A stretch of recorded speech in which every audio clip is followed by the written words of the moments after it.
can all hear me? All right. Welcome to 2024. This is the third annual EGRAPHS workshop. New faculty member at UC Berkeley, the organizers of the EGRAPHS workshop. So thank you so much for coming. We have a fantastic program this year. I'm really excited to see all of the talk. And before we get for the community aware, check out EGRAPHS.org, and we have a a monthly talk series on Zoom. So if you can't get the EGRAPHS action today and you want to keep that energy throughout the year, that's a great place to do it. Give us a whirlwind tour of EGRAPHS and other techniques. So take it away.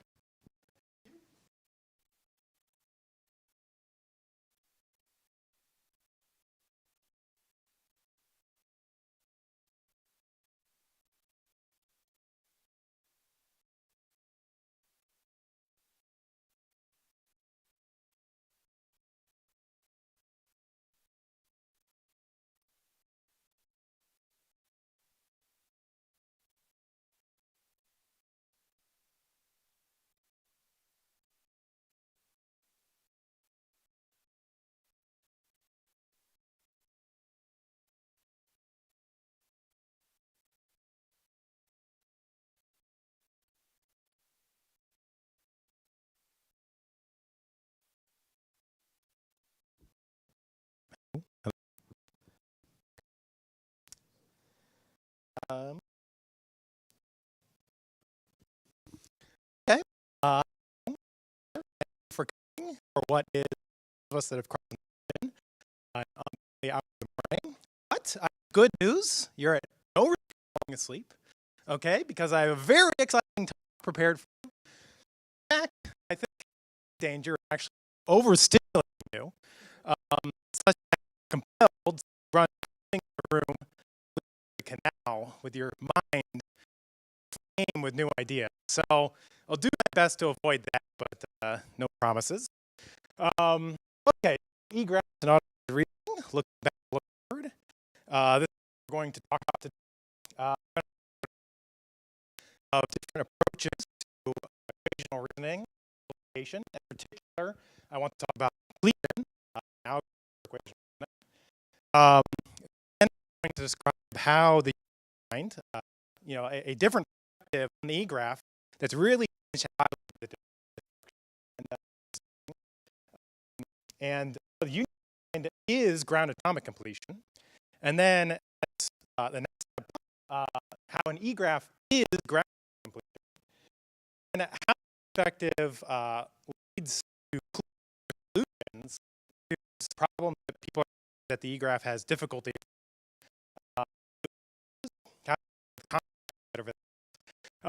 And integrate that. And in general, think about take on the ground in automated reasoning. While the traditional has mostly been applied to theory proving, I think sort of the EGRAPH community has shown that these techniques are all useful in compilers and simplifiers. And so generally speaking, just like keep digging through the literature and you'll find all sorts of things that are applicable just in context that the original authors didn't. Okay, so equational reasoning was there. The simple idea there. It's where you have some sort of tree, crazy data structure, and you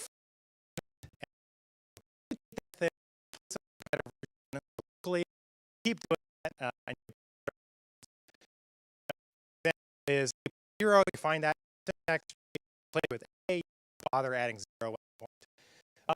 And really, it's not it's kind of like the 80% solution. It's like what makes the world run in terms of simplifications. It's fast as fast as it can possibly be, right? Just like finding it, taking it, boom, that's like really fast. It's also simple, which is, you know, really good. People come up with this, go study with monks on a mountain in order to understand, you know, greedy simplification. This is like, you know, this. So it's been around immemorial. You can't really like find like, it doesn't even make sense. There are some bad aspects to it, and there's the rule interaction problem / conflict, maybe is what you might also describe this as. And that's where you can have different rules that can apply in two different ways. Matters, and that's because the top, probably everybody here and probably also you want to do a shift by weight, but if you have a multiplication and then a division, you both the tab A. But you accidentally apply a shift now the second apply and you get the version of the program. So the order you use these rules matters. Non-termination is another issue. Maybe a little more theoretical. You know, in practice, what you can do is just put it in a limit and it won't terminate. It is sort of of waste. If you're just going, you're not really and yet you don't want to like remove these non-rules because they have a lot of interesting things. So you're sort of in a tough situation. And then they sort of related to the first two is incompleteness in the theorem to next, or suboptimality in the simplification, where you know the speed is that I'm talking about. So sometimes you have to come up a valley, up a mountain, way up a mountain to find a deeper valley on the other side, and greedy simplification is never going to do you. Okay, so what else is out there? EGRAPHS, good. Also, I think, and part of the graphical picture I'm going to show on the slide, everyone probably in their talk, everybody's seen. And so they're simple enough that you don't need to, again, study the things on a mountain or to understand EGRAPHS. I can show people that picture and explain sort of what's happening there. It's declarative-ish. It's a little more declarative than but not completely declarative. Sort of, you know, the operational character. Right? How about that? And that's both good and bad. You can sort of tune. It's still operational, and you can interpret kind of what's happening and sort of think about where sort of lead graph. But it's sort of character. It's more greedy simplification, but more declarative simplification and a little less operational than greedy simplification. And it's fast. There's a very fast simplification available, egg, and you can make these things really hum. They are not as fast as greedy simplification. And a plethora of applications, which we're going to hear about today, but doing it for compilers, algebra expressions, optimizing linear algebra expressions, different theorem proving applications, application website list of them. Two main modes, and use here those two main usage modes, reasoning even in particular. Another term, and I want to know that it's equal. So it's taken two terms, now it's a other mode, optimization is a simplification mode, where you put a term and run for a while, and then you get a term as good or better as the thing you put in, with guarantee that it's equivalent. And sort of traditional automated reasoning, I think, focuses on the first mode and less that mode. That's almost the only difference between what we're doing and what the automated reasoning community is doing, is that they focus on the first mode don't in the second mode as. So here's the diagram. You know, I'm not going to labor this. We've seen this, but if you assert all these equations, you can assert them into the graph. You can start with the graph at the data term on the left side, and as you assert this, you move to the right, and then once you end up finally with the equation order, you end up at that final graph. So it has this. It corrects the order in respect. Arguments that are reasoning. Sort of three areas you can the first is paramodulation, which came and I think the basic idea is that, okay, instead of going greedy simplification, just like mutating a thing, what if it search instead? So if you have some starting term, you can apply some equation, you can copy that term, and then you get a copy of that term when you find the equation. And this big set of terms equivalent to the original one, just expand it out. You'll find everything. In addition to that, paramodulation comes up with resolution theorem proving, which from the get-go is about clauses. It's about a clause of positive and negative literal. And so from the get-go, paramodulation condition, breadth first character, also has a conditional or contextual where it can be under the assumption of particular qualities inside the clause. So then next thing that happens is completion, which is about 70s. And the idea there is you have a pile of good pile of equations. That's what I'm trying to do. So if you can get a terminating complex system out of a pile of equations, you've just destroyed it, and you do it kind of. In addition to that, completion of is the ability to sort of like equations that implied by particulars, you can reduce and simplify your equational arrangements for reasons we'll see. And then, more I think the combination of these superposition is clausal. It's a thing that's something about clauses, the way the relation was, but it's a strong notion assuming useless equations, so limiting sort of spraying of this first search, and yet, you know, really cuts down on the search space.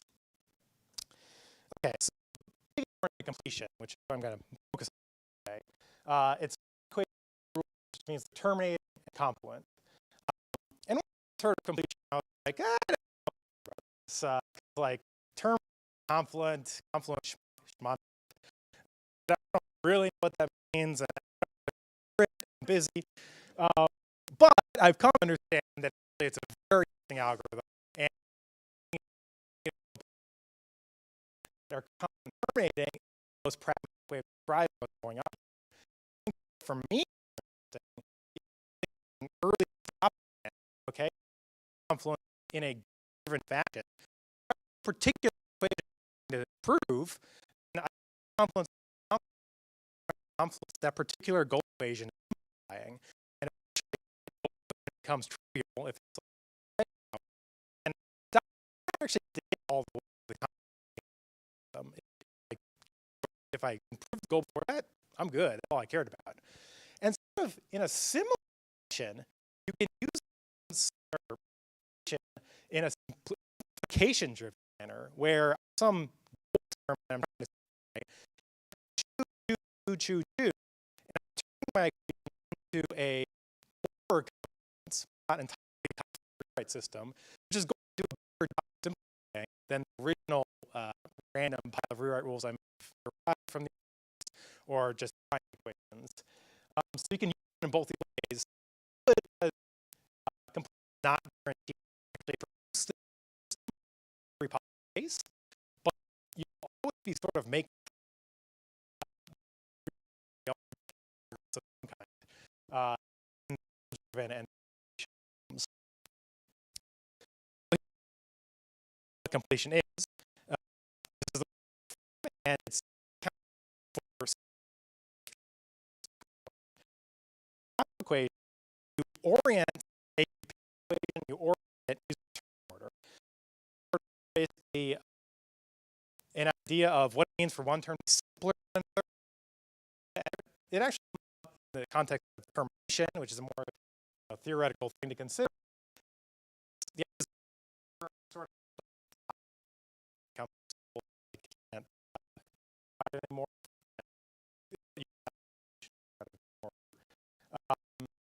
But a little more these real variables.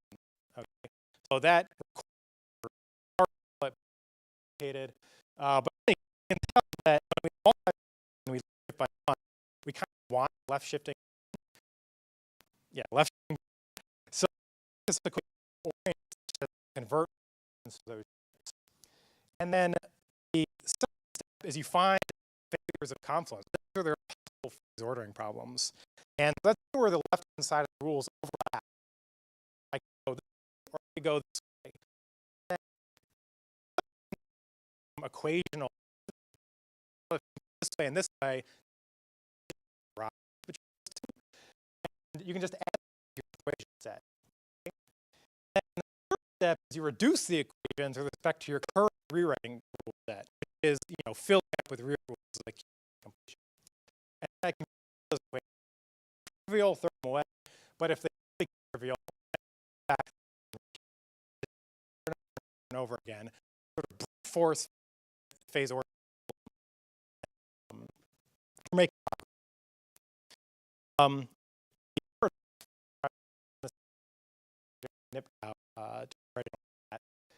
describe this as rule system, moving equation between the equational set and the rules, and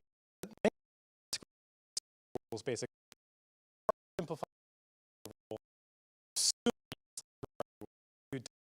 if I keep rule that is implied under one tracer, I can remove that using simplify and R simplified rules.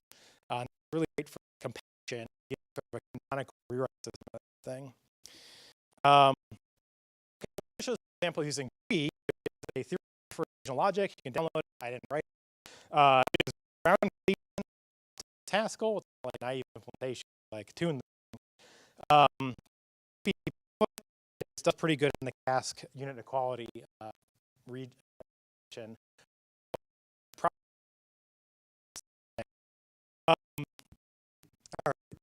Here's an example.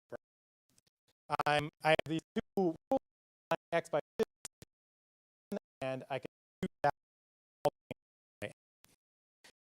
I can throw this in the tree, and this there's a bit of what I did is I put a tree and tree dump holding rewrite stuff, which is useful. And this is the it's not true. And if you look at these rules, the phase sorting problem is fixed here. Have to apply the rule first.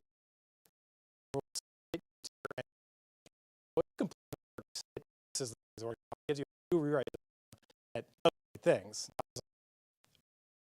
Work, but in this case it did. Okay, so the second is time completion. So you can find hash cons roughly, and so we can talk about finds the stepping stone to the egraph. With pointing up to the parents, which to the top up, and that is a common at class. All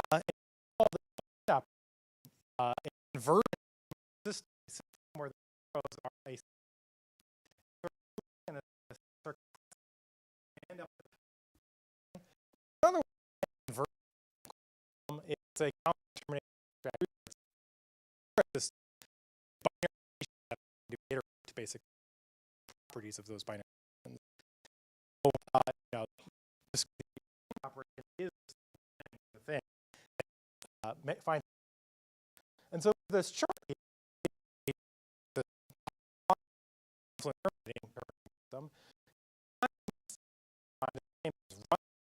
system, equation incrementally to our confluent terminating system, and then completion is the same thing as calling union. Okay, and the simplifier rules that let you get rid of sort of junk is the thing that can dignify path compression in a union find. You can directly talk about those rules that can dignify path compression. And this is the point where maybe different point that term ordering is sort of related to time breaking that you do in union find.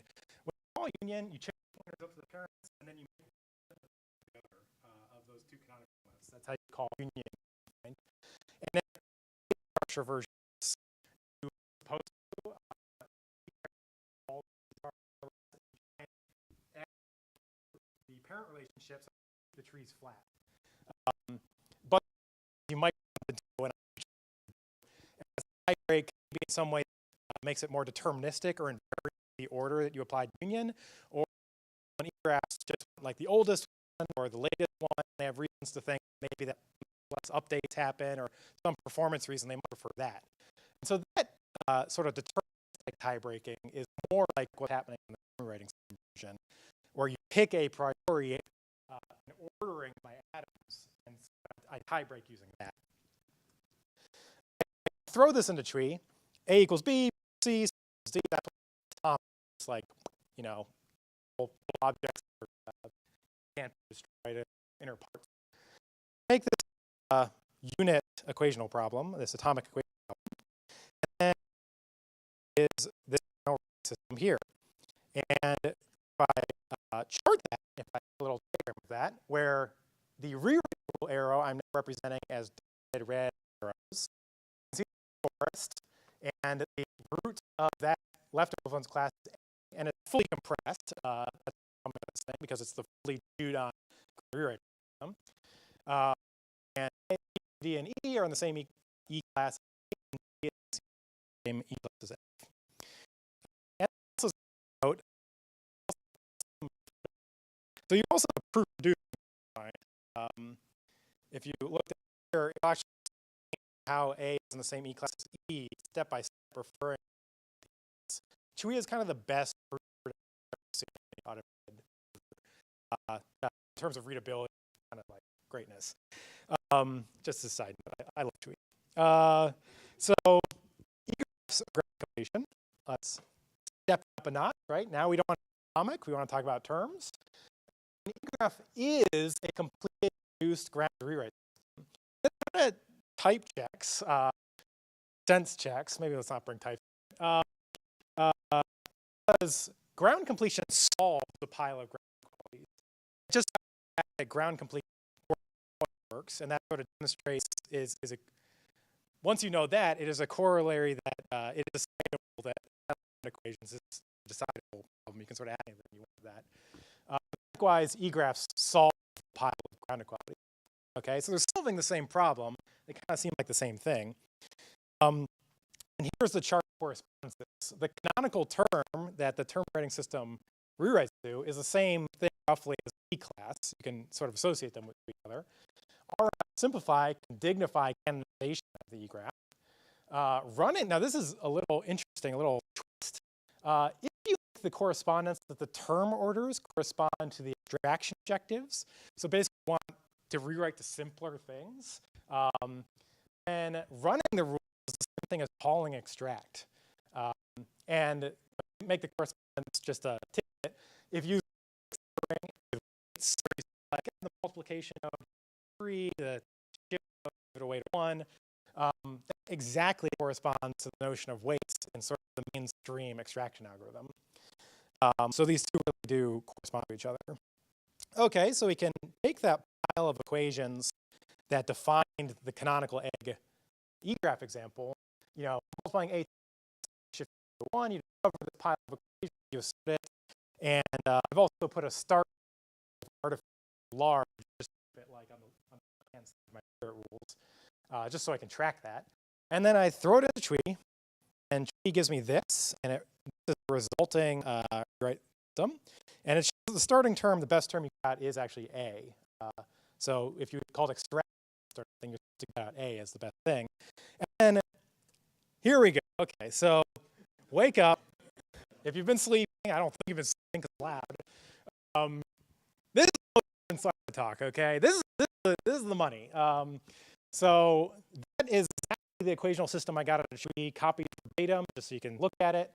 And then I wrote a program that converted, I got as a bunch of tuples in a Python program, to the diagram on the left, okay? So that is, mechanically produced from this. And again, just like union line, the red arrows are the rewriting arrow. And now let's talk about some distinctions, somewhat crucial, between the egg diagram and this diagram. Okay?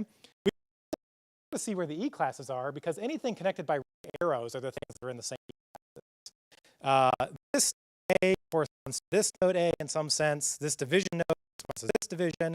This multiplication corresponds to this multiplication. We can see they're connected by red arrows. They're all in the same E class. Okay? But terms, these are E nodes. The children of these the E class injection. The children of these point to other terms, okay? In addition, these arrows are directed, these red arrows, directed.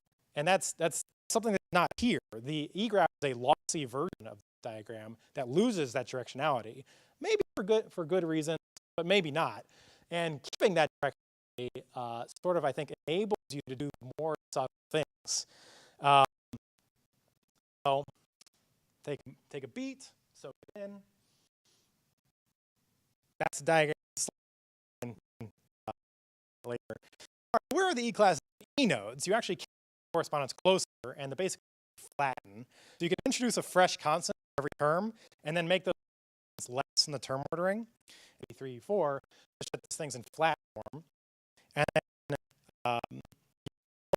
when you orient the things are less, okay? So now it looks kind of like this. And I'll note that there are two kinds of rules that go there. Rules of the application to a bunch of E and rewrite to some other E-class like thing. And that directly corresponds to the E-node table. And the other type of rule is rewriting E-classes to other E-classes, and that directly corresponds to the in the way I talked about earlier. Now, some more observations. This flattening transformation is not obviously possible for notions of scope or context. If you have some variable in scope or something, and now you try and break this thing apart and flatten it, you can't sort of communicate that in scope to like the sub pieces. Maybe a solution to that is something like slots, which is going to be talked about later today, where you add arguments to your E classes. Does that still have well-behaved properties? I don't know.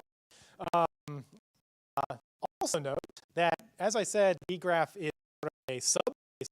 You can also think of completion an EGRAPH with fancy capabilities. So the EGRAPH features of having universal/unification variable / for all variables, or a notion of first-class rule that's like right into the EGRAPH. Completion is an answer to that. Maybe it's not the perfect answer, maybe you want something a little more, but it is an answer to that question. And also I've brought it quite close to a thing talked about in the past, tree automata.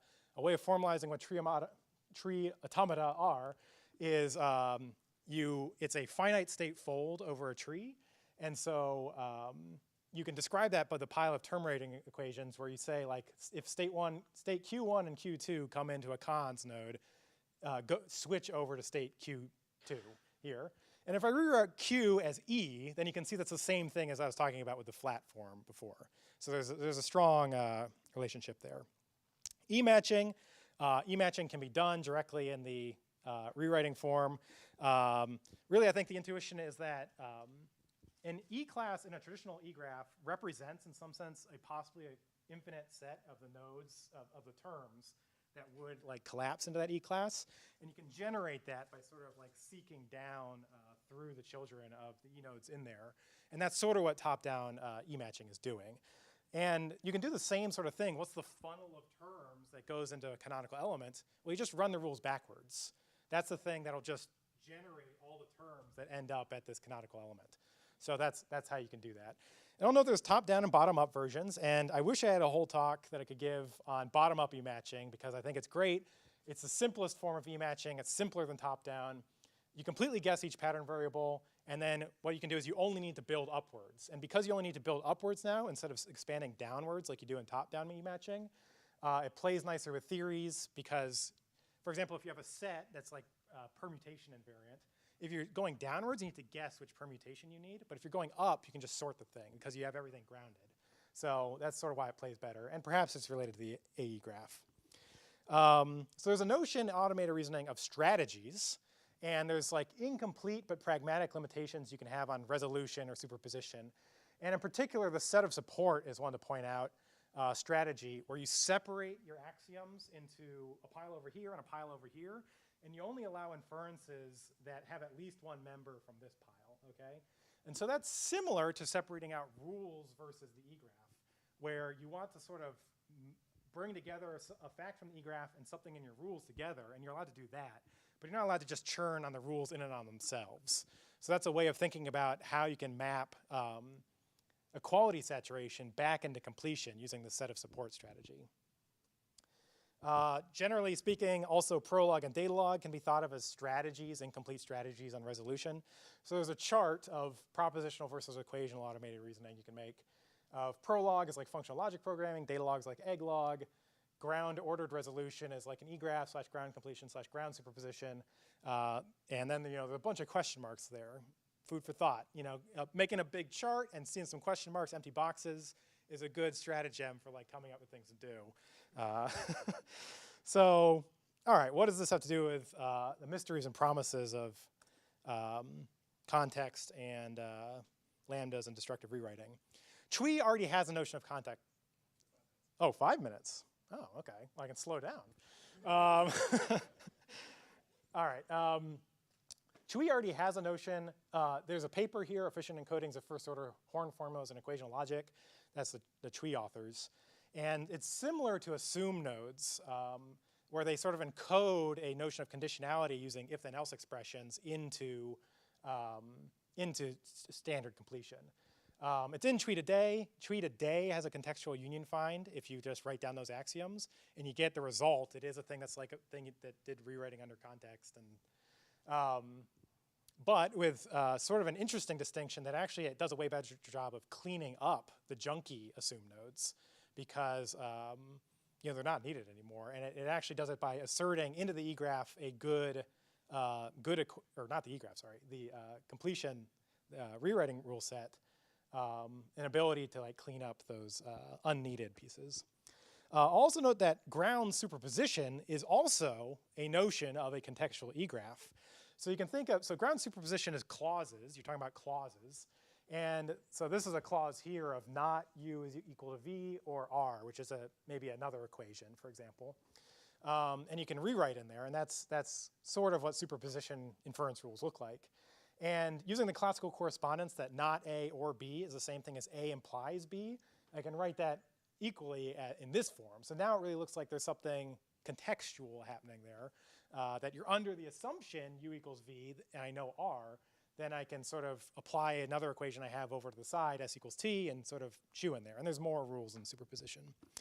And ground superposition is going to be terminating, but it's closely related to SAT. So it might be quite brutal depending on what you're doing. But again, maybe horn clauses are kind of thing we're the most interested in, and maybe there's a better story if you specialize to that. Chui has a story about horn clauses.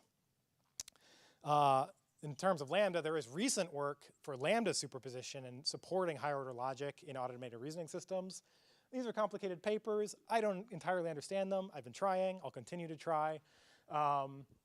This whole project sort of started with me trying to take the stuff that's in zipper position off the shelf and just use it without understanding it, and I just sort of burnt out. But they have a solution. There's reason to believe that things aren't going to be as clean as they are in the first order ground case.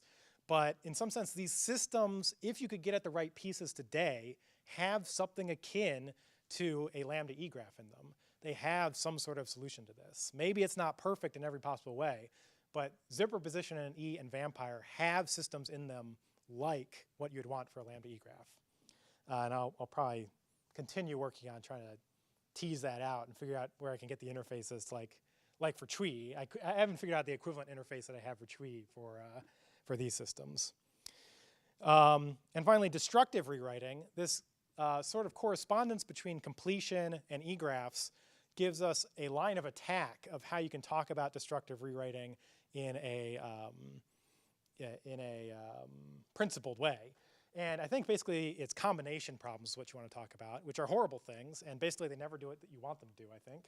But the question is, under what conditions does completion of ground rules, which is basically ground equations, which is what the EGRAPH is, combined with actual rules, and presumably a good pile of actual rules, rules that on their own would be confluent and terminating, under what conditions does the combination of those and the completion of that combination stay well behaved? I've tried talking to my local term rewriting expert, and he doesn't really know. But maybe it's out there in the literature, and if you know, please tell me. But I think that's a way of formulating how you can talk about destructive rewriting in a principled manner. And so I've sort of covered the main points of the talk. Unifines and EGRAPHS can be directly related to completion. It's a slight, subtle, but very important shift of like what that diagram means. And I think the diagram is crucially important for understanding. Clues to lambda context and destructive rewriting.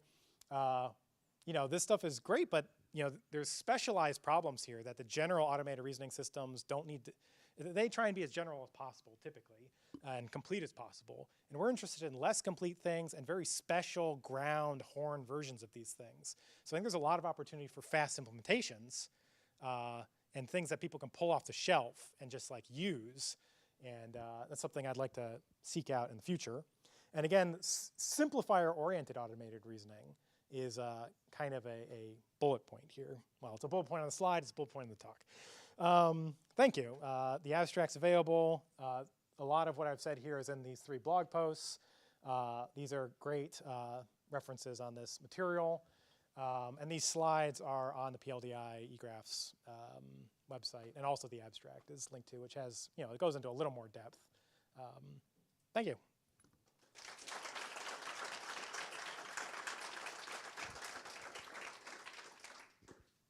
Okay, thanks, Phil, for the very enlightening talk. We have time for 1 or 2 questions from the audience.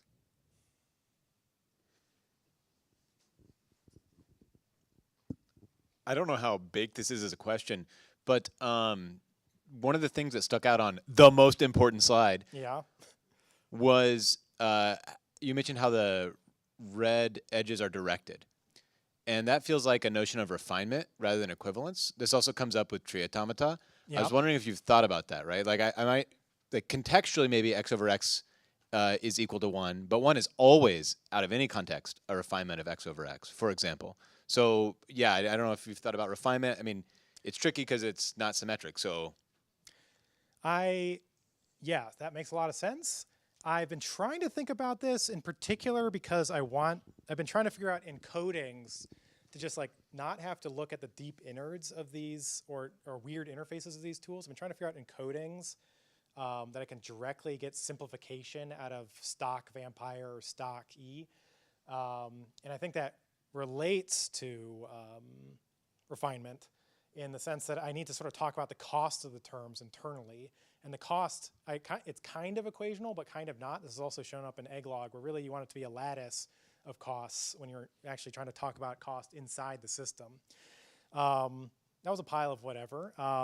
But yes, I am aware that refinement is a very interesting issue and is kind of crucially important for compilers and things because they're not really equational. They're actually refinement relations as you're going from a less defined program to a more defined program. I don't have a good answer, basically is long short, but I agree that it's a good question. Okay, I think we should move on to the next talk, but as Phil said, a lot of this content is on his blog, and if you haven't seen it, there's a lot of great food for thought there, so make sure to check that out. All right, let's thank Phil one more time.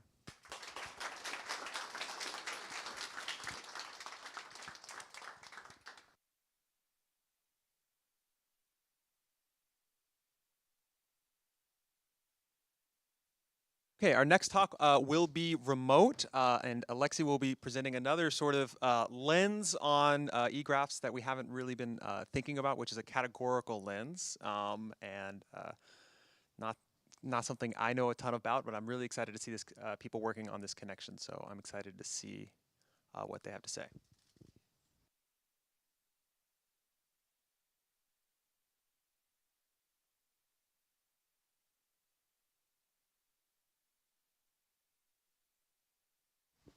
Yeah, test.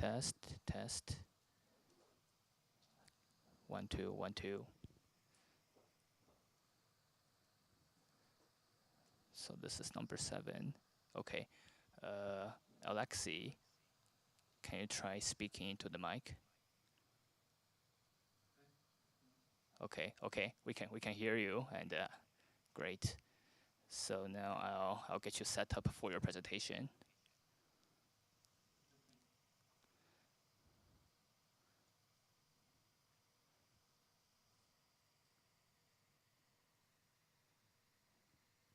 Okay. Can you turn on your camera and share your screen?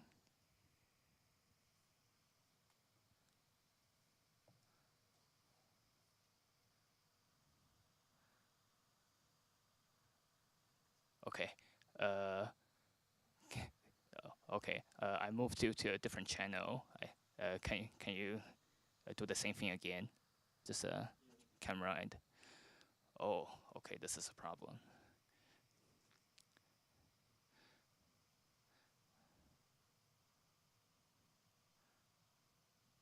Okay. Discord has a problem. Do you see the voice channel you are in? EGRAPHS presentation. Okay, now it works. Great. Now can you share your screen?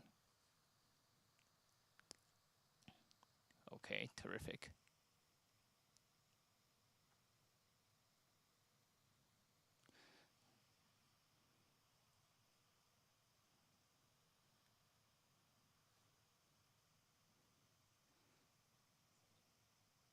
Oops. Okay. You need to go to the OBS on paper mode. Okay.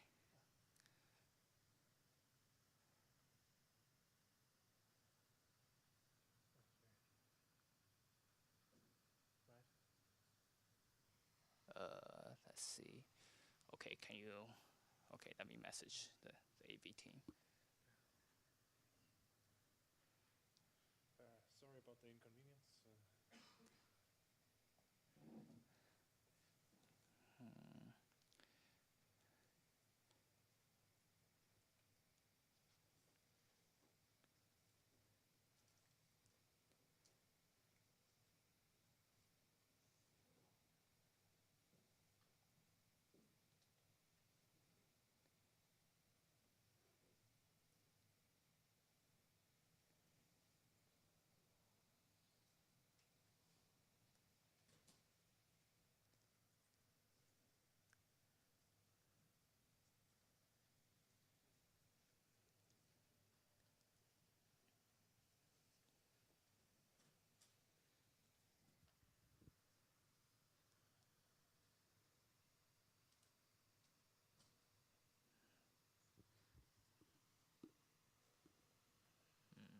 Yeah,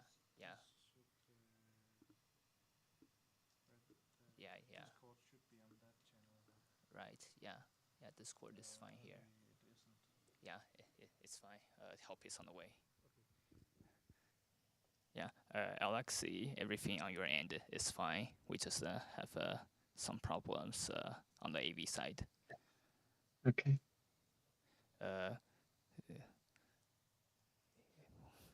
Well, yeah, we can't see your slides, but we can hear you, right? Can you try speaking into the mic? Maybe let's test your audio a bit.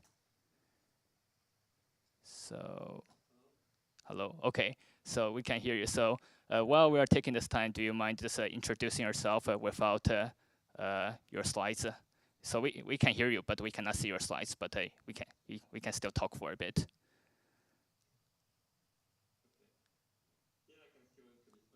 Yeah. No, we can only hear you.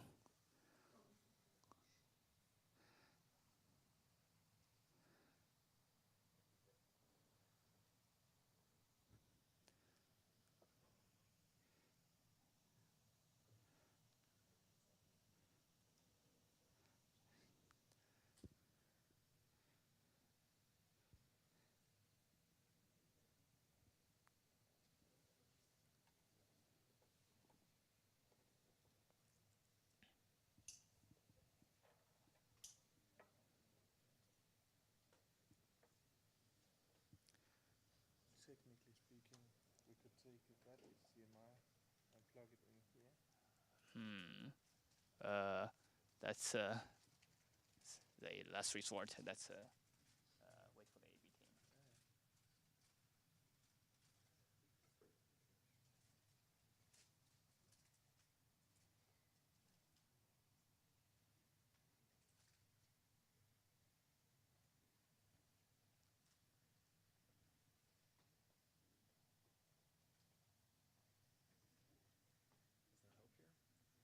Yes, it's on its way here right now. Yeah, it looks fine.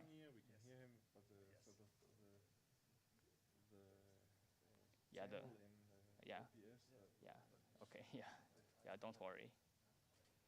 So yeah, it's not the speaker's fault.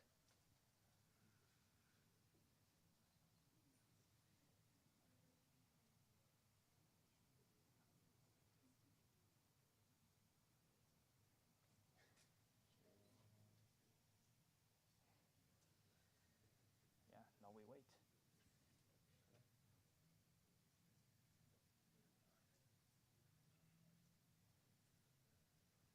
Okay, let's make room for John.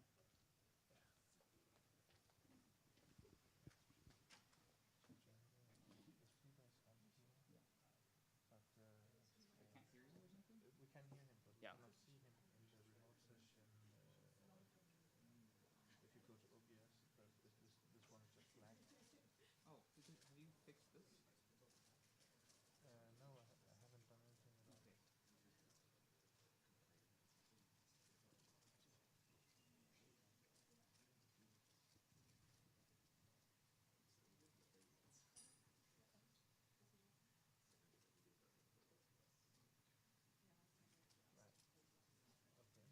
And full screen the Discord.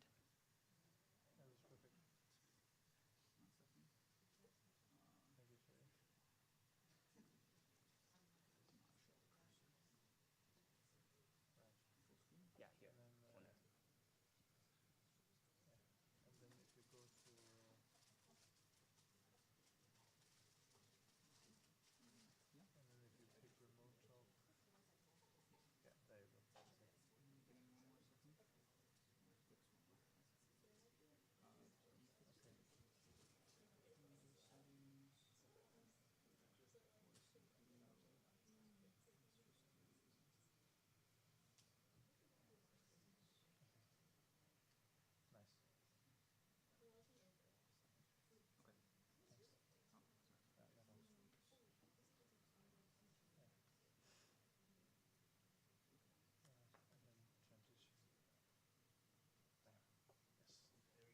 Okay, okay. Okay, Alexi, we can see you and hear you now, so please take it away. We will have to save questions for maybe doing it online. I think Alexi will be able to answer them on Discord. So please take it away when you're ready.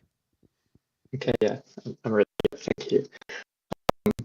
Yeah, hello everyone. First of all, I want to appreciate the opportunity to present remotely, and big thanks to organizing for putting an effort into this. And yeah, I'm sorry to cause so much trouble with setting up the remote presentation. Yeah, I didn't get my visa, so I couldn't attend the workshop in person. My name is Alexi, and I'm doing my PhD at the University of Birmingham, and I'll present a joint work with Dan Gika and Chris Barrett on something we call equivalence hypergraphs, or e-hypergraphs, which are a generalization of the graphs for monoidal theories. I want to highlight that the work is purely theoretical, and therefore don't expect any experiments or implementation or benchmarks, but I hope the work will be insightful and can foster some discussion. So we have essentially built some theoretical constructions, and that'll try and show what connections these constructions have with e-graphs and why would anyone be interested in these constructions. So first, I recall that e-graphs are primarily used for so-called algebraic theories, and I will explain what these are. Then I will explain what monoidal theories are and why would anyone be interested in monoidal theories, and hence why would anyone need e-graphs for monoidal theories. Then I will sketch why e-graphs, what troubles e-graphs face when someone tries to apply them to monadal series and show how string diagrams can rectify this. Then I will very briefly and formally explain the underlying theory of graphs for monadal theory that we have constructed, and I will demonstrate two examples. One example is about showing that EGRAPHS are a special case of our construction for Cartesian monadal theories, and another example has something to do with how E-type graphs can facilitate the support for binding, like for example, lambda calculus. So traditionally, E-graphs are used for theories over algebraic signatures with a single sort of composition, which is just a function composition of a function application, sorry. And a theory is just a set of terms with some equations, and a signature is a set of generators that you use to construct the terms in your theory. And a signature is called algebraic if the number of outputs for each generator is exactly 1. I will also refer to the number of outputs as a coarity. So you can consider an example of a theory of commutative monoids. The signature consists of multiplication and the unit. And I have explicitly annotated the number of inputs and outputs, so the arities and coarities of a generator. So the multiplication has the arity 2 and coarity 1, and the unit has the arity of 0 and coarity of 1. And the equations are just the standard commutativity, associativity, and unitality for commutative monoids. However, yeah, we don't have to restrict ourselves to only consider like series with coarities of 1, and a more general series arise when we consider like the interaction between processes and try to describe processes. For example, we need more general signatures when we need to consider quantum processes, for example. So in contrast, consider a coalgebraic signature that contains two types of identities, one with like arity of 0 and coarity of 0, the other with arity of 1 and coarity of 1. The other thing is a symmetry that swaps its inputs into the outputs, and the other two are co-multiplication and co-unit, because, well, I flipped the number of inputs and the outputs, so now the number of inputs co-multiplication is 1, the number of outputs is 2, and similarly for a unit. And also consider a family of terms such that every term is constructed from these generators above by combining them using sequential composition and parallel composition. Well, sequential composition combines terms if their types kind of match, and the parallel composition can compose arbitrary terms. An example of a term that can be constructed from such coalgebraic signature is something like this, which is a parallel composition of two like subterms, just a combination of like multiplication, symmetry, identities, and union. However, unlike the algebraic theories, such theories that are built from coalgebraic signatures come with some built-in equations that are not like induced by the domain of application of this theory. And these built-in equations are the laws of symmetric monadal category. Namely, these equations will prescribe that both compositions are associative and the identities are left and right identity for the respective composition. And also it describes the relation between the symmetry and some other operators, and notably this equation here, the bifunctionality of the parallel composition. So a symmetric monadal theory or some signature, just a set of terms constructed of the symbols from the signature by using the parallel and sequential compositions, modular by the equations above and possibly modular some other equations that arise from the domain.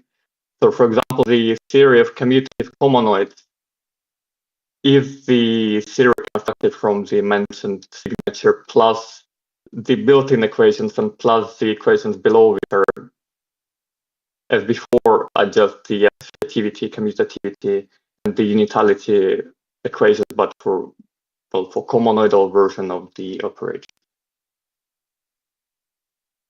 Such symmetric, and if we omit the symmetry generator, we end up with just a monoidal theory. Such a theory is just syntax, and it kind of generates a very simple three-symmetric monoidal category, which is called a prop. So we can reason about such theories categorically. We can provide the semantics for a syntax by building a functor from this prop into some more interesting category, for example, into a category of vector spaces, which is, for example, the case for quantum computing. Typically, this is the target category. And if this functor has some nice properties, we can reason syntactically about some semantic things. And such theories, they crop up in various areas, including, as I mentioned, quantum computing. You can build quantum circuits using the generators, and by specifying some equations, you can get with particularly nice small quantum circuits. You can also do pretty much the same in probabilistic programming. You can express lambda calculus using symmetric monoidal theories, and you also can build up digital circuits, and by using equations, you can define the operational semantics for digital circuits. And once you have equations, you would clearly benefit from having quality saturation procedure for this. So, for example, you can, by saturating the set of terms, you can then extract the smallest circuit, either quantum or digital. It's obvious. Of course, it's possible to use the current the current formulation of graphs to encode such theories. For example, let's is this structure, where I've just specified the number of inputs for each generator. I will just use variables to refer to each input of the generator. However, because we have so many built-in laws in our theory, this approach doesn't scale very well. So consider an EGRAPH for the previous example. Like I said, I just use variables to refer to the inputs, and then just use the both compositions to combine the terms. And after we saturate the EGRAPHS with all the laws, I will saturate only with built-in laws. I will ignore the laws of the commutative comonoid. We end up with something like this, which was too big to fit into the slide, so I had to crop it.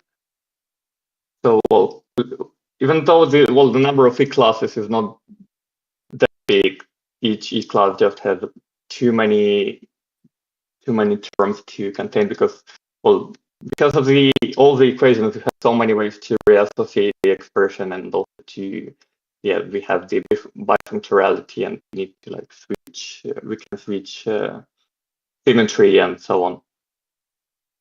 So a natural question to ask is whether we can somehow get rid of these equations, or rather sweep them under the carpet somehow. The spoiler is yes, we can. And here is how, this is where string diagrams come to rescue. And string diagrams are two-dimensional syntax for symmetric monoidal theories, which represent equivalent classes of terms modular by those built-in equations. And string diagrams appear to be a convenient tool for graphical reasoning. They're built inductively using wires and boxes. So identities become just single wires, symmetries become crossed wires, and the generator from the signature become boxes. And you can compose string diagrams sequentially and in parallel. And also, if you remember, we had the identity with subscript 0, which was the identity for the parallel composition. It is just encoded as a blank space, which is very convenient. You don't have to draw it. And this notation, it absorbs some of the equations and of the laws of the monoidal category, and some other equations are absorbed because we treat string diagrams up to some topological deformations. So if you slide boxes along the wires or cross wires like twice, you stay within the same string diagram. In particular, note how bifunctionality law gets absorbed by the notation. So, well, the dashed red and blue boxes are not part of the string diagram. They're just demonstrate how you read the string diagram. So if you read it from left to right, you can derive the S sequentially composed with T and composed in parallel with sequential compositions of U and V. And if you read it from top to bottom, you get the parallel composition of S and U composed in sequence with T composed in parallel with V. But these two terms are represented by the same string diagram. And you can also encode some sort of structure on the monodal theory by tweaking your topological generation of string diagrams. And another benefit of string diagrams is that they actually simplify the additional equations for which the term equivalent form is not immediately obvious. So this is the example of the Z-spider fusion rule for the ZX calculus, and because the ZX calculus was originally formulated in terms of string diagrams, it's much more convenient to use this kind of rules rather than, not very obvious term equivalent, because we have here in this rule we have an arbitrary number of inputs and outputs. And another nice feature that string diagrams can be represented combinatorially by hypergraphs as interfaces, where these built-in equations get completely absorbed by the notion of isomorphic hypergraphs. And we can perform diagrammatic tuning on string diagrams by doing graph rewriting on this concrete combinatorial structure. And that's how we can encode some additional equations on the monodal theory by tweaking the definition of hypergraph and the isomorphism between them. So we can consider the previous example by now in its string diagrammatic form. So we encode the multiplication of the box with one input and two outputs, and we encode this co-unit by just exactly in dot. And the string diagrammatic version of the first example becomes the figure on the right. And you can notice that it's already saturated with respect to all the built-in equations. And I put this saturated bit in quotes because, we still have the naturality equation for the symmetry, so because we can slide boxes along the wires, we can slide this dot along this wire and move it beyond the symmetry. But if we use the hypergraph representation of the same string diagram, we absorb this equation as well. So this particular example is fully saturated with respect to all of the built-in equations. So here the boxes of the string diagram became the hyperedges, and the wires became the vertices. And we need the interfaces to distinguish between the vertices which are the inputs of the string diagrams and the vertices which are the outputs of the string diagram. So, once again, yes, we can get rid of these equations if we use hypergraphs, which are derived from string diagrams, which is nice. And, our work next form is the graphs for symmetric monodal that we use string diagrams for, in particular hypergraphs, as a representation of terms in a bottom-up manner with formalization from an SMT itself. So what we did is that we kind of extended the SMTs. So we introduced the notion of an enriched SMT where we added some generator plus, which allows us to take formal joins of several terms if they have the same type. So all of FIs should have the same number of inputs and the same number of outputs. formal join allow us to encode the equivalence classes. So we'll use this formal sum to express all of these terms for our equivalent. And we will also extend the syntax of string diagrams, support such enriched symmetric monodal theories by introducing these hierarchical boxes, and the dashed vertical lines will just distinguish individual equivalence components of this box. And much like in EGRAPHS, where we have a rule for congruence, so where x equivalent to y implies that f of x is equivalent to f of y for some functional symbol f, we have a more general notion of congruence for our string diagrams for terms, because just because we have two types of composition, parallel and sequential, and we encode these congruence conditions in string diagrams for some of the properties of plus, namely its associativity, commutativity, and that it's an idempotent operator. So the set of equations look like this. So in particular, the topmost left one specifies this, intuitively that if G1 ... is equivalent to Gn, then the sequential composition of F with G1 is equivalent to, the sequential composition of F with G2 and so on, and F2 with Gn. And similarly for the other rules, but just for other types of composition. And the bottom row prescribes that the plus is an associative, commutative, and idempotent operator, which gives the set of terms with this operator with a structure of semilattice. So the semantics of such an enriched SMT would be some category which is enriched in the category of semilattices. So this class has some categorical semantics behind it. And by using these classes and the extended string diagrammatic syntax, we can model the non-destructive feature of rewriting with EGRAPHS in the symmetric monodal setting. So given a rewrite rule in string diagrammatic form from L to R and some sort of string diagram that can be read for the left-hand side of the rewrite rule, we can essentially just use the idempotence equation to duplicate the L and then use the rewrite rule to rewrite one of the copies of L into R. And you can also notice that if we were to try to apply the same rewrite rule again, we would end up with two copies of R.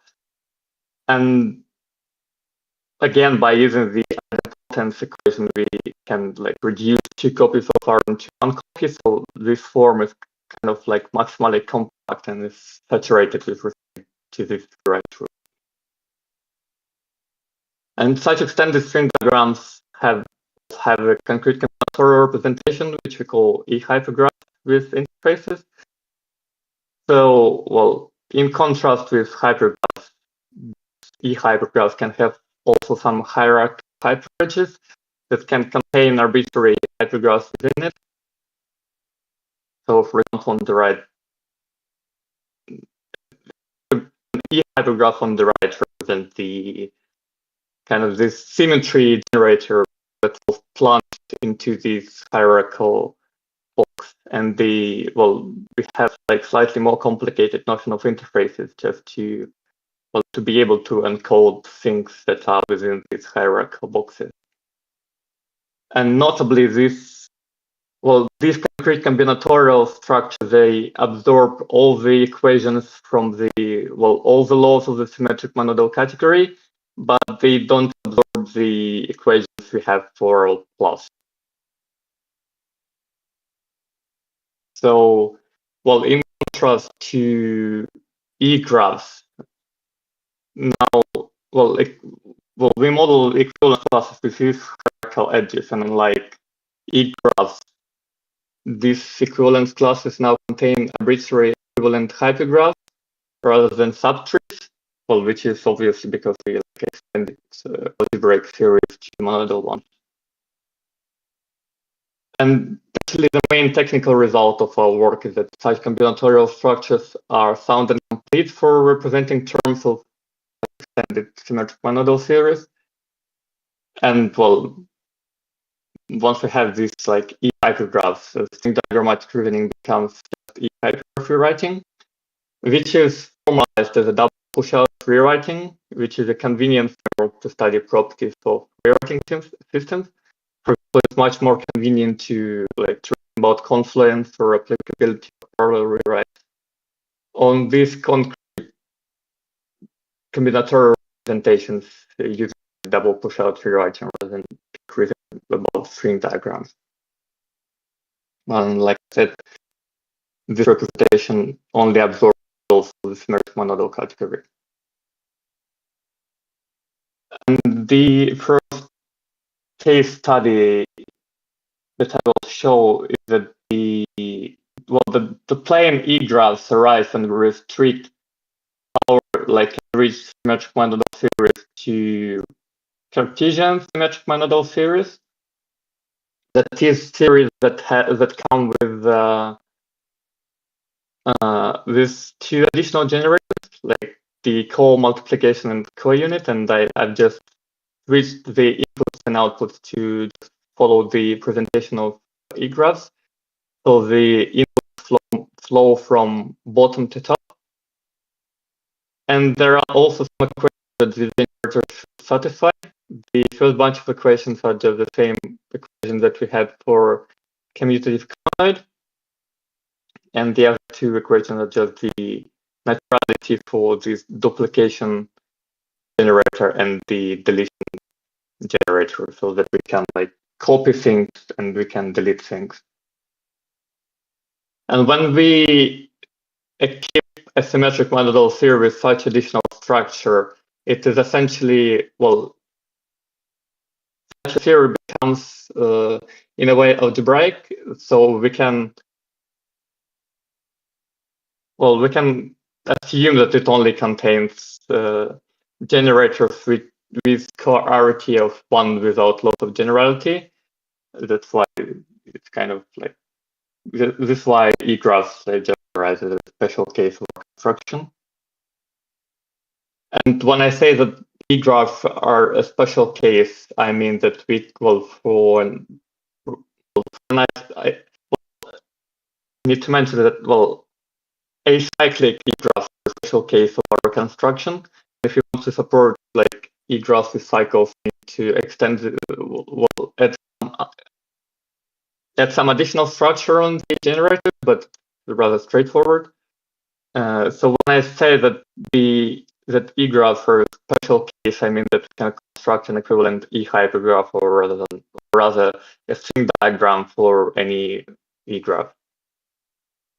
And to illustrate how we can do it, just consider how any class gets translated into its string diagrammatic form. So on the left, we have an A class that represents two terms, which are A times 2 and A bit shift 1. And each trivial E class gets translated as it is into a box plunged into a hierarchical box.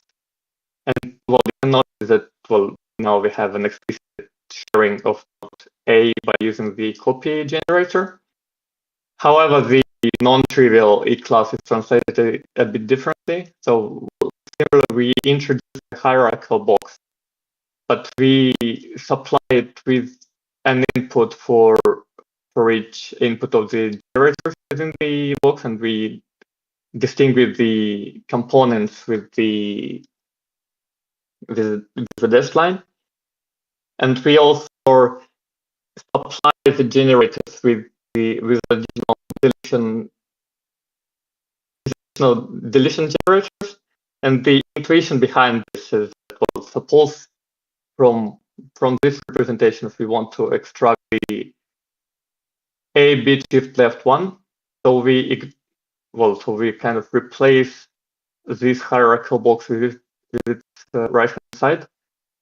So we end up with these two deletion generators and this bit shift, and then we just trace the inputs into, and then we just reconnect the wires with their respective ports. So we connect two with this one, which corresponds to this deletion. So, two gets deleted. Similarly, a copy of A gets deleted. It's just applied to this input, and they're deleted because of the laws of the Cartesian structure. And similarly, it's applied to this interface via this wire, and applied to the right interface of the bit shift through the wire.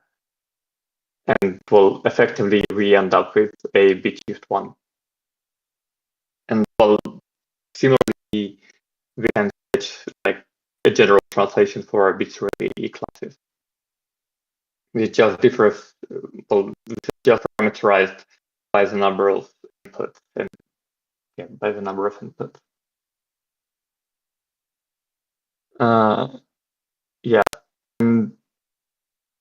here is how we can like model not just T classes, but the evolution of EGRAPHS after we apply some rewrite rule and merge some E classes. So in the top figure, we had like some deletion, and then we want to apply the rewrite rule. We just replaces the multiplication with a bit shift, which is just like a classic example of EGRAPHS. And we can express this, this kind of life cycle of graphs by using string diagrams, and because we have like concrete combinatorial structures for these string diagrams, we can also express it as a concrete graph rewriting. So the first thing we do is we duplicate the tune by using the copy equation, and we do this to be able to identify the regex for the left-hand side of the rewrite rule. And then we apply this like non-destructive rewrite by replacing another copy of multiplication by a bit shift. And then we, to be able to compactly represent this structure, we need to factor things out. So we do this on the right, where we introduce the dummy input that gets discarded, and by again using the equations for this formal join, we can factor out A2 like A1 and achieve the same degree of sharing that we had for EGRAPHS. And obviously we can always cancel such things. These examples serve to the sanity check for our construction, and it also provides some categorical presentation of EGRAPHS in terms of enriched like similarities categories, in terms of category enriched over a category of similarities. And therefore, it also provides a possible framework for reasoning about EGRAPHS in terms of a hypergraph rewriting. And another example I want to show is how string diagrams can facilitate the support for binding in different settings. And there is a classic fact that lambda calculus is a model for Cartesian closed symmetric binodal theories. And in the example below, you can appreciate the kind of the benefits that string diagrams have. So compare the following two EGRAPHS for lambda calculus, where we have lambda abstraction, and the leftmost has explicit variables, and the second one uses indices. And the diagrammatic version on the right uses bubbles to represent these bubbles to represent this lambda abstraction, and it uses wires to represent the binding. So it means that string diagrams are automatically quotiented by alpha equivalent. So alpha equivalent terms just end up being the same string diagram. And you can also notice how the argument of the second lambda abstraction gets discarded.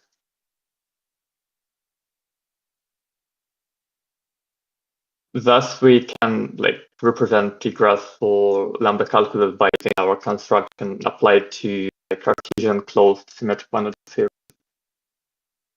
So, if you consider an example of EGRAPHS for lambda calculus with explicit substitution, we just recursively, we just a single equation, which is a beta reduction, which is in terms of explicit substitution, and the explicit substitution recursively apply the substitution to all the children E classes. It's a thing diagrammatic construct within below, where bubble as before represent the lambda function, and this grayish half circle represents the application of a lambda abstraction to its argument. And the nice feature of string diagrams for this Cartesian closed symmetric monodal series is that the beta reduction is expressed just a single rewrite through diagram. We just connect the wire of the argument with this dangling wire as the abstraction by discarding the application node and the bubble. So, once again, by applying this destructive, by applying this rewrite non-destructive, we end up with something like this, and then we as well can factor things out to end up with pretty much the same thing we had in EGRAPHS.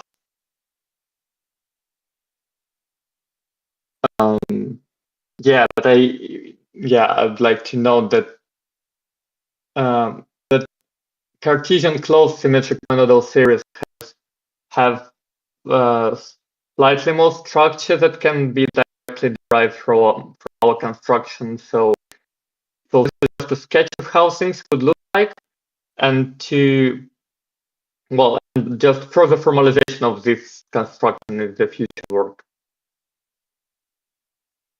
Yeah, because it has enough technical details to be a bit different from what we can do at the moment. We have presented generalization of EGRAPHS for symmetric monodal series, which could possibly broaden the area of application of EGRAPHS to quantum circuits, to probabilistic programming, or to digital circuits. I've seen quite a bit of digital circuits talks in the program, and I think by just doing it from this theoretical perspective is just another way of doing it. I'm not claiming that this is the right thing to do, but it just provides a different perspective on things. And these constructions can also provide benefits for algebraic theories, which are already efficiently supported by EGRAPHS, by teaching bindings in a nice way. And as well as by writing this theoretical construction, we automatically have a framework reasoning about EGRAPHS in terms of graph direction. Well, however, we didn't study any realization properties of each type of graphs as concrete data structure and formulate the corresponding quality situation procedure. So hopefully this is something that we discuss, and as well as the potential practical value of this formalization. Yeah, you can also find a link to a preprint, which is a link to a GitHub actually, but the archive version of the paper has more elaborate details. Will be out on Tuesday, I think. And you can also find an email for we are open to collaboration. So if you find this work interesting, feel free to get in touch. And I think that's it. Thank you very much for listening.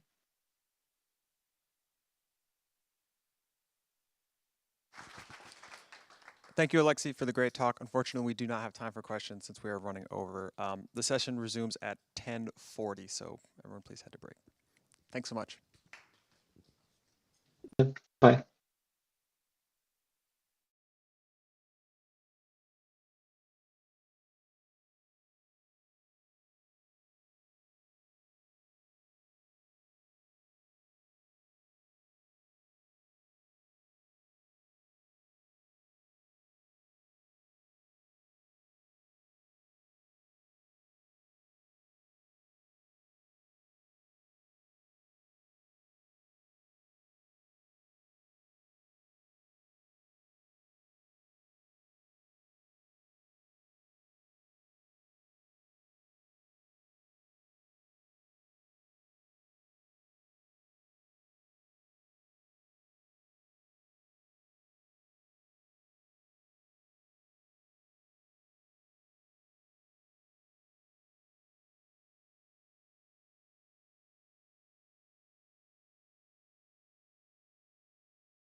start talking about slotted eGraphs. The basic idea is slotted eGraphs are eGraphs with name binding built in. And so maybe I want to start off the talk by talking about name binding first. And yeah, there we go. So I have 4 very, very different terms on this slide, involve 4 very, very different languages. We have lambda calculus, then we have something like linear algebra, we have predicate logic, and we have Python. And like, whatever language you're working with, it's probably something that has some of these features, right? It's somewhere in there, probably.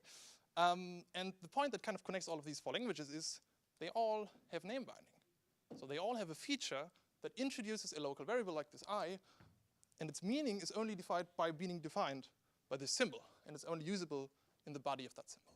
This kind of name binding, it's enormously universal. Most languages kind of have some form of name binding. Louder, you mean? Okay. Okay, yeah, sure, okay, yeah.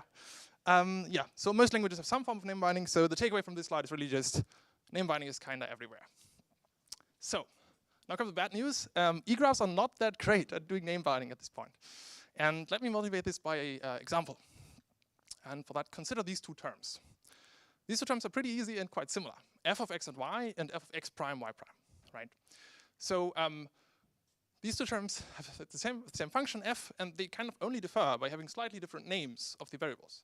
So it's x versus x prime, and y versus y prime. But they're kind of conceptually the same idea, right? If you want to store this in, for example, an eGraph, this is like the perfect use case for sharing. Because like whatever property holds for f of x and y will certainly also hold for f of x prime and y prime, right? Any property will definitely translate from one to the other because it's the same term just with a different name of variables. So perfect use case for sharing. But now if we actually put this into an eGraph, we'll see, well, there's no sharing at all. So on the first side, we see f of x and y, and then we see f of x prime and y prime, and we see there's nothing shared. So whatever property we have in one or the other, they will be stored completely separately from each other, and there's no sharing. And that's a problem. Because what this means is that when you rename variables in your eGraph, what you're basically doing, you're opening a kind of parallel universe of your eGraph where you kind of store everything separately. Because just one name is different, you have to copy all the stuff and just do the different kind of sub-eGraph. That's super costly. We don't want to do this, right? Any rewrite rule that will just rename things will break sharing, and that's a problem. Now, you might say, well, why don't we just use de Bruijn indices, right? Isn't this kind of the solved problem? De Bruijn indices solve the renaming problem, so let's just use them. And I think this is partially true, but there's still a problem with using de Bruijn indices. And I can show this problem using this example. This is a term in de Bruijn indices, and you can see we can actually do better reduction on it. So we have a lambda expression here, lambda, and it's applied to an argument. So what we can do is we can actually call this lambda and actually compute it through, and using better reduction, and this is what comes out. So we just plug the argument in there, replace this %0, which is the innermost de Bruijn binder, and we get this simplified version. And what we see, there's another side effect that happened here, which is that we actually also renamed this f of %1 to f of %0. This is also what happened. And that just happens because a binder was removed, and thus we had to shift the index. Because that's what de Bruijn indices are, right? You just remember how many indices you have to go out, how many binders you have to go out. Thus, when you remove a binder, the indices have to change. And all this is the same problem as with renaming. Shifting these indices is kind of breaking sharing, right? There's no sharing between f of %1 and f of %0. They're just completely different things to an eGraph. So when this happens, you break sharing, and you again open the subuniverse, which is a problem. So in de Bruijn, adding or removing binders also breaks sharing. Kind of the same problem as before, just in a different scenario. Right, so that's the problem. And now let's talk about how we maybe want to solve that problem. And that's where slotted eGraphs come in. And I want to start off by the same example we've seen before. F of x and y, which is one term, and then the other term, f of x prime, y prime, where there's no sharing. This is a normal eGraph at this point. And now how to make this slotted is we have to apply the following key idea. We want to unify e-nodes that are equivalent up to renaming of variables, right? We want to merge things that just have different names but are conceptually the same. And we want to unify them into an e-class which is parameterized by its variable names. So what does this mean in practice? In this case, we have 4 variables right here, right? So these are 4 e-nodes. And all of these e-nodes are equivalent up to renaming of variables because they are variables, right? If you rename them, they will be the same. So what the key idea tells us to do is we should unify these four e-nodes, for variables, into a single parameterized e-node, or parameterized e-class. And this looks as follows. We now have all of these four have been merged into one e-class, and this e-class now has a header. This header says, hey, we have a parameter v here, and we're kind of a generic e-class. We're generic over the parameter v, and then we just have this one e-node which says, hey, I am the variable v. And what this now means is, whenever we invoke this e-class, we have to give it an argument, or we have to plug into this parameter v. So in this case, f of x and y, we just have to put x into it and y into it to represent what we wanted, and here, x prime and y prime. Now you might wonder, okay, what are these great things there? We don't know these. And these are slots. So if you see these things, they're not e-nodes, they're not e-classes. This is kind of where we kind of diverge from normal e-graphs. This is the new thing. These are slots, and they really just represent the concept of a variable name. So something that you can rename that has no kind of global meaning, but just makes sense in a local setting and is a bound name. Right. So, and we will always show them in gray. So whenever you see something in gray, you know it's a slot. And it's this new kind of weird thing. Cool. We're not quite done here. We still have more unifying to do. So there's still e-nodes that are equivalent after renaming of variables that we have not merged, right? F of x and y, f of x prime, y prime, they're still kind of the same, just with different names. So again, we should unify them into a single e-class that is parameterized by these names. So let's do this. We merge it, and the x and y become a and b, and x prime and y prime also become a and b. So we converge them together into one generalized e-class, which is now parameterized by these arguments. Cool. So now we actually made it a slotted e-graph, and it's much smaller, which is great. But you might wonder, okay, how do you actually conceptually think about this object now? Right, I think there's a good intuition for how e-graphs work, but what's the intuition behind this? And so let's first talk about what is actually an e-class conceptually. A normal e-class is kind of just a set of equivalent terms. So that's what it represents. That's the idea behind it. Right, it's just an equivalence class, a set of equivalent terms. And because we now added this layer of parameterization, a slotted e-class is actually a function that accepts variable names and then yields a set of equivalent terms. So it's the same thing as before, just with a new parameterization added to it. So now, slotted e-classes are really just functions. And what we can do with functions is we can call them. And that may be helpful to see how it actually works. So we can call this function, this class, this function, with, for example, the names x and y. And we'll see that it will yield the set of terms, of equivalent terms, in this term just one, because it's quite a boring e-graph, f of x and y. And this really just happens by passing x and y through, see where this goes through, and then we see what the result will come out to be. So e-class, slotted e-classes really are just functions from the parameters and to an equivalence class of terms. That's the basic idea. Now we can also call this function, for example, with x prime, y prime, and we see we get f of x prime, y prime as output. And that's great, because now these two terms were the original ones that weren't shared before, but now they are apparently shared in this e-graph, Yeah, that's wonderful. So better sharing at this point. So this is a talk about name binding. And at this point, I didn't even talk about name binding, so let's fix that. And talk about how we do actually binders in slotted e-graphs. And we'll do this by an example, which is, that's a bit too quick, by an example which is, again, lambda calculus. So you can really think about this as being a big sum or kind of a quantifier, whatever binder you like to think about, but we'll just pick lambda as an example here. And we'll concretely map the identity function in lambda calculus in a slotted e-graph. And it looks as follows. So this might look pretty similar to what we've seen before on the previous slides, but there's one difference. It's this thing. There's a new e-node type, which is this lambda e-node. And it introduces a slot called x, right?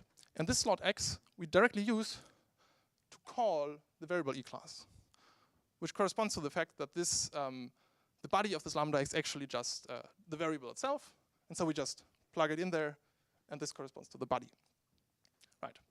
There's one important thing here, which is that because now this variable x is bound by this lambda e-node, it's actually not part of the parameter list, right? Because this is now a closed term, it doesn't need to depend on anything, it's completely independent. Yeah, and what this also means, if we now call this class as a function again, it doesn't only return lambda x.x, but also all the renamed versions of it, right? We don't want this to store all the different namings of it. That doesn't make sense. That's exactly the problem we want to solve, and that the Brown also solves. But so whenever something is not in the parameter list anymore, it's kind of automatically, you can think of it as it means this thing and all other names that you can think of. So this kind of covers all these things automatically. Yeah. Cool. That's the basic idea of how slotted egraphs work.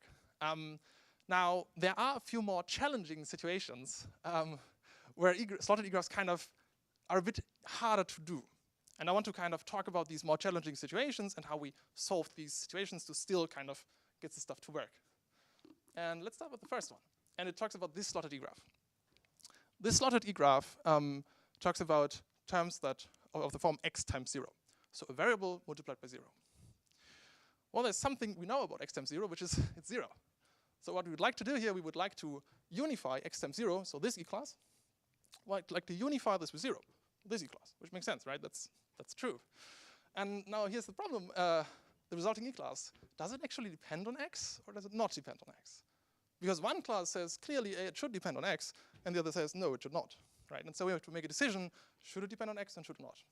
And I think there's many sound, or definitely also unsound ways to do this, but the choice we made is to say it actually does not depend on x, right? This thing is 0, this thing is also just 0, it literally does not depend on x. Or if this is y or something else or anything, multiplying anything by 0 is 0, so we can remove the dependence on x and generate this new e-graph as an output. So we do not depend on x anymore, and we've merged these e-classes now. Now there might be a weird thing in the slide, which is, well, there's still an x. And that might confuse you for a minute. And this x is very similar to what we've seen before with the binder. Right? In the binder slide, you saw also a x that was not part of the parameter list because it was bound by the lambda. Here it's a bit different because it's not bounded by the lambda, but still, it's not the parameter list. And what this now means is what I've alluded to before. This e-class represents 0, because, well, 0 is in there, and it does represent x times 0, and y times 0, and z times 0, because it's not connected to the actual name. It does not really matter what you plug into this. This is redundant. This is not important. Anything that you plug into this actually will yield 0 in the end anyway. So you can actually get rid of the name, and this again then corresponds to plug in any name of this, and it's all the same. And also for completeness, this is a recursive class, so there's also some fancy recursive terms in it. Okay, yeah, cool, that's the first challenge. There's a second challenge, which talks about this e-graph, and this just corresponds to a plus b. So right, this is an addition of two variables, and this is what this talks to. And now there's another property we know about a plus b, which is, well, a plus b is equal to b plus a. Why do we know it's symmetric? And now, so what we would like to do is we would like to merge the e-class of a plus b with the e-class of b plus a. Now we're at a problem because, well, they're actually the same e-class already. So that's kind of hard to do, right? But still, we still want to kind of get this information across that this is actually a symmetry. We need to encode this somehow. And so now what we need to do is we need to extend our feature set a bit to allow e-classes to be symmetric somehow. And how we do this is we say, we have this fancy feature up here, which says e-classes are not only depending on one parameter list, a comma b, but actually a set of parameter lists. So what this means is, however you call this with a comma b or with b comma a, all the stuff that comes out of it is equivalent anyway. So it doesn't matter whether you flip its arguments, it's the same output anyway. And when you think about this again as a function, if you call this with x comma y, you can think of this as being called in this direction, which then yields x plus y, or you can think about this as calling this, which then returns y plus x. So this is just saying, because of the symmetry that we have within this class, actually both things are valid, and all of this is represented by the class. Right. So this was the second challenge, and now we can, oh right, one thing I forgot. One cool property is that this thing can be nicely represented as a permutation group, which actually makes a lot of things pretty nice and I think efficient. Yeah, so that's a dope thing I wanted to mention. But yeah, now we actually come to the evaluation. And yeah, we evaluated by doing reverts on the RISE language. RISE is a functional data parallel language presented at ICFP 2020. And what we did is we compared against the name and the De Bruijn implementations from Tamar Köhler's PhD thesis, and we also took the rewrite problems from this thesis, right? So we kind of compared against him, his implementations. Right, and to ensure a fair comparison, we backported optimization to stop unnecessary propagation of substitution because this made a big impact, and so that we kind of we're not actually comparing any optimizations, but really only De Bruijn versus slotted. Yeah, that's why we kind of backported this thing. Cool, so let's look at the data. We have a diagram here, and we see named and De Bruijn in orange and brown, and we see our implementation slotted. The y-axis here is the number of e-nodes that were necessary to solve the problem, and it's a log scale. Right, so there's three problems here. There's reduction, which is really lambda calculus, do a bit of better reduction, and there's not really a big search space, so it's not a hard problem. And you see that all implementations kind of are in the same ballpark of kind of size. So it doesn't really make a difference. De Bruijn has a bit more work to do, so it's a bit bigger. But yeah. Then binomial is a pretty hard problem. And we see that named wasn't able to solve it. But we see that De Bruijn and slotted are kind of, oh, again, pretty similar, right? I mean, that's not even factor 2 in difference. So yeah, not really a big difference. But then when we look at the third one, fission, we see a drastic difference. You see this is more than a factor of 100 in size of, in size of e-node count, which is enormous. And you might wonder, hey, why is this discrepancy there? And the reason for that is really, or that's what we think, which makes sense to us, is that the fission problem makes heavy use of rules that introduce binders. So exactly the thing where De Bruijn breaks sharing, right? The map fusion rule, for example, is a rule where we have two maps that are combined to one, which then introduces this lambda, important thing, breaking De Bruijn's sharing guarantees, right? And then we have map fission, which is the opposite, and it again introduces a new lambda, also again breaking De Bruijn's guarantees. So in these problems, these rewrites were not really relevant for binomial, so this is where the impact isn't really big there, but it is big here. And to really bring the point home that kind of introducing and removing lambdas is the thing that destroys De Bruijn, we did one more thing. To all of these problems, we added eta expansion. A quite simple rule, but still very explosive. Whenever you have a function, you can represent it as a buffer function that just passes its argument along to the child. So that's, you can do this, and this is equivalent, but obviously you can do this for all f. So this is a lot of blow up. And it's typically something you avoid because it's very explosive. And now if we do this, we see named and De Bruijn are not able to solve any problems at all, because in both cases, these creations of new binders are destroying everything, pretty much. And slotted, I mean, there's still a notable cost, but you see it's able to cope much, much better with this introduction of new binders. It's doing all right, I think. So yeah, so I think really introducing and removing binders is the problem that really kind of sets De Bruijn and slotted apart. Okay, now we come to the state of the implementation, right? What do we currently do? And so what does currently work? And you currently can specify your own language. This means our implementation is already generic over a language, and also you can define your own binders. You can define quantifiers, you can define a sum, whatever you want in your language, put it into the eGraph, in the slotted eGraph, and then do your stuff. Also, we have e-matching and rewrite rules, so you can really kind of define your languages like your rewrite rules like you want to with patterns, which I think is pretty cool. And one also cool fact is when kind of comparing this to De Bruijn or named, in named you always have to think about naming collisions, which is really annoying and problematic. And in De Bruijn, you have to do all these shifts. Here, I think you can really kind of just take the named rules and just forget that you need to do naming collisions because it's just handled by the data structure. So you can really take the named rules and it just works. And you just remove the things that do naming collision. And that's pretty dope, I think. Then we have extraction, which is only working for tree right now. So we don't have DAG extraction at this point, but I think it's possible to do. And we implemented both challenges. So implement the solutions we've mentioned before. Right, but obviously there's all those things that are not that yet. We don't have egress analysis, we want to get there, but yeah, we didn't manage to get this yet. Also, there's really no fancy optimizations, so our e-matching is very bare bones. There's no kind of performance thing in there. It's taken a while, but there's a lot of kind of headroom for improvement. And yeah, generally it's work in progress, right? It's very fresh. We just made this.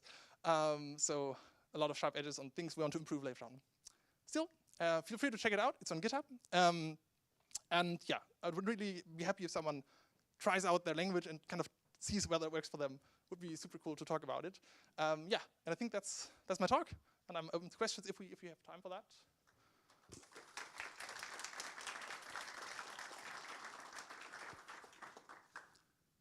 Thank you for the good talk. We have time for 1 or 2 questions while the next speaker gets set up. Sort of going over. Hi, great talk. One of the things I really loved about that ADA reduction example is that you take something that really doesn't saturate in traditional equality saturation and then turns it into this little finite recursive cycle there. That's really, really cool. Something else that was, I think, more implicit in the symmetric example was this notion of some of the names have these implicit constraints that, oh no, this name actually encodes a different quantity than this other name.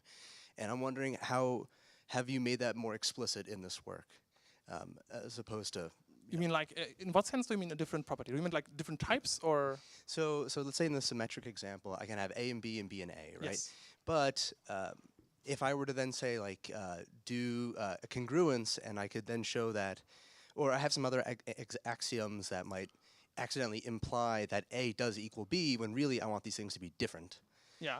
Can I end up showing, or like in an E-graph, collapsing these two things down to the same thing? So if you actually show that, in some cases you can kind of prove that all variables are the same because the variable doesn't matter. This is kind of what happens in the x times 0 example, where kind of all variables collapse into 1 because we see that the variable you put into it does not matter at all.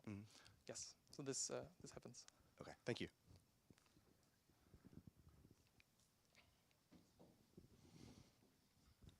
Many thanks for the great talk. On the symmetry side, I was wondering for the cases in, let's say, lambda calculus where you have, let's say, let commutativity. For example, let x equal something, let y equal something, and for example, let z equal something, and all of them are independent of each other. So there is a kind of symmetry notion there, which is kind of a combination of symmetry with binding. So do you handle those cases as well? So, I mean, we didn't implement like the let commutative you're mentioning, but I think there's also the problem that like the first let could kind of introduce something that's used in the next let. So there's kind of only a conditional commutativity, I think. So I think it's not quite easy, but I think if you just define the rule and remember to kind of check this, then it should just do this thing. So yeah, I think it does. This is not like only for addition, right? You can put anything into this, and yes. So this should also work if you use this with let bindings. Yeah. Okay, thank you. Okay, I think we need to wrap it up and move on to the next speaker. Thank you so much. Sure.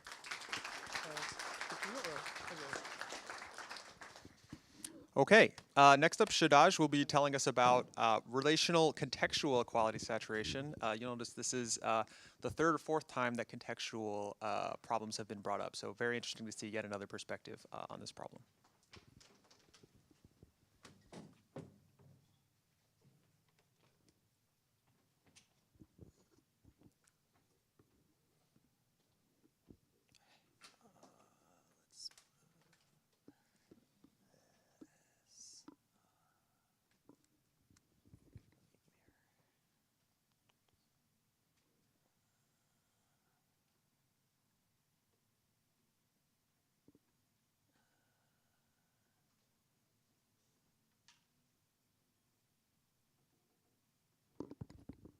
All right, cool.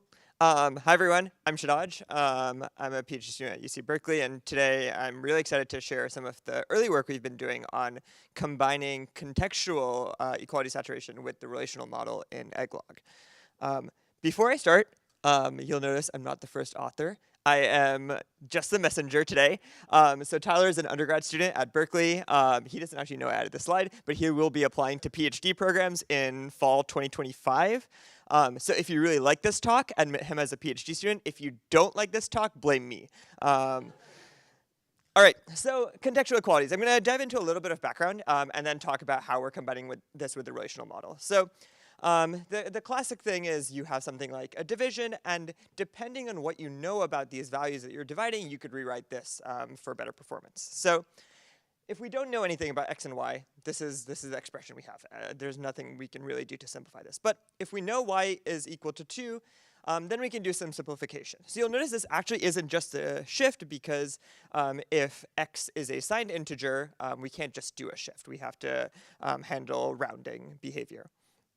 Now, if we know that x is positive, then if we only know that, we can just preserve the division. We can't really optimize it. But if we know both of these facts to be true, then I can do the simplified bit shift, right? And so depending on information we know that we might know based on branching or other parts of our program, we might be able to optimize the program in various different ways. So where do contextual equalities show up? So the classic example is when I have a branchy program. So here's like a simple Rust program where I have some branches, and I'm going to be computing the same x divided by y in a couple different places in the program. So under the y equals 2 branch, I know that this is something I can convert into some type of bit shift.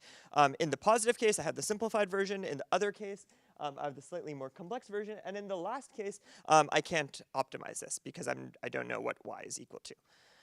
So how do we actually implement this if we wanted to do this in an EGRAPHS model? So one of the kind of the initial attempts might be, oh, I can just have a rewrite rule that says I can rewrite x divided by y into x shift. But this will be wrong, right?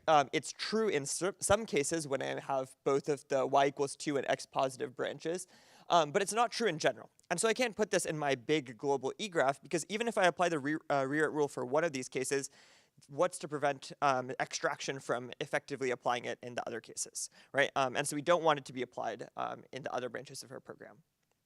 So how do we fix this? So there are a couple of approaches that have already been used in eGraphs to handle this kind of contextual rewriting problem. So the most classic one is this context pushdown approach, where we introduce additional nodes in our expressions to keep track of knowledge that we have based on branches from above. So if we consider our expression from before, I'm going to have a rewrite rule that just generates this kind of context node, which is just going to mark the fact that I know that y equals 2 or y is not equal to 2. And I put everything beneath the conditional behind these pieces of context. So I can kind of rearrange my eGraph a little bit.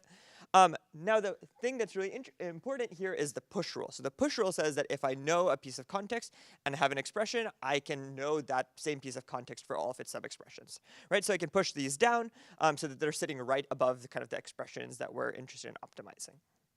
Again, I can kind of manipulate this graph. And the reason these animations are so slow is I want to kind of point to the fact that we're doing a lot of rewrites. The eGraph is expanding quite a bit in the process of doing this. Lastly, we are going to have another application of this because we have another conditional, and so we push this additional context. And finally, we can apply the rewrite rule, right? So now that I have both pieces of context, I know x is positive and y is equal to 2, then I can have a rewrite rule which is safe and correct, saying that when I have both pieces of context as well as this expression, then I can rewrite it. So we're able to eventually arrive at the rewrite that we wanted all along, and we actually notice that, like, depending on which branch we're on, we extract differently, right? So in the case where y was not equal to 2, then I just extract the original version of the program. But because of this context, when I do know both of these pieces of information, I can extract the optimized term. So this is great. It does the right thing. Only problem is it's very, very slow, right? Because I'm introducing all these additional nodes. I have all these rewrites to push things around. So how do we do better? And in particular, there's another issue, which is we don't share rewrites between these, right? So in this case, if I had an expression saying I'm multiplying x by 0 that was sitting under some piece of context, I might use a pushdown rule. But I have the issue where I might know that x times 0 is equal to 0. I can identify that equivalence.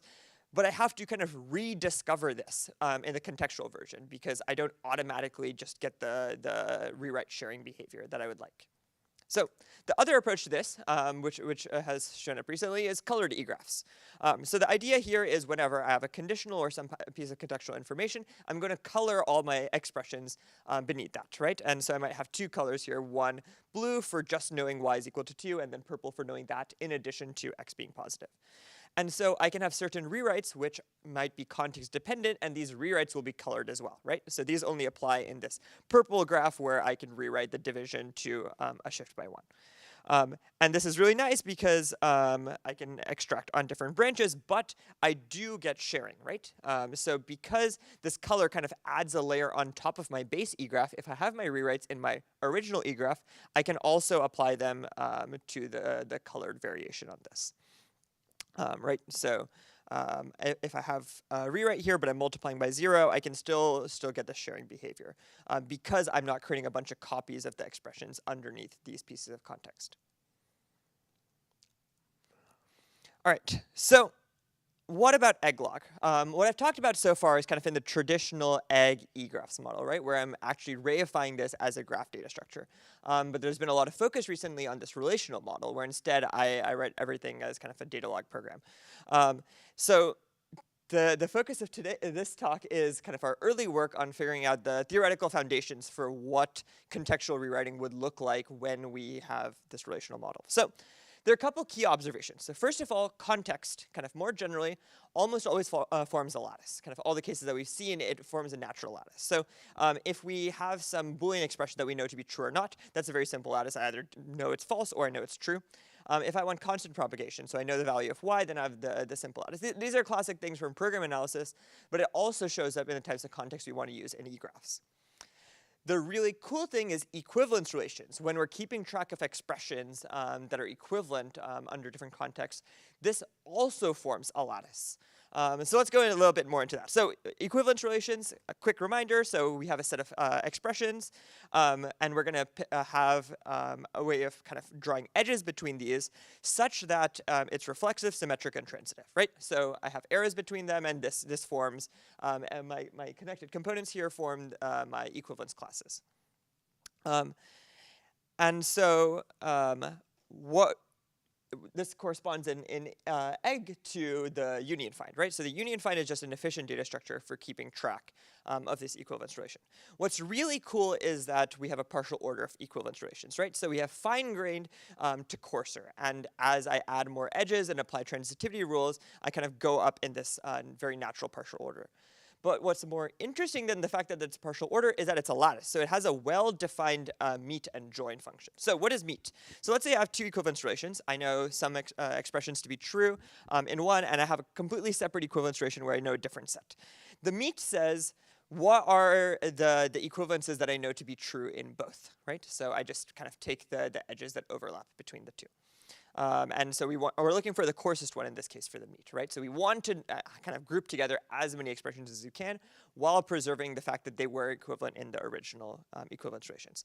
There's also the dual, the join, right? So if I have another pair, the join actually says, okay, combine the information from these. So I know some things to be true here, some things to be true here. Now let's assume that I know both of these kind of properties or contexts to be true and combine them. We have to apply transitivity in this case, so it's a little more complicated. But kind of hopefully this gets your intuition going on, like, if I have rewrites that are true in two different contexts, and then I have something that's underneath both of those contexts simultaneously, I could use the lattice join to figure out what expressions are common there. So the key trick that we're excited about is that a lot of the focus in existing approaches like colored EGRAPHS has been you kind of reify this equivalence relation for all the different colors you have in your program. But if you have many, many colors, this can get very expensive. But if we have this kind of lattice structure, instead of actually reifying and materializing every single one of these equivalence relations, we can store a subset of them and be able to materialize ones that we need on demand rather than doing it ahead of time. The next piece is the relationship between context and our equivalence relation. So when I discussed before that the context that we have that we're rewriting with are a lattice. And the exciting thing is that if we have a lattice in our context and a lattice in our equivalence relations, we can actually map between these, right? So if I don't know anything about both of these contexts, perhaps all these expressions will be independent. None of them are equivalent to each other. But if all of a sudden I know y equals 2, then I can have some rewrites. And I'm going, again, in the same direction in both partial orders here, right? It's becoming coarser as I go up in my context lattice. And if I know x is equal is positive, then all these are equivalent. So again, I have this map between them, which provides a really natural way to figure out where I need to be applying these deltas as I'm introducing new contexts. Now, the last piece to discuss here is where are the e-nodes, right? So far, I've just been writing a bunch of expressions on the slides and drawing arrows between them. But this doesn't actually look like the traditional EGRAPHS model. Right, so where am I going to be doing the type of canonicalization and E-class approach? So to do that, we're using this kind of thing from set theory called quotient sets. So if I have a set of expressions and an equivalence relation on them, I can take a quotient set, which derives the set of E-classes I have in my system. So again, if I have my expressions and some errors between them, the quotient set basically takes the dots that are equivalent to each other and fuses them together. and these form my E-classes. So you can think of this, again, as exactly what's happening in your union find, right? If I'm taking my elements and mapping them to these nodes in my quotient set, that's exactly what the union find does with its find API. But we think this is a nice kind of formal grounding for exactly what's going on when you move from the world of just storing expressions and storing equivalences between them to the optimized, efficient eGraphs world. Now, the really cool thing, again, is quotient sets also form a lattice, right? So we have lattices all the way down. So if I take the quotient according to some context and take the quotient according to another context, I actually have the same partial order between these quotient sets as these E-classes get coarser and coarser, right? So if I have some E-classes, there's just a direct mapping when I become more coarse to figure out which of these E-classes are getting merged together based on some additional context that I know. And so kind of there's a small kind of variation here where there's a little bit of trickery in quotient sets because quotient sets are still reasonable expressions, but we need some type of canonicalization. We're working on this. We don't have an answer yet for exactly what canonicalization looks like in this world, but we have some early progress on this. And the particular trickery is if I have the same expression that shows up under several contexts, what does canonicalization look like? In different contexts, I might have to canonicalize to different E-nodes. But the big picture here, right, is I have lattices all the way down. On the left-hand side, I have my context, right? Things like, do I know something is positive or do I know something is a certain value? And as I kind of go further and further, going into my equivalence relation, going into quotient set and going into quotient sets with canonicalization, I preserve the partial order and these lattice operators, right? So I have a meaningful join and meet that kind of transforms between all these different representations of my rewrites. And so our hope is that we can do tricks kind of from database literature to only materialize some of these. So if I know that certain rewrites require certain contexts, I might materialize those, but I won't materialize others until those rewrites are possible. And so this can achieve a lot of memory savings while still having kind of a nice grounded formal model that looks very similar to the classic relational approach in egglock. So in summary, there are a lot of existing approaches. But these struggle with kind of mapping to the relational model and also reasoning about things like memory efficiency. And so our main observation is that there are lattices all the way down. We can go from context all the way to our E-classes with meaningful meet and join that allow us to kind of keep track of deltas rather than actually needing to reify each of these individual elements. And so what we're hoping to do in our further implementation work is apply this to have smart algorithms for automatically materializing subsets of these equivalence relations rather than all of them ahead of time. And with that, I'd be happy to answer any questions.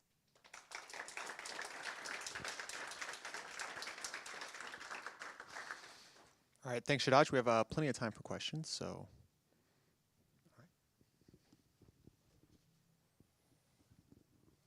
So, thanks. Really cool to see this work go ahead.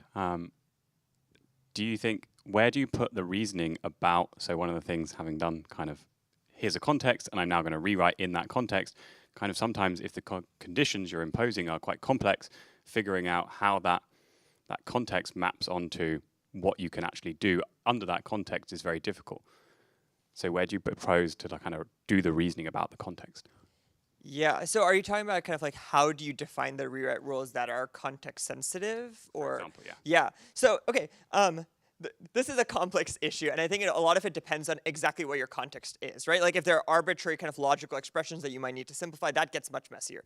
I will give that, so this is part of the Hydra project at Berkeley where we're doing distributed kind of query and distributed protocol optimization. So for us, the contexts are things like, oh, I know that I have a network at the end of my query pipeline, and so I don't care about optimizations that introduce additional latency in the processing of elements. So these are a bit lighter weight, the types of contexts that we're dealing with. And so for us, the rewrite rules look like a traditional rewrite rule with a static context that we just require for that.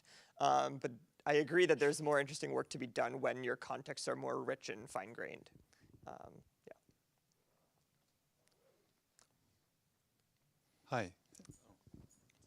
Hi, thanks for a great talk. Could you say a little bit more about the quotient sets and canonicalization? Like, why is it hard, and what are you planning to to do there? Yeah. So the main tricky part with canonicalization is how so there is a natural lattice when you do just the quotient set, right? Like I have these points that are being merged together, and I can figure out a mapping. Canonicalization does not fit into that nice lattice world, right? If I picked a canonical node ID, there's no way to do just a lattice join across two contexts and merge those canonical IDs together. And canonicalization is also very tied to kind of using this union find under the hood, because that's kind of where that's how the canonical node ID gets picked. So the messy part is basically like if I have the same expression under two different contexts and I picked a canonical node, how do I fuse those together when I fuse together those different quotient sets? And we don't have an answer for that yet, but we hope to have one soon. Thanks. So kind of in the same spirit, I'm curious to understand more what you're doing to represent the quotient sets, because if you had asked me half an hour ago before your talk, how do I represent a quotient set in memory, I would have thought a union find is exactly a quotient set. So how is, there seems to be like another step of like you're representing an egraph inside an egraph in some way here. How are you representing these quotient sets? Yeah, so the primary way we represent the individual quotient sets is still going to be a union find. What's interesting is now we have a hierarchy of union finds, potentially with some gaps in between. And so what's the primary thing that we're kind of investigating is what is the kind of most efficient way to store the metadata for how to map between the different layers of union finds that we have. But kind of in between, they will still look like union finds and have the same kind of API interface as union finds.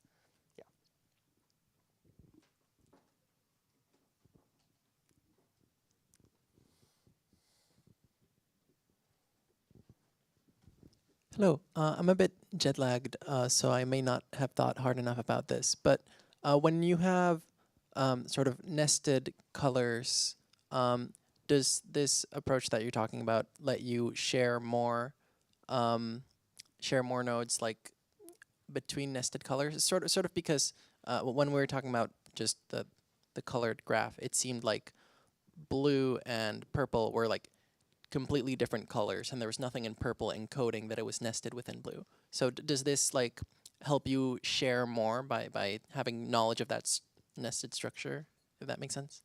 Yeah, so I will point out the colored eGraphs paper also describes this partial order, but it focuses primarily on just a partial order rather than it being a lattice. And so there is an ordering of like this is a stronger context than another, but for us, we have the lattice join and meet, which gives us things like commutativity, for example. Like if I have two contexts, I don't care the order in which the contexts were introduced. And so that gives us a little more power in reasoning about that. Yeah. All right, let's thank the speaker again.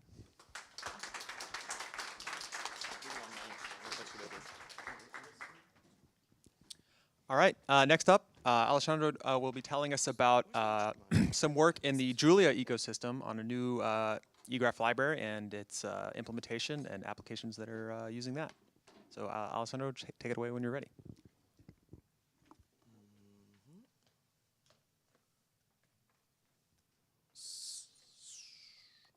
So, hello everyone, and I may need Niklas's computer here because I got a new laptop and it seems that HDMI is not really, let's see if it works. Oh, okay, it's working. No, I don't need your laptop, but you can say if you want. Okay. All right.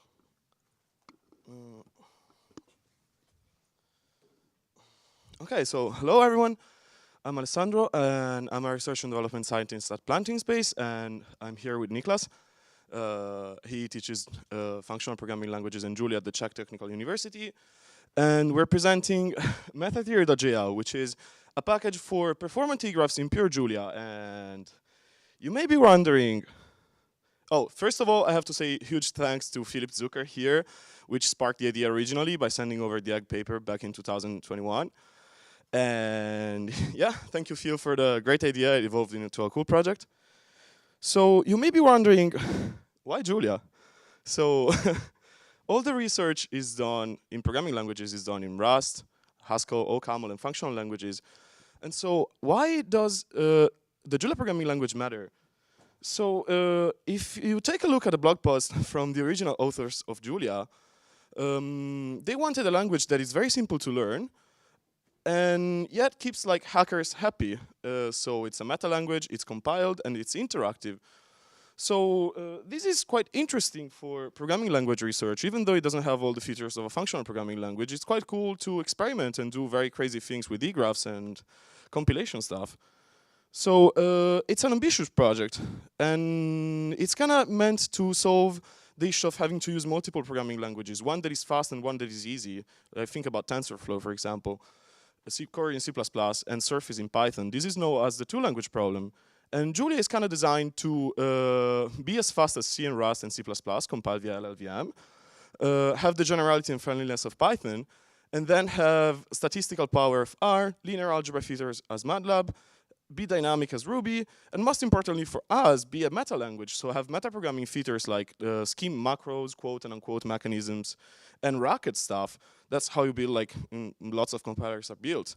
And then there is a crazy type system that is a bit different from functional programming languages, but it's really cool and you can do very interesting stuff with it, even though it doesn't have arrow types. It has parametric types and lots of other cool features that we're gonna see later. So Julia is meant to solve this two-language problem where you need to have like specialized teams of people working on different programming languages into a single system, into multiple modules made in different programming languages. You can make everything in Julia. And why EGRAPHS then in Julia? Here we have an equation for an oceanographic model that has gradients. So we want to run gradients on GPUs efficiently. And how does the Julia code look then? Julia is designed to look pretty much like the equations on paper. So you can use symbols that look like the equations on paper. And so if we reason about the equations on paper via equational reasoning, why not reason with equational reasoning in Julia code? And this snippet is pretty cool because you can run on CPU and GPUs at the same time. And let's not focus too much about this snippet of code, but just see how similar it is to the equation at the top. And also, why EGRAPHS in Julia? It's very composable as a language, and there's state-of-the-art scientific machine learning ecosystem, which is called SciML. And we have state-of-the-art differential equation solver, amazing automatic differentiation, and you can plug these things together. They're made to be plugged together. And where does equality saturation fit in this context? So we can build ordinary differential equation problem and differential equation problems symbolically, starting from an expression from an equation. And there's a library called Symbolics, which does all the cool symbolic stuff. And then you generate a step function for numerical evaluation later, which is the one at the bottom, where you actually solve the ODE problem. And where do you want to insert equality saturation? In between the symbolic construction and the numerical evaluation of this kind of scientific machine learning programs. Yeah. And why? Because you can optimize those programs by using the equations that define your theory on paper. So if you can write like high-level compiler optimizations that really fit inside of the program without having to exit the same host programming language. And so let's jump to the package. So what is metatheory.jl? Metatheory.jl is a Julia package for general purpose metaprogramming and gives a bit of structure to the already existing features, because Julia doesn't really have a pattern matcher. We use multiple dispatch. And so we have a DSL for pattern matching, which is quite inspired from OCaml and those functional languages. And it's compiled via source-to-source transformation. We're going to see it later. Thus, it's very minimal and extensible. It's just a macro. It's expanding macros. And it's integrated with an expressive type system, so we can go back and forth with all the cool Julia type system features. Then we have a classical rewriting engine, where rules are functions, are callable objects, so they're struct, and they hold the pattern matching functions, and thus you can combine them with higher order functions, with functional combinators, like fixed point or chains of rewrite rules, and it's backwards compatible with symbolics.jl that is built on top of these combinators. And then we also have the EGRAPH engine, which plays together with all these other features here. It's dynamically typed, so it means that you're not fixed to a single language of expressions. You can use whatever Julia object that is shaped as a tree. It's interactive, so you can stop saturation, you can jump inside, you can debug it, you can visualize it. And it performs as close to Rust. We managed to optimize it a lot. And the cool thing is that you can write Julia inside of your Julia program with just a macro. So you can run equality saturation inside of your program with just a macro and define your equality saturation workflow without leaving the Julia workflow of your REPL. And it's quite extensible. I mean, it's the size is pretty small. So let's look at a workflow. Easiest thing, we load the package. Then we define a system of rules with the theory macro, which is just a vector of rewrite rules. But the macro expands the syntax into the actual pattern matching functions. And we have 3 kinds of rules. The first one is equational rule. We used to that. And the second one, I like to call it the fat arrow rule. And on the right-hand side of the fat arrows, you can, the right-hand side is evaluated as Julia code. So it's not a pattern. It's like a Julia closure. And this one is doing constant propagation because this type assertion is checking that you have an integer literal constant inside of your E-class. And it only matches if you have 2 integers in 2 different E-classes. And then it's summing them. And so it's doing constant propagation. And it's fairly like super easy to see and visualize. And the last one is just classical left to right rewrite rules. So yeah, you can also define the variables at the top. And yeah, how do you make an eGraph? We have 2 type parameters. The first one is the kind of expression language that you want. It can be an abstract type. We're going to see later how and why this is useful. And then you have an analysis type. And you can dispatch on the analysis type to interchange whatever value you want to run the analysis, the eGraph analysis on.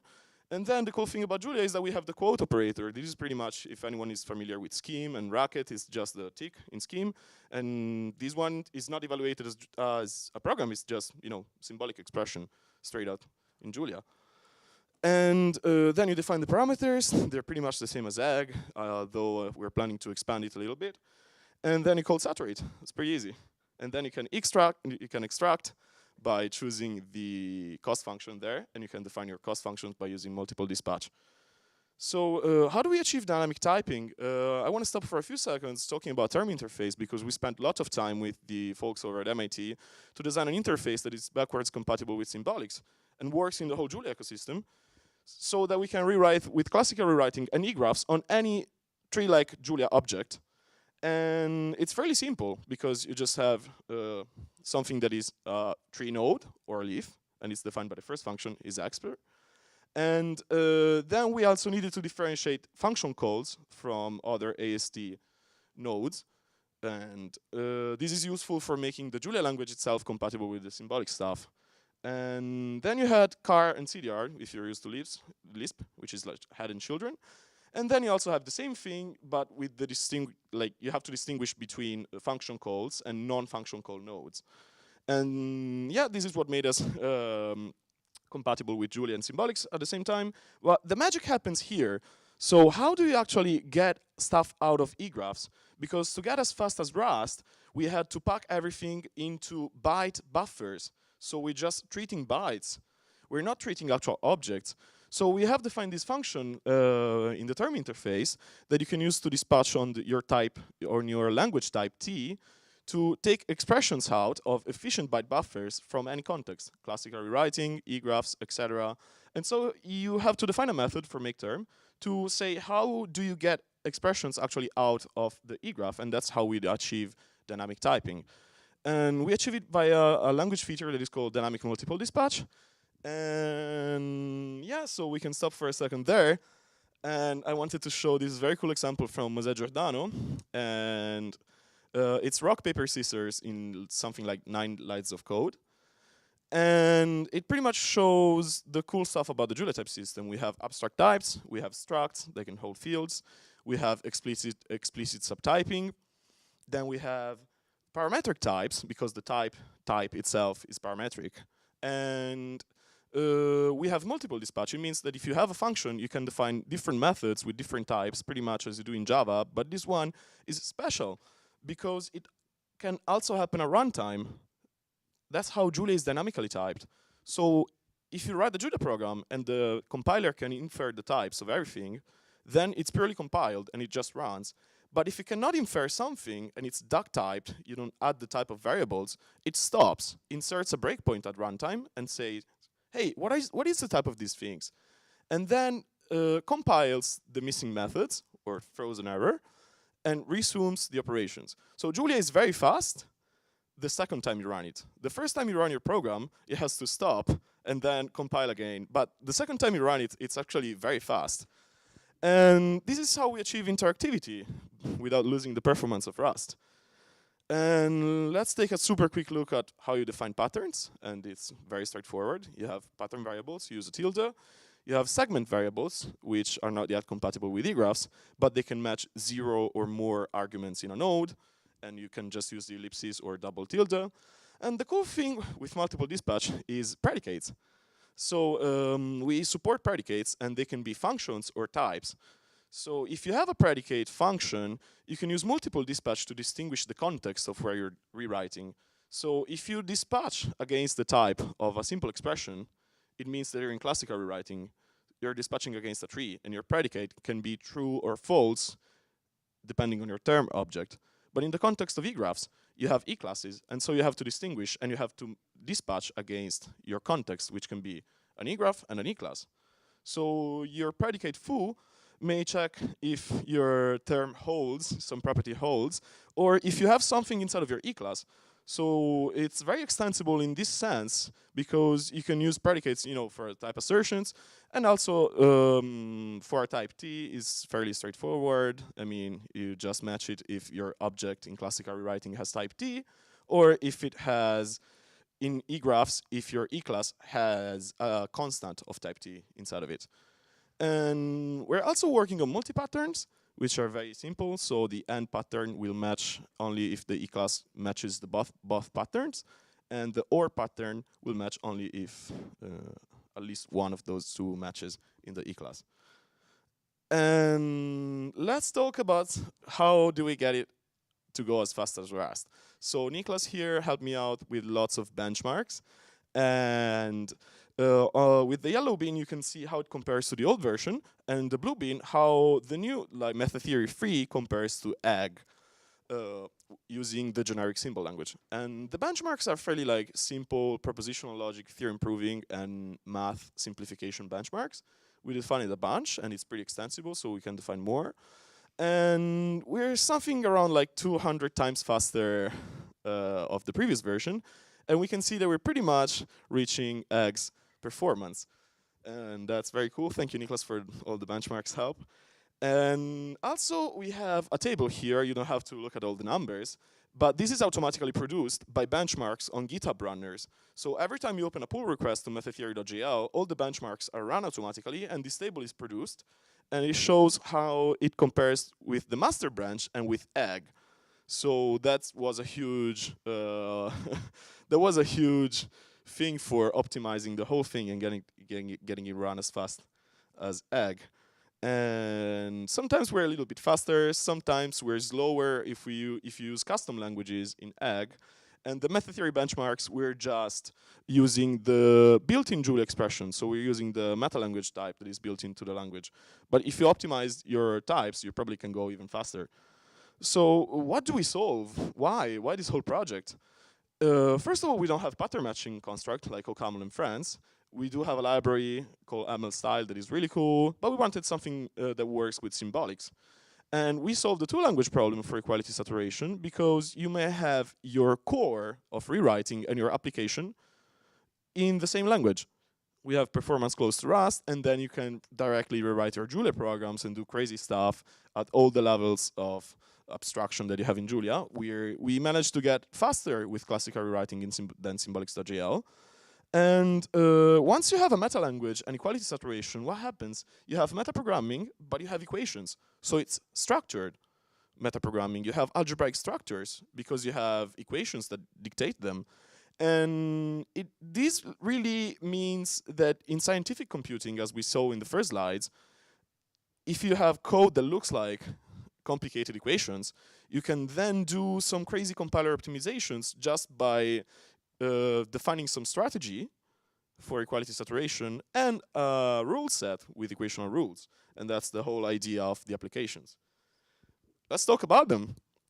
So we have a new one by Hector Peters that has contacted me, and he managed to plug methodtheory.jl inside the Julia compiler itself and rewrite on the intermediate representation of the Julia compiler itself without leaving the same REPL session. He had to add a pass manager, so he forked the compiler, but it's based on crane lift ideas, and side effects are encoded, and he's missing control flow and a bunch of things, but this is really cool. I mean, this can become something in the Julia compiler itself, written in Julia, and yeah, so you just you have a macro, so you have some options, some rewrite rules, and whatever you want to optimize. And this is not done on the expression level, but on the intermediate representation level.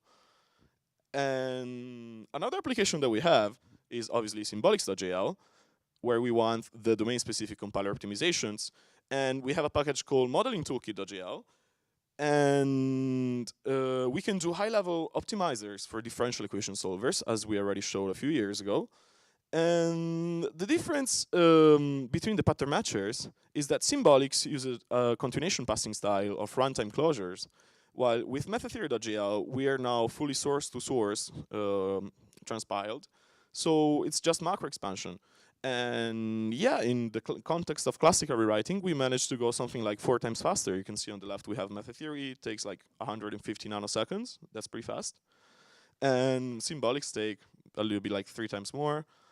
And yeah, we're also aiming to kill all of the heap allocations for rewriting. So we're aiming for pretty fast term rewriting in general.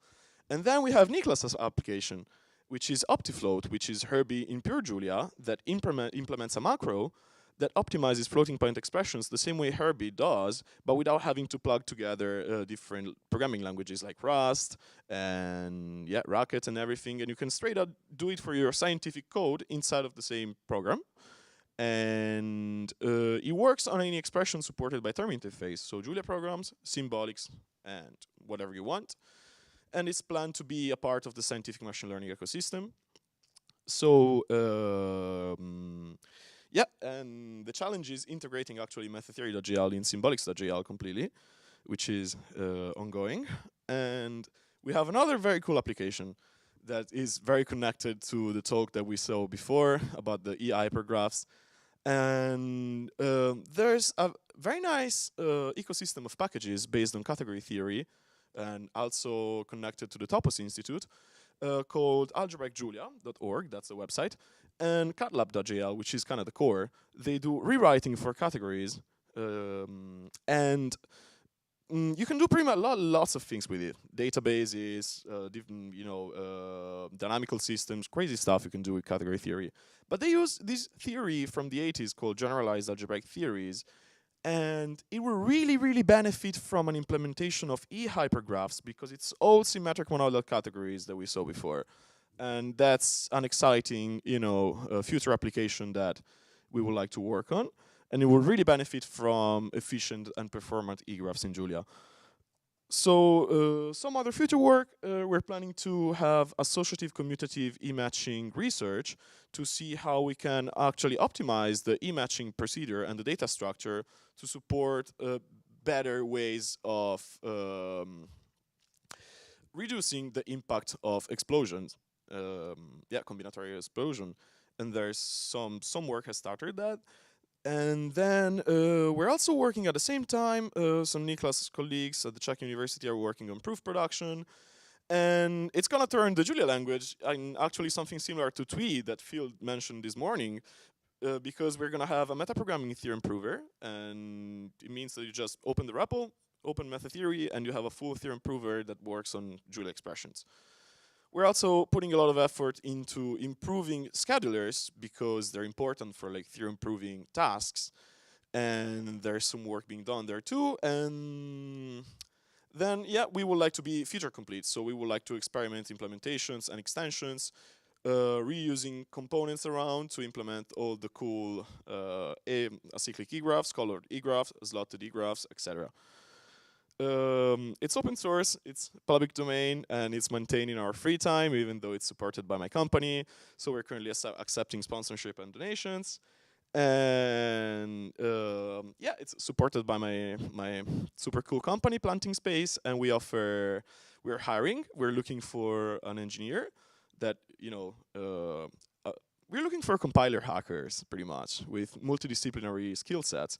And we're hiring fully remote. We go really often in fun locations. We're not working on metatheory.jl for now. You know, I'm always talking about it though in the company. But very interesting and similar challenges. That's why I started there. And even though we work in Julia, we value experience in category theory, information theory, dynamical systems, and languages like Rust, OCaml, Clojure, C++, and Haskell. And lots of algorithms from programming language theory. And I think they wanted to show me, I want to show it. Very cool short.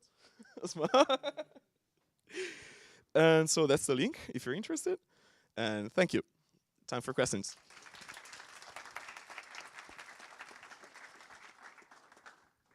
Thanks for the talk. Yeah, we definitely have time for a few questions. I'll start us off here. One of the cool things about projects in Julia, and it sounds like you're using this and the applications are using this as sort of runtime code generation. Are you using this inside of metatheory itself, for example, like for doing e-matching or something? I had some ideas of bootstrapping, but it's not the case right now. I'm planning to use these for pretty much use the pattern matching features to then define the whole syntax layer and kind of bootstrap it. And the runtime generated functions, we're thinking about it in case we have to generate rewrite rules in problems like synthesis. So we have generated functions in Julia, but we still haven't experimented yet with it. So that's kind of the trade-off between CPS of runtime closures and then having super fast macro expansions there. So yeah, it's a good question there.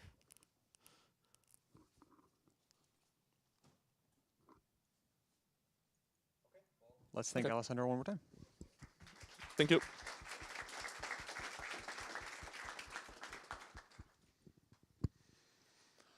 Okay, and next up we have Sabrina, who's going to tell us about yet another eGraph implementation, but this time targeted at a different application, test suite reduction and abstraction.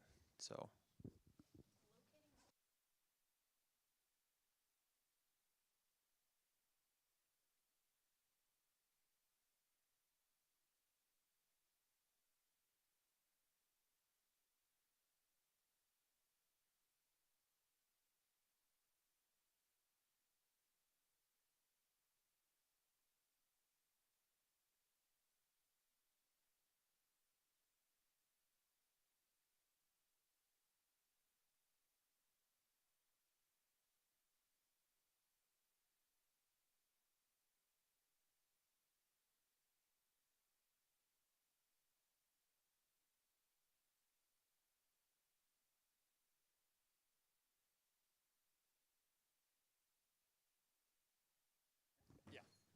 Okay, thank you.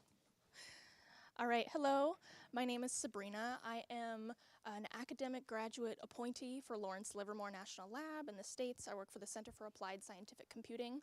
And today I'll be presenting some work that we've done on a project called EGRAPHS, or eGraph-based structures for test suite reduction and abstraction. So to give some context for the problem that we were trying to address, suppose you're testing a tool that takes tree-structured input. This applies to tools that take in schema-based documents like XML, or tree-based data structures, or abstract syntax trees. For our specific problem, we were using abstract syntax trees that were generated by Clang from C programs, like the simple C program on the left, to get tree-structured output that looks something like the one on the right. And when testing this tool, we ran into a very common problem. The tool had no established test suite. This is usually the case. And the way that most developers address this problem is to build test suites from actual inputs that the tool is expected to handle. That could be done through regression testing or unit testing. However, as you likely know, this approach is very time and labor intensive. Additionally, the test suite is not guaranteed to cover all of the full range of input that the tool is expected to handle, and you may end up with a lot of redundant test cases, which can make the testing process a lot less efficient. It also, depending on your problem, it may be impossible to generate test cases based on the actual input for the tool due to the presence of an abundance of extraneous information or sensitive information. in terms of extraneous information, you may have a case where it's difficult to just run a processing script on your input and remove all the things that you don't need, but you still need to find a way to efficiently filter out parts of the input program that aren't relevant while retaining all the salient parts of the program for testing. And for our specific use case, if you've ever looked at an abstract syntax tree generated by Clang, it's very messy. There's a lot of unnecessary information in there, like IDs and information about the header files. And since we're trying to test on programs that literally already have millions of lines of code, it's really not helpful. So we had to find a way to filter that out while still maintaining the integrity of the input trees. Additionally, this is an issue that we at Lawrence Livermore run into a lot, but it can come up in other places where you have sensitive information in your input. Maybe that's due to regulatory constraints on your data, like maybe you're working with health information that's censored to protect patients' privacy, or maybe your stakeholders are concerned about copyright or proprietary information. At Lawrence Livermore, we also have security concerns, so different members of a team may have different levels of access to essentially like clearances about the data. And so you need to make sure that all members of the team can view the information about the input that you're processing. So this is sort of a different instance in which you need to ensure that the tool can handle this sensitive information in the program, but you need to find a way to abstract that out. So given the problem context, we began asking this question: without an established test suite, how can we develop a test suite that best demonstrates the correctness of a tool operating on tree-structured input? Of course, what is best is really going to depend on the context in which the tool is being used. For our tool, we are concerned about lessening the redundancy of the test suite to obtain a smaller and more efficient test suite, while still ensuring that we test the tool on the full range of the content that it's expected to handle. Of course, there are a number of ways to approach this problem. The perspective that we took was one that is analogous to the process of distillation, but we were using EGRAPHS instead of cold water. So we still hope to extract test cases from real tool input, as is done in the traditional case, but we hope to use EGRAPHS to filter out or abstract any unnecessary or sensitive information. And after filtering out and abstracting, we wanted to distill the structures of input programs into smaller test cases. And when I'm talking about program structure, I'm talking about programming patterns like an accumulator pattern, or control structures like for loops and conditionals. So we're really talking about like a syntactic analysis of the program, or syntactic perspective. I wouldn't necessarily call it an analysis. But to give more input, or to give more insight into how this workflow works, we can walk through it here. So as I said, we're starting with these large JSON inputs that were generated by Clang. We're then feeding those into a traditional eGraph structure and leveraging the hash consing to identify any overlap in the program structure and content. From there, we wanted to abstract any sensitive or unnecessary information using what we call extended rewrites. These are rewrites that allow for term replacement and deletion. And once we moved to this eGraph that allows those features, we then apply these traditional equivalence relations to address any remaining redundancy in the input. And after that, we use the extraction functionality to extract these test cases that capture the structure and the content of the larger input while minimizing redundancy. So the bulk of our research focused on transitioning from this traditional eGraph to an eGraph that allows replacement and deletion.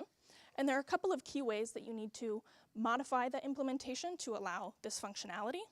So first, you obviously need to modify the rewrite rules to allow you to delete and replace terms. So we introduce the notion of like destructive rewrite rules in our implementation.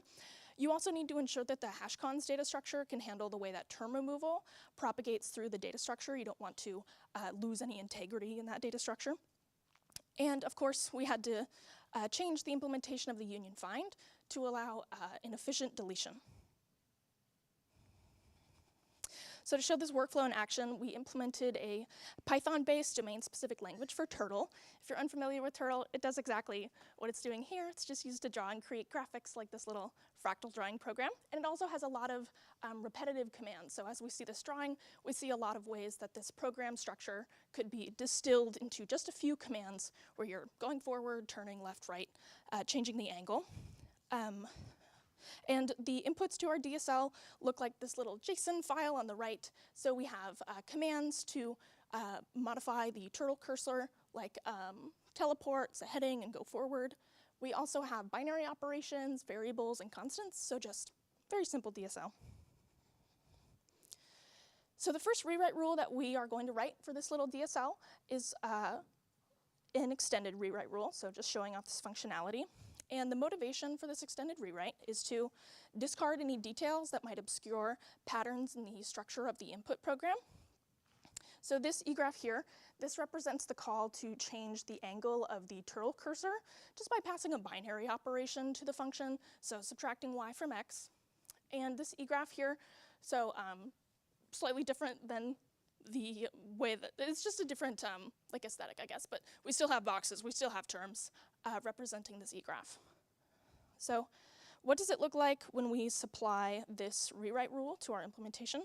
So this rewrite rule, what we're going to do here is we're going to remove distinct variable names and replace them with underscore, because for the purposes of testing our tool, it only matters that it can handle variables when they're passed to binary operations or variable assignment. And so it really doesn't matter if the name of that variable is foo or bar or x. This has come up in a number of presentations as well, sort of a context-dependent equivalence, but for our context, it is equivalent, so we're going to do this rewrite. And so what this is going to look like is we're going to supply a pattern match here. So we're going to match terms that have a type var, and they have a keyword of name. This $n here is a meta variable. So we're just going to match any value that is associated with the keyword of name here. We could put constraints on this meta variable, and in fact, we did write a parser to do so. So you can say $n has type string. That would be fine. You can do finer constraints than that too. But just for the purposes of this demo, we're just going to match everything. And after you supply that pattern match, what you're going to do is you're also going to provide part of this rule that is going to tell you what you want to replace those terms with. So here, we still have type var, but the name's going to be rewritten to just be an underscore character. So in this eGraph, the terms in teal are the ones that are matched by the pattern that we provided here. So we're matching type var name x and type var name y. And that removal is going to propagate due to the sharing relationships and the hash cons. So we see that more than just those nodes that pattern matched are going to be identified for removal. And so because the parent term obviously contains type var name x and type var name y, that's going to get slated for removal and replacement.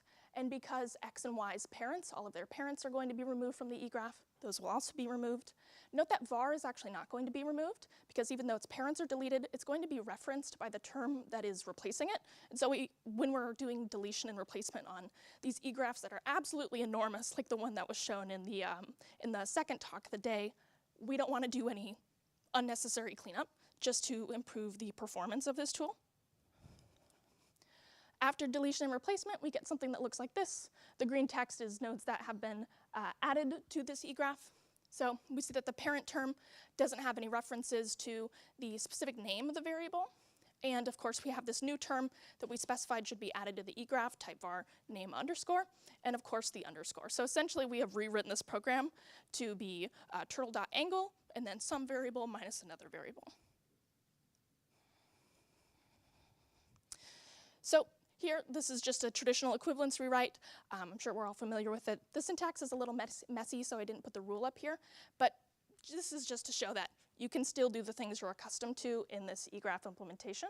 So if I just wanted to establish the equivalence of associative addition to mark this term on the left, the 1 plus, in parentheses, 2 plus 3, equivalent to the term on the right, 1 plus 2 plus 3, I can just apply a traditional equivalence rewrite to put them in the same equivalence class, with one node being promoted to the canonical node. So these are still allowed. You can still do these. And finally, we're going to do one final rewrite. So we're going to make all of the constants equivalent regardless of their value. again, for the purposes of testing our tool, this is a valid rewrite because we just want to ensure that the tool can handle the way that constants behave in the program as arguments to functions and in binary operations, variable assignment. But of course, this rule may not be valid in a different context, so these are context-sensitive equivalence rules. So on the left, again, we have this pattern matching here. So we're matching terms that have type constant value $V. Just a meta variable, we're going to match any value that is associated with the keyword value, not constraining it. And then we're going to replace those terms with terms that look like just type constant. So just throwing out that key of value entirely. So starting with the EGRAPH on the left, again, the teal is the nodes that have been matched by that pattern matching rule. So we have type constant value 105 and type constant value 120 being matched. And of course, that's going to propagate through the EGRAPH as denoted by the red arrows here. So because of those relationships, because of that sharing in the hash cons, those nodes are also going to be affected when this rewrite rule is applied. So after that's applied, we get this rule like the one on the right. So of course, we've added type constant to the EGRAPH. The parent term has also changed because it contained that subterm. So again, no reference to the values of the constant, just type constant. And of course, constant has not been removed from the EGRAPH. We've maintained the integrity of the rest of the EGRAPH independent of the rewrite. The last way that we had to modify the traditional EGRAPH implementation was by implementing the way that we or by modifying the way that we implemented the union find data structure. So classical union find, typically it doesn't have any way to enumerate the members of a set, only test equivalence or identify a canonical set representative, which is a problem when you want to delete something specifically. So first we had to ensure that we were implementing a version of union find that allows us to identify peers in the same set for a pointer cleanup. But the problem was the performance was really, really bad. So in the baseline implementation, the performance was big O of n, where n is the size of the union find data structure. And we wanted to improve upon that, so we identified an algorithm that was proposed by Kaplan, Shafrir, and Tarjan in a paper from 2002. And this deletion algorithm, it just proposes a few adjustments. So first, it proposes cleaning up when half of the nodes are marked deleted, so not every single time. And of course, applying path compression. So here, in this very simple example, we don't clean up when we remove x. Only after we mark x and y for removal do we perform cleanup. And then path compression would mean that if z had any children, they would be directly connected to w rather than continuing to be chained. And this decreased the runtime to big O of n, where n is just equal to the set size. So of course, after all of these changes, we wanted to know how efficiently Extra applied these rewrite rules to the input files in our DSL. So we gave it 100 files with about 110,000 lines of code total with that turtle DSL code. And we found that the runtime was about 3 seconds, which is pretty good. And that change in the deletion algorithm, it cut our runtime by over 99%. So to give an idea of what this means, we had another experiment that had several million lines of code, and it took about 2.5 hours to apply like 3 rewrite rules, which is very bad. And after this deletion change, it took 20 seconds, which is much better. In addition to performance, we also wanted to measure how the rewrite rules allowed us to compactify the EGRAPH and identify more similarities in the input program. And to measure this, we devised a sharing metric. There are, of course, other ways to measure the sharing in the EGRAPH. We just found this to be a helpful way of seeing how the EGRAPH changed over time, given that many of these EGRAPHs contain lots of nodes and lots of equivalence classes. And so if you can't look at it and see how the sharing has changed over time, then this metric is helpful. So the metric just corresponds to the average number of times that a unique term appears in the subtree of a root node in the hash cons. Each root node in the hash cons does stand for a different input file, unless you, for some reason, have identical input files in your input. I wouldn't recommend that. But here we plotted that sharing metric for every single root node in the hash cons. And at the start, we see that sharing was typically between 1.5 to 2.5 for all of those root nodes. After applying the rewrite that changed the name of the variables, we saw that sharing increased slightly to between 2 and 3. The plus, of course, so this was a traditional equivalence rewrite. We should not have seen any change, and luckily we did not, because that shouldn't be affecting the hash cons. That should only be affecting the union find data structure. So good sign, no change. In terms of the constants rewrite, we found that after we applied that rule to discard the specific values of the constants, we saw sharing increase pretty significantly for most of the root nodes. So we see sharing between 3 and 7 for these root nodes, with a few outliers that started with low sharing to begin with. But given that 99 out of 100 root nodes had increased sharing, we consider this to be a good result. That suggests that these rewrite rules are effective at exposing these underlying similarities in the input programs. So finally, we come to the extraction of test cases from the eGraph, which is what this project was intended to accomplish. So suppose we just want to extract all the terms that represent operations in the eGraph. We would do so by pattern matching terms with this simple pattern to find nodes that are rooted at a node of type op. So we're looking for subterms here too. And what we were asking was, do these rewrite rules actually lessen the redundancy of extracted test cases, and are they effective in highlighting key program structures? So before the rewrites were applied, all of the rewrites, we found that we matched about 4,700 terms, which is high. And after the rewrites, we found that we extracted about 143 terms, which is of course much lower.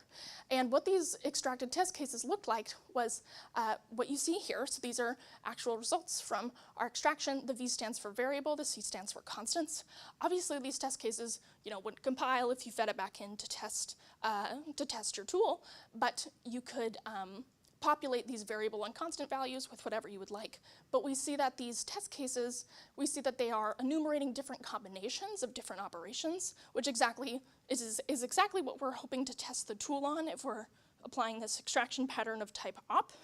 So we see that these rewrites have really allowed us to compactify the eGraph and identify the most salient parts of the program, as is highlighted by these test cases here.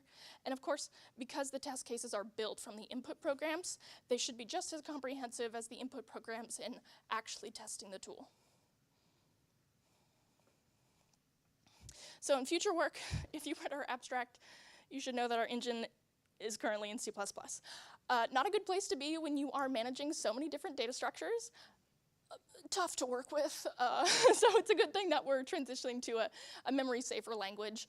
We ended up choosing Swift just because Swift seems to have good interoperability with a lot of the code that we've already written, if you've seen the recent announcements from Apple about changes to Swift. Also, of course, increased memory safety, managing those different data structures, stricter type checking, and ML-style pattern matching have all been really helpful. In terms of actual features that we want to add to our implementation, we're interested in implementing a feature that we've called provenance tracking. This is similar to sort of the proof reconstruction idea that's in some implementations of the eGraph. So we want to recover the sequence of rules that has led to the existence of an extracted term. First, to actually verify that that term is valid in the context of the rewrite rules that you've applied. And second, there's this question when you have destructive rewrite rules is, when have I gone too far? When have I tossed out information that I actually need?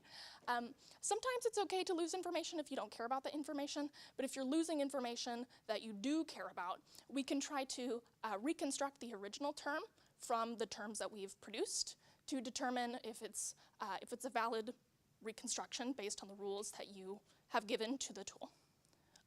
Additionally, we want to implement some cost functions for extraction that are relevant to testing. So you may have different factors that impact what kind of test cases you want to look like. Maybe you want more complex test cases, simpler test cases, or test cases that feature different things. So we're hoping to have more fine-grained control of the actual tests that we're extracting. And of course, we're continuing to performance tune this tool for our intended use case, as I mentioned, which contains millions, if not billions, of lines of code. We're also interested in application to test suite deduplication, but even there, we're operating on millions to billions of test cases. So we need to make sure that this tool is highly performant. And since that deletion seems to be a bottleneck, we're interested in refining that deletion algorithm further to improve deletion in the union find implementation. All right, thank you for listening. Do we have time for questions? All right. Thank you so much for the great talk. We do have time for a few questions. I had two quick questions. One was on slide 19. It was about what does the x-axis within each thing represent? Because I saw that variables and plus, they look a little different on the x-axis, even though they're the same. Yeah, I believe the order of the way that they were plotted was a little different. I was curious about this too, but I think when I went through and manually reviewed the metrics here, they were identical. So the array is identical, but for some reason when I'm plotting them, I think the order is slightly off. I think this is more of a Python MATLAB issue than it is an issue with the data, but that's a good question. Makes sense, thank you. And then the question about sort of going too far, could you compactify the data more by treating like addition and multiplication and negation, like turning them all into addition? Does that seem like something that would be useful, or would that be like way too far for? Would it be useful? I think it would depend on your use case, but these rewrites currently are lawless. So you can do totally incomprehensible rewrites and say, for my purposes, plus is the same as division and subtraction. There's no limits on that. That's really, it's up to the user to decide. But I think a question that arises there is, should it be up to the user to decide? Should there be limits on the kinds of rewrites that you can apply? Or should there be guardrails or warnings? You know, this is going to result in a lossy equivalence rewrite when you're deconstructing. That's definitely a question that comes up. So you can perform that rewrite, but it's like, should you? Yeah, thank you. Thank you. I've got one question. One thing I noticed about some of the nodes is that their sort of compound type was a map. Looks like you're modeling JSON, and maps are typically sort of associative and commutative within their keys, right? And that's something that can be a challenge for other eGraph applications. So does your pattern matcher sort of handle that, or are the keys ordered, or not ordered? Was that a challenge that, to implement? Yes, it was definitely a challenge. One of our concerns, since our team, I work on a team that's focused on verification, but of course we're collaborating with people who are not experts in PL, so we wanted to make the parser for pattern matching and this whole tool as accessible as possible. And so trying to make it easy for users to write their rewrite rules in a way that they don't have to be so careful with the way that they specify their rewrites, just in terms of syntax and whatnot, and the kind of strictness of the rules. They don't have to account for ordering, so that's automatically handled. And you can also, this is important to note. So for a rewrite rule like this, so a lot of these terms are very, very, very long. So what you can actually do is if you have a lot of keys and a lot of values, you can just provide an ellipsis and not have to make any specifications for the rest of that term. So I could do type var name $n, and the term could have 100 more keys, but I don't have to make any specifications about what those should look like. So. Thanks so much. And let's thank our speaker.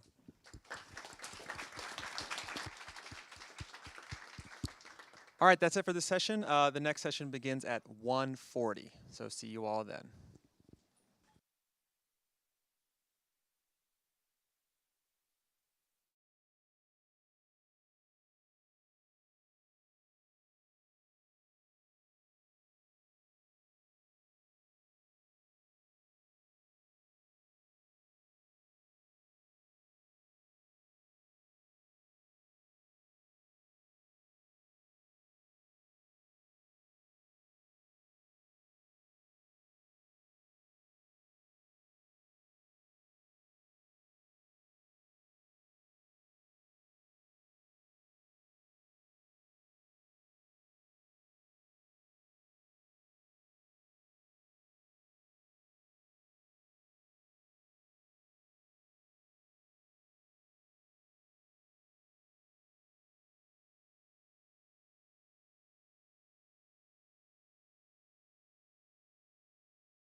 for circuit synthesis. So Sam, take it away when you're ready.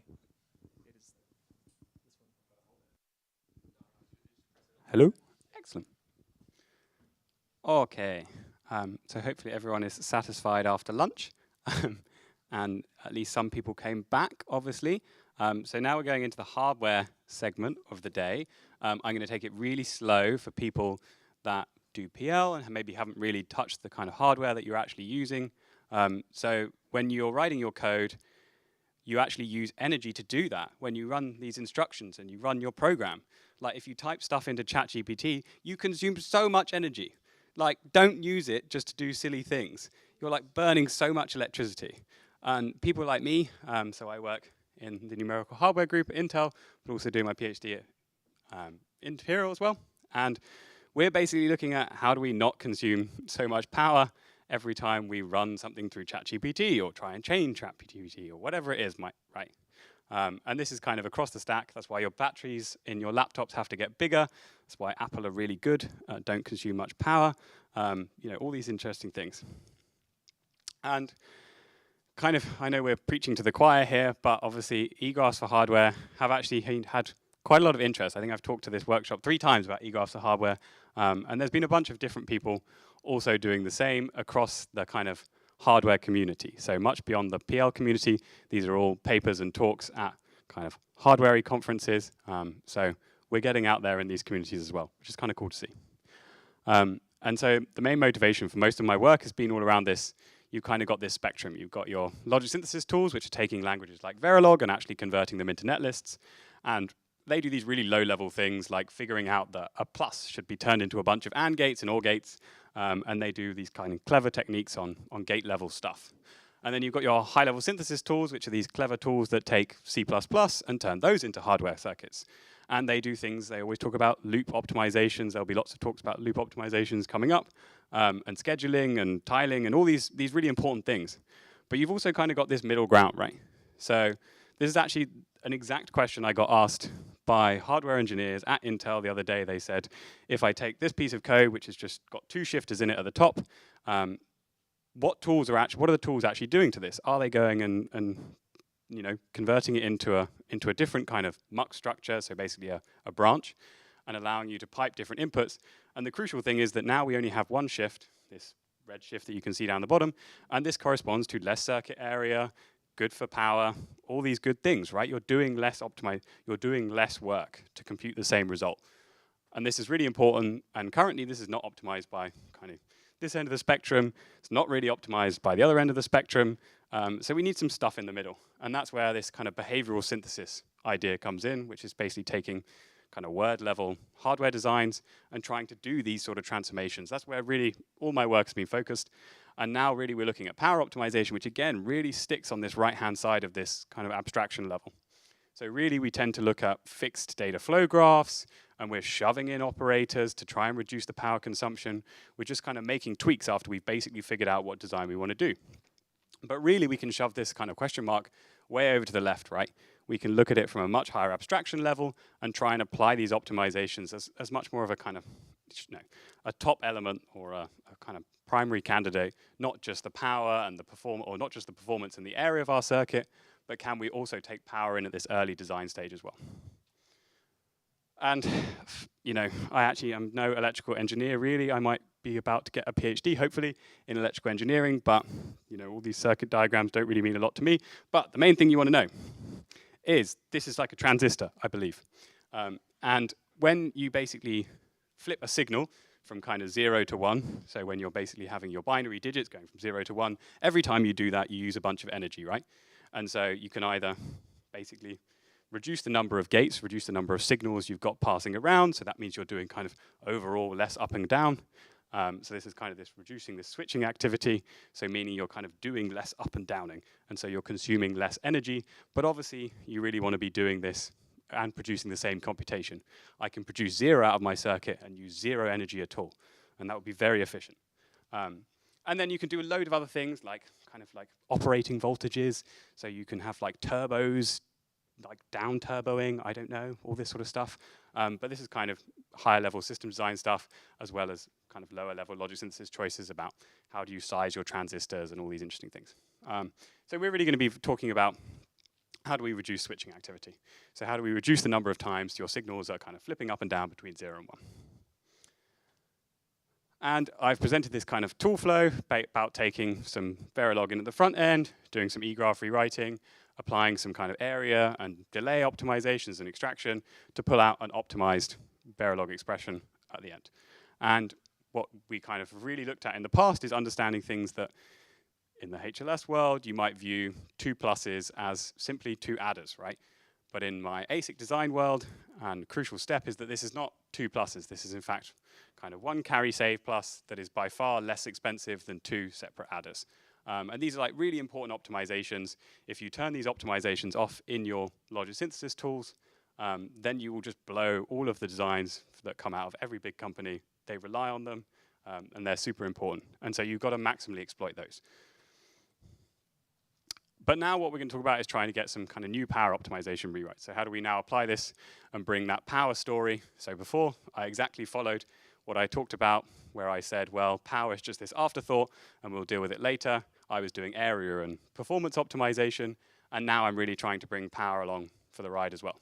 And so how do we actually measure power? Well, we take some circuit representation, be that a netlist, be that RTL, take a workload, mainly I want to render these frames for my graphics application, or I want to, train this neural network with these weights, and run it through your simulator, and you'll basically get, for each of my sort of variables or my signals, I will get some notion of how often are they switching, namely these ones are the really active signals, and these ones are the ones that maybe not so active.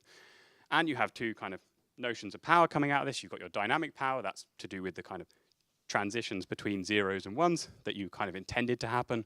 And you've got this really nasty leakage power thing that we're not going to talk about because that's really hard to model, really difficult, but is also super important and is also a big consumer of like how much are your GPUs actually consuming. And it varies massively depending on the particular hardware design. And so with all that in mind, we've got these new power optimization rewrites that we're going to talk about in a minute. But on top of that, we're going to need to figure out how to do this extraction and how to model power and understand how much power you're consuming with these different choices. And so for that, we're going to have a new eGraph simulation framework. So you can actually simulate a bunch of designs really efficiently. So we'll come on to that, and I think that's probably got a bunch of untapped potential about other applications could really make use of that. So I guess this is the most ridiculous statement that anyone's ever read, but hardware is not software. Clearly true. But why do I think this is important for what I'm talking about today? So basically, when you're executing software, ignore the fact that you can do eager and lazy software. But typically, you're only computing f of x when this A statement is true, right? But of course, in hardware, we don't do that at all. We kind of have these joins at the end, and we'll go and evaluate both f and g irrelevant of what that value of A is, and then we'll just pick from which line we're going to select, right? And so that means that these 2 things are always evaluated. And that's bad, because you're consuming power, because you're doing all those toggling and you're flipping bits to actually evaluate both of these things, but you only care about one of those results. So what a stupid waste of power. Basically, you have redundancy. You've computed a redundant computation. And so all that basically says is that redundancy means you've got wasted power, and that means you've got opportunities to go and save power. And so what we can do is we can say this sort of basic statement, if you take nothing away from this talk at all, I think this is a really useful thing to take away, is that we can basically replace our f with some f prime that really only agrees on this kind of space that we actually care about, namely when A is true. And clearly, this only makes any sense if these 2 things are actually correlated. But we can also say, we've got a bunch of don't care space, basically. And hardware talks a lot about don't care space. We exploit don't care space for absolutely everything. Hardware, performance optimizations, area optimizations. We don't need to handle special cases because someone in the pipeline of our floating point unit has already dealt with the nands and the infinities, so we know we're not going to see them. So we don't have to build a bunch of hardware to actually go and use it. And so really in 2023, I kind of talked about these assume nodes and how do we understand that, and the work that was talked about an hour ago, something like that, talked about how do we bring context into the eGraph. This was the early attempt at trying to do context in the eGraph. Here we're going to talk about context in a slightly different setting. So what do we actually do when you're going to try and exploit this redundancy? Basically, you've got this ignore most of what's going on, but you've got a bunch of adders going into some muxes where we're going to decide where we're going to take this branch or this branch, depending on a bunch of signals. And crucially, you've got this expensive multiply unit in the middle, this big circle that's kind of redded. And if the buffer signal is 1, then we don't care about the result of that multiplier, and we've just burned a bunch of power for no reason whatsoever. So what we traditionally will do in hardware design is insert these data gating operations where we can basically say we're going to 0 one of the inputs to the multiplier, and that means most of the gates throughout your multiplier circuit are not actually going to go and toggle, and so you're not going to consume any power. Woohoo, you've saved a bunch of power. You didn't do a redundant computation. You just basically produced 0 when you could have produced the actual correct result, but you didn't need it, right? So why would you waste the power? And this is what a lot of power optimization work has talked about. It will say, let's look at these branches, these muxes within your code, and figure out where the redundancy is, and just 0 stuff out and do other things like that, right? So this is basically, we've just inserted an additional operator. But there's a bunch of other redundancy, sources of redundancy, right? If we're going to put registers and we're not going to enable the register, namely we're not going to clock through into memory some of these signals. We can saturate, we can mask, we can shift, and not really relevant as to what these are, but basically you have other opportunities which we should easily be able to exploit in a term rewriting system. Woohoo, EGRAPHS, let's use them. So I'm going to really quickly go over, because we probably don't have a lot of time, and nor do you really care about the actual fundamental techniques, but we can create things like this operation here, where we insert an AND gate that basically just zeros one of your inputs depending on that select line when you don't care about it. So all we've done is we've literally zeroed one of the inputs because we don't care about it when the select signal is 0, for example. And you can encode this as a rewriting system.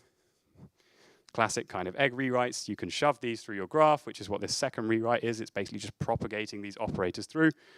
And you can obviously combine them to create more complex signals. And of course, you need to take in some considerations. If your select line is toggling super fast, right, then you're switching one of these signals between 0 and the actual data that you cared about really often. And that's really bad, because now you're actually introduced more flipping of the bits. And if you introduce more flipping of the bits, you of course consume more energy, and you've actually done a negative thing. And of course, if your data signals are actually not toggling hardly at all, namely they're pretty static, then there's actually no value in adding these additional operators. You're maybe degraded them. Similarly, we can add these kind of transparent registers. These transparent registers are not very exciting. Basically, what they do is, if you're getting data in every clock cycle, they're just going to freeze the data. So you're just going to keep seeing the same thing every cycle after that when this enable signal is low. And so what happens is that you just basically consume no power. It's basically like you're seeing a constant stream of inputs. There's no more toggling on your input lines. Again, we can put these into our diagram and see some power benefit. And again, we can phrase it as a rewriting system, insert the transparent registers, propagate them through the design, and all sorts of joyous things like that. And you've got a bunch of considerations. The last one, which anyone who has any knowledge about power optimization will be clock gating, and everyone will be asking about clock gating. And it's actually not the easiest problem to phrase as a local rewriting problem. But what we can utilize is this nice little benefit. So remember, in the last slide, we talked about creating these transparent registers. We then talked about propagating these transparent registers through our design. And what happens when a transparent register meets a register? You get a gated register. So this is just clock gating. This is how you can phrase it as a local rewriting problem, and you get the desired result without breaking functional equivalence in anything that you do, circa you're clocking everything on the same clock line, before anyone asked that question that I did get asked the other day. And so that is, you can kind of phrase clock gating as this local rewriting problem, which is great, super useful. Again, problems, deal with that. But to give people a perspective, if you don't really care about hardware optimization, basically if you can do clock gating because it's going to consume very little extra area, very little extra, or hurt your performance very minimally, but you're going to get the best power benefit.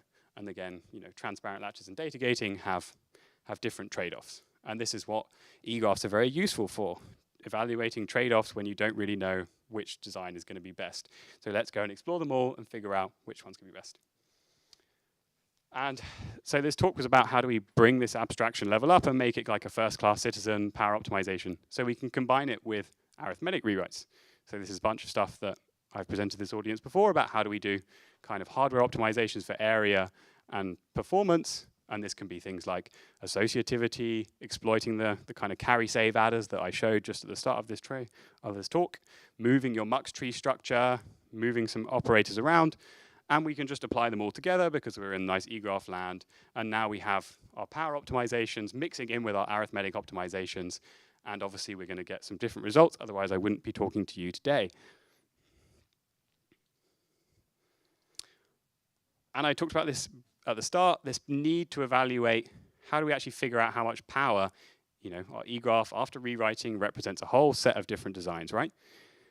And now we need to determine which design is the one we want to go and implement. And of course, there's an extraction problem, but to evaluate power, we need to have some notion of how often everything is toggling within our design, namely how much flipping of the bits is happening at the different signals in our design. And what's cool about the eGraph approach is that now, because everything in an eGraph is functionally equivalent, we only need to simulate one node per E-class, and that gives us kind of these signals or a simulation for basically every design within the eGraph. And so that means that your simulation scales with your E-classes and not with the number of nodes, not with the number of representations you've got in your design. And stupid example where your number of E-classes goes up by 4x, but your number of designs represented goes up by like 1000x or something. And so now you've got a very efficient eGraph simulation. Is that useful for something else? I don't know, probably. You can probably use that in a bunch of different contexts to get very efficient, simulation of lots of different things. We use it in all sorts of contexts in hardware for verification and for optimization, analysis, all sorts of things. And then, of course, your extraction goes back to just a cost model. So now we've evaluated how often each of these signals toggling. You can actually go and look at how much each of these different nodes. So, of course, I don't know, for example, x plus x versus 2 times x. Maybe a multiplication node is much more expensive than a plus node to compute the same thing in a hardware circuit. So although you get the same kind of switching activity, namely the number of toggles happening in each E-class, the different nodes within that E-class are going to consume different power to produce that same output. And then let's take a kind of brief example where this moving up the abstraction layer kind of helps out a lot. So in prior work, we've taken this circuit in the bottom left or top left and basically inserted these operators represented by these kind of square boxes over here, which are basically just these transparent latches that freeze the input when you don't care about it. So this is basically just reducing the amount of toggling going through this circuit. And you get some power benefit, but you do pay some area penalty.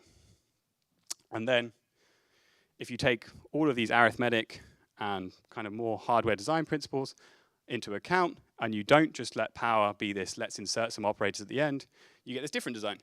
And this is the thing that came out of our rover tool, and you do get a bigger power benefit for a smaller area penalty.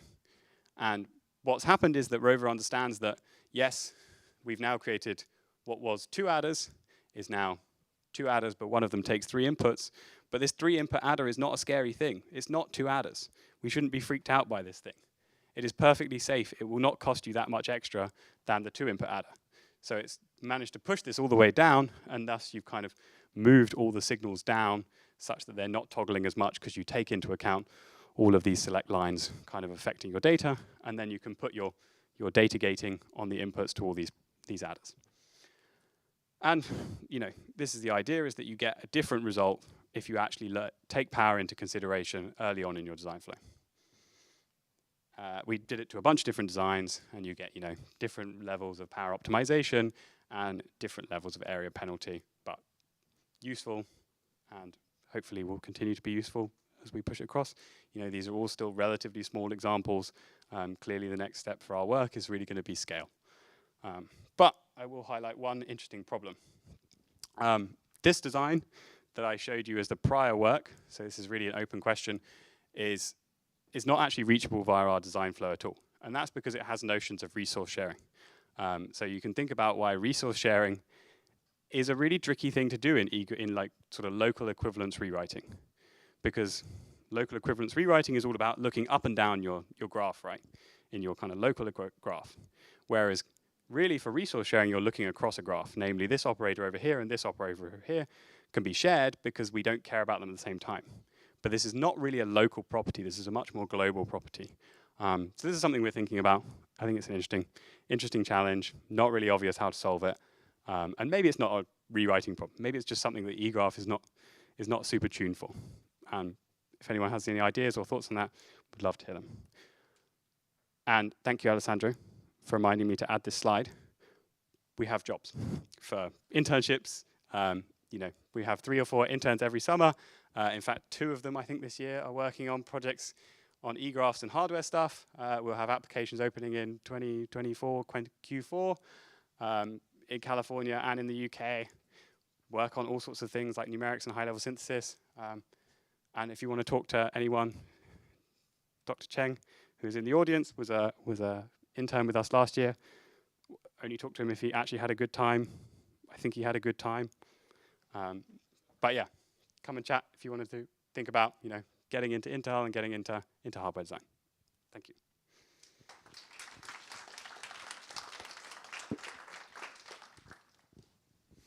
All right, thanks, Sam. We have time for 1 or 2 questions. Thank you so much for intriguing talk. I wonder if it is aware of PDK or process development kit for your optimizations, and also is it working on structural Verilog rather than behavior Verilog? So we try and take behavioral Verilog in the sense that then you haven't guided it to these kind of highly performance optimized designs. So that kind of gives the tool a little bit more freedom to move things around. Whereas if you take really, highly optimized Verilog, then you obviously have to kind of undo certain things and then be able to apply certain transformations. You can still apply these techniques and you'll probably look at more of a model of just adding operators rather than necessarily manipulating the structure if you've already pushed it to something highly optimized. First point, I have not really much experience with PDKs, so I can't comment, sorry, but we can chat perhaps. Okay, let's thank Sam one more time.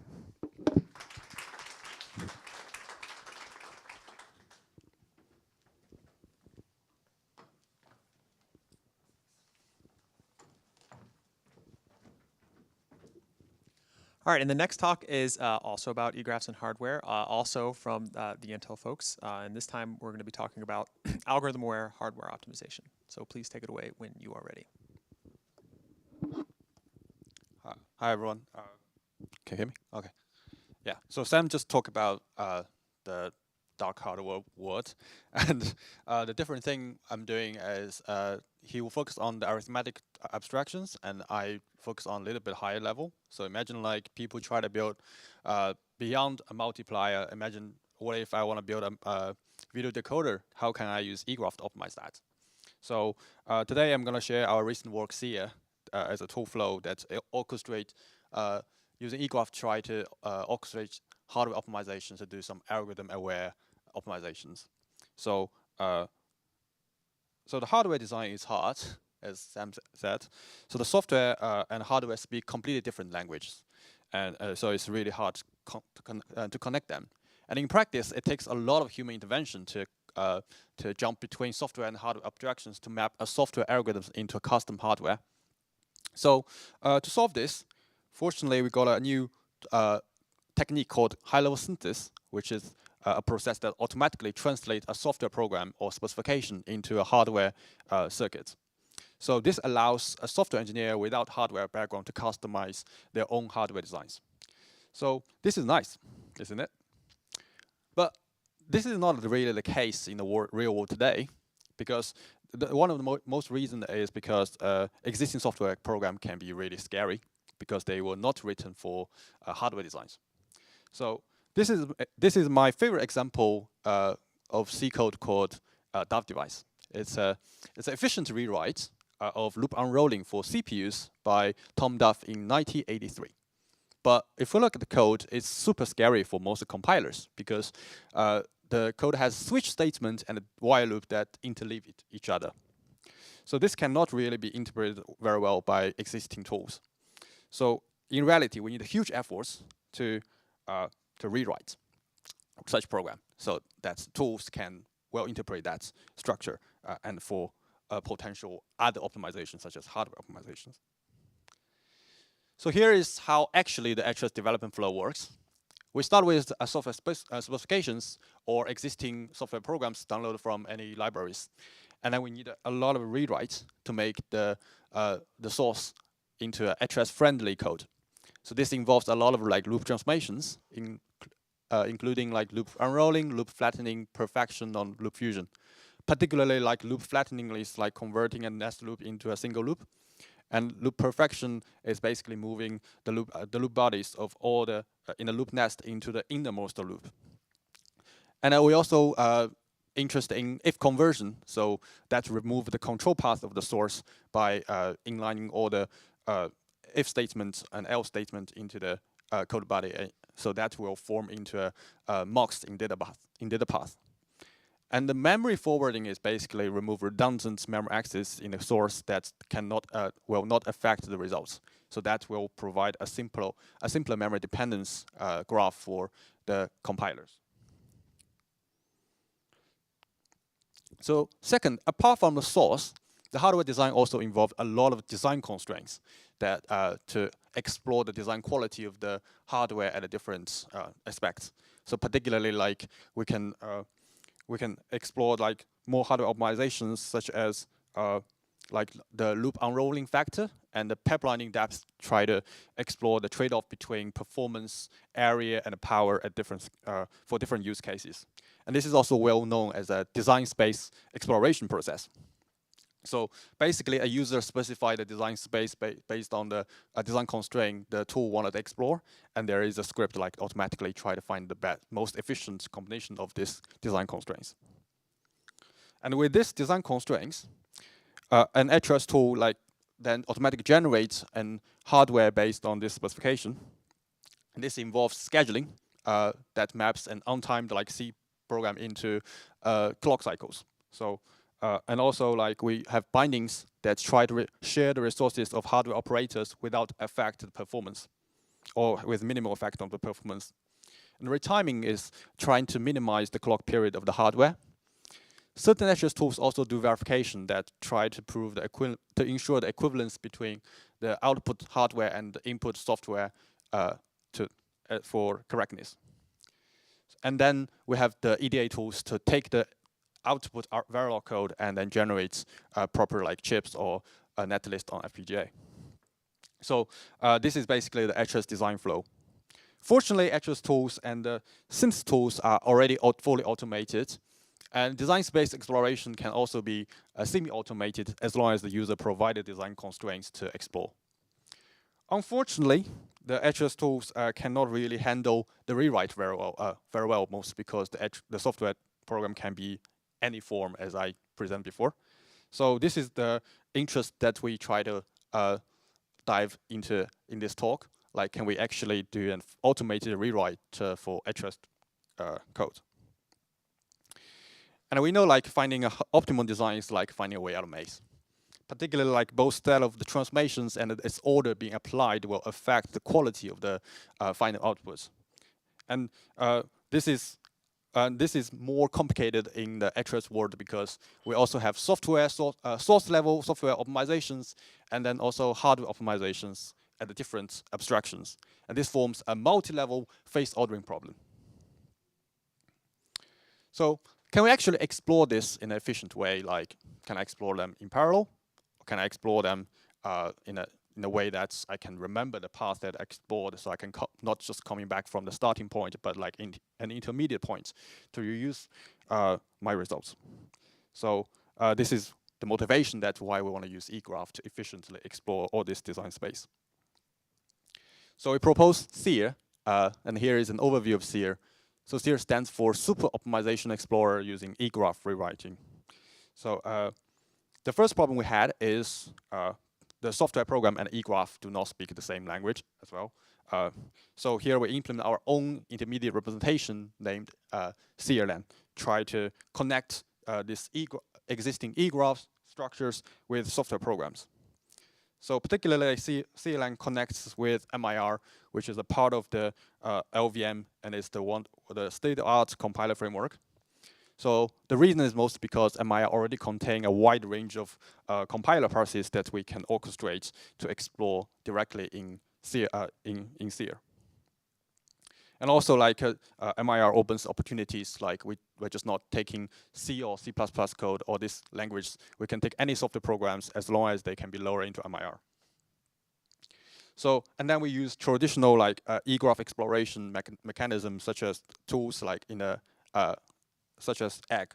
So, and then we can orchestrate existing external tools, try to do all the kind of explorations within SEER. So here we particularly use MIR process for software level source transformations, and also Intel Rover is a hardware optimizer implement based on EGG. So next I'm gonna take MIR for example. So this code, this is a code example contains 3 sequential loops. Both the first and the last loops have inter-iteration dependence on array X. So an inter-iteration dependence means that the start time of an operation in an iteration depends on the end time of another operation in the previous iteration. So the first and the last loops cannot be fused because they have inter-iteration dependence. Then we only have 2 choices of the loop to fuse the loop. We can either fuse the first loop, so F and G are executing parallel, or we can fuse the last 2 loops, so G and H are executing parallel. And it's not really clear which one is better, because this transformation is only beneficial, whether it's beneficial is depending on the external code that calls this representation. And we don't know anything about external code at the moment because they might be changed in a later optimization stage. So we cannot really make a proper decision at this moment. So a good idea is like we can keep both of them in the eGraph. So let me show you how we do that. So here is a simplified CRLAN of this code. So seek means indicate the execution order of these loops. And then we have AST like that, putting that into eGraph. So here construct initial eGraph, and then we try to implement loop fusion rules using interface with MIR transformations. So each rewrite rule is implemented as a dynamic rewrite with a condition whether it's successful or not. So for example, in this case, we got a loop fusion matched with 2 sequential loops, and whether we can fuse them into a single loop based on the condition of MIR path. So for this example on the left, we grabbed loop 1 and loop 2 are actually sequential. So the idea is like we wanted to translate this particular representation of the program like back to MIR and ask the MIR loop fusion path to see, hey, could you fuse them?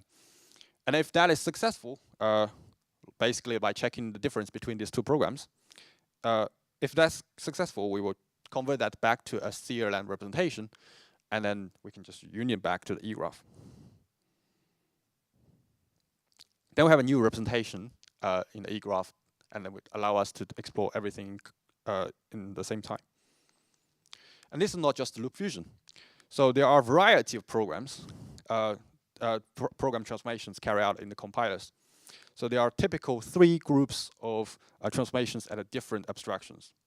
The first one is control flow level transformations, which change the control flow graph of the original program. Particularly in this work, we target transformations for for loops and if statements. The second group is the data path level, which is Sam's work mostly focused on. So that includes expression balancing and operation reduction, things like that. Even the lower abstraction is the logic gate level, is where logic synthesis tools is interested, is try to play with gates and achieve a smaller circuit. So in such a huge design space, we hope the user just need to provide input program and the rewrite rules they want to explore. So SEER can automatically explore them, try to find an efficient design that meets all their requirements. There is a small verification story here. So how do we make sure that all these transformations is correct? This is probably like an interesting thing in software because most hardware transformations are already formally verified. But in the software community, like existing software compiler passes are often unverified. Imagine like we just download a LVM pass and whether it works, I don't know, right? So it could be errors in traditional compiler passes. And this is actually fine in software design world, but we can't just afford like try again because that takes years to validate and cost multi-billion like dollars. So here for each transformation, we translate the CLM back to system C code and then ask a commercial equivalence checker to verify the equivalence between these two representations. So that will ensure the correctness of our design. Okay, so now Seer explores these transformations, and we got a huge eGraph in hand.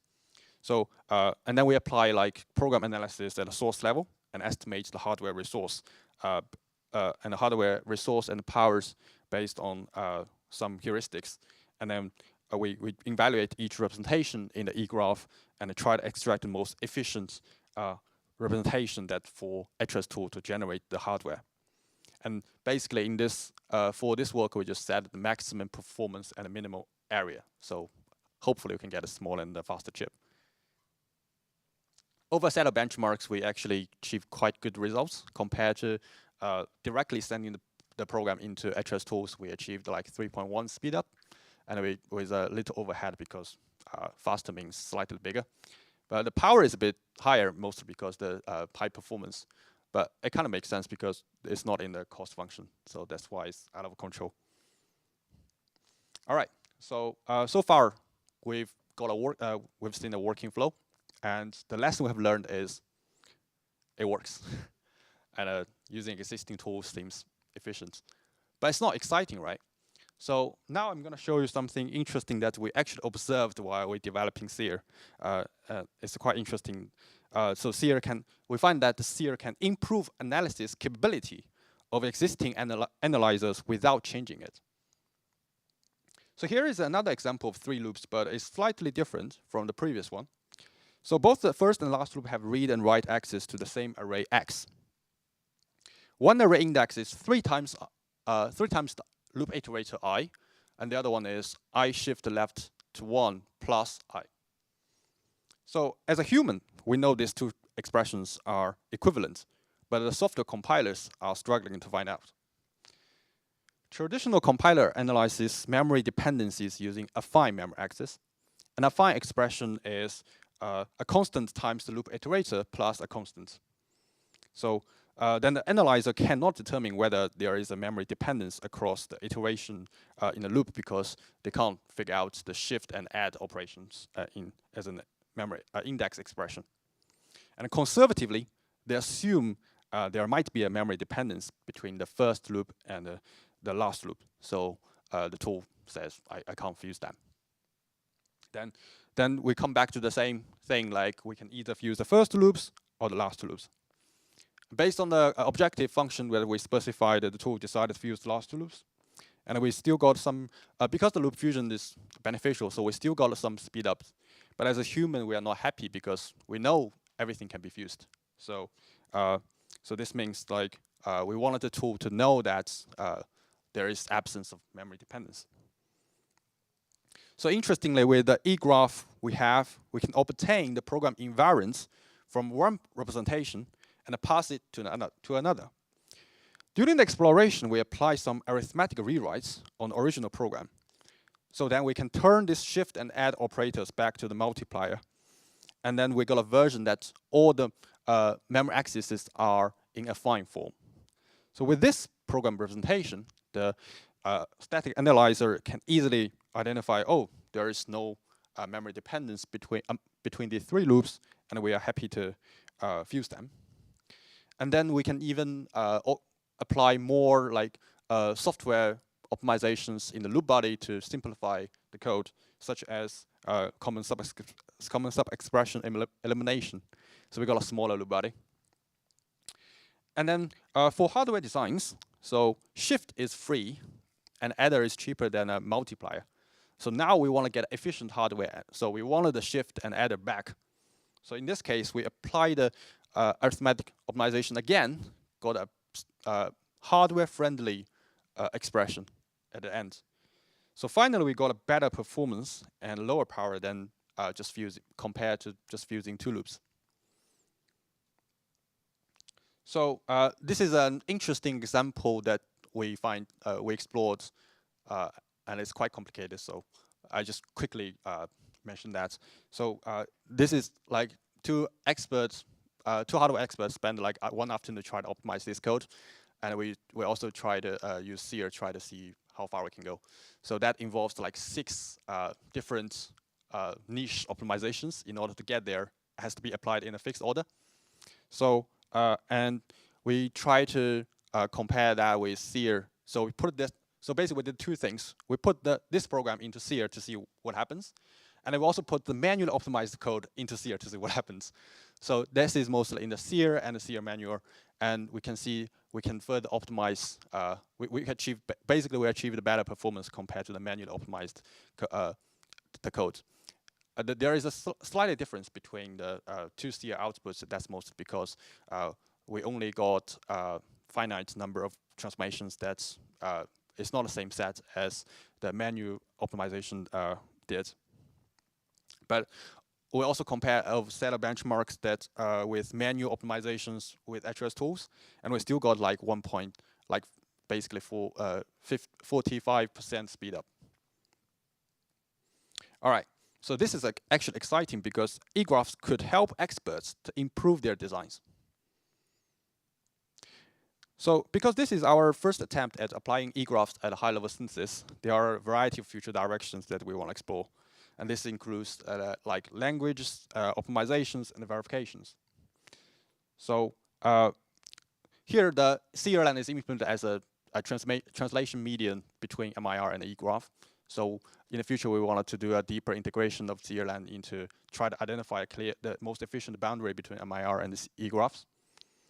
And also scalability is one of the most important thing.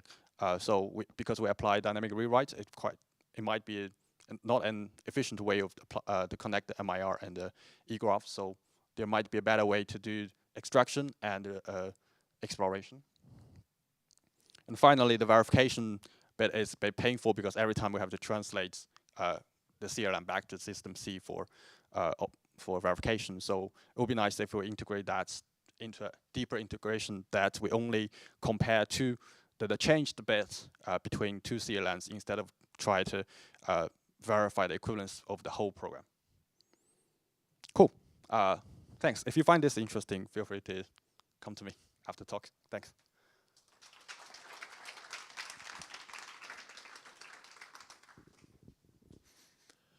We have time for a few questions. Thank you for a great talk. I wonder if you also consider critical paths in optimizing the circuit, and also it is related to the first question. Do you consider some dynamic scheduling for the generative circuits? Thank you. Thanks. That's a good question. So at the moment, we do not handle like retiming because we rely on the HRS tool to do that. This is one of the benefits, one of the main benefits. That's why doing HRS tools, because they can automatically do retiming. But I think Sam is working on part of the try to integrate the retiming into the eGraph. So we might, I think it's possible, but we don't know how to do that in HRS at the moment. Yeah, because it generates HRS code rather than the timed and Verilog code. For the second question, dynamic scheduling is, well, my PhD mostly working on dynamic scheduling. So, so this one is more static scheduling based. It's definitely interesting future direction. Yeah, but we haven't do anything about that yet. Yeah, thanks.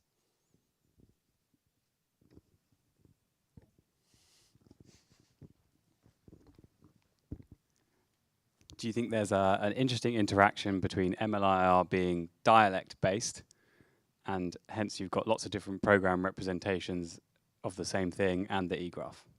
Yeah, so this is part of the future works. I think this is one of the within the future directions of deeper language integration. So I think there are different design choices about how we deal with MIR within an interface with eGraph. I think one of the main interesting is how do we handle different dialects in eGraph, or should we have a dialect about eGraph in MIR?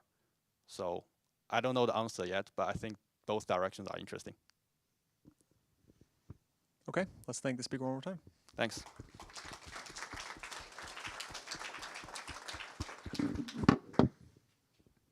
All right. Next up, I think we're going to continue on the theme of diving a little bit deeper into loop synthesis. And Camille's going to tell us about their approach.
Hello, is that on? Yeah.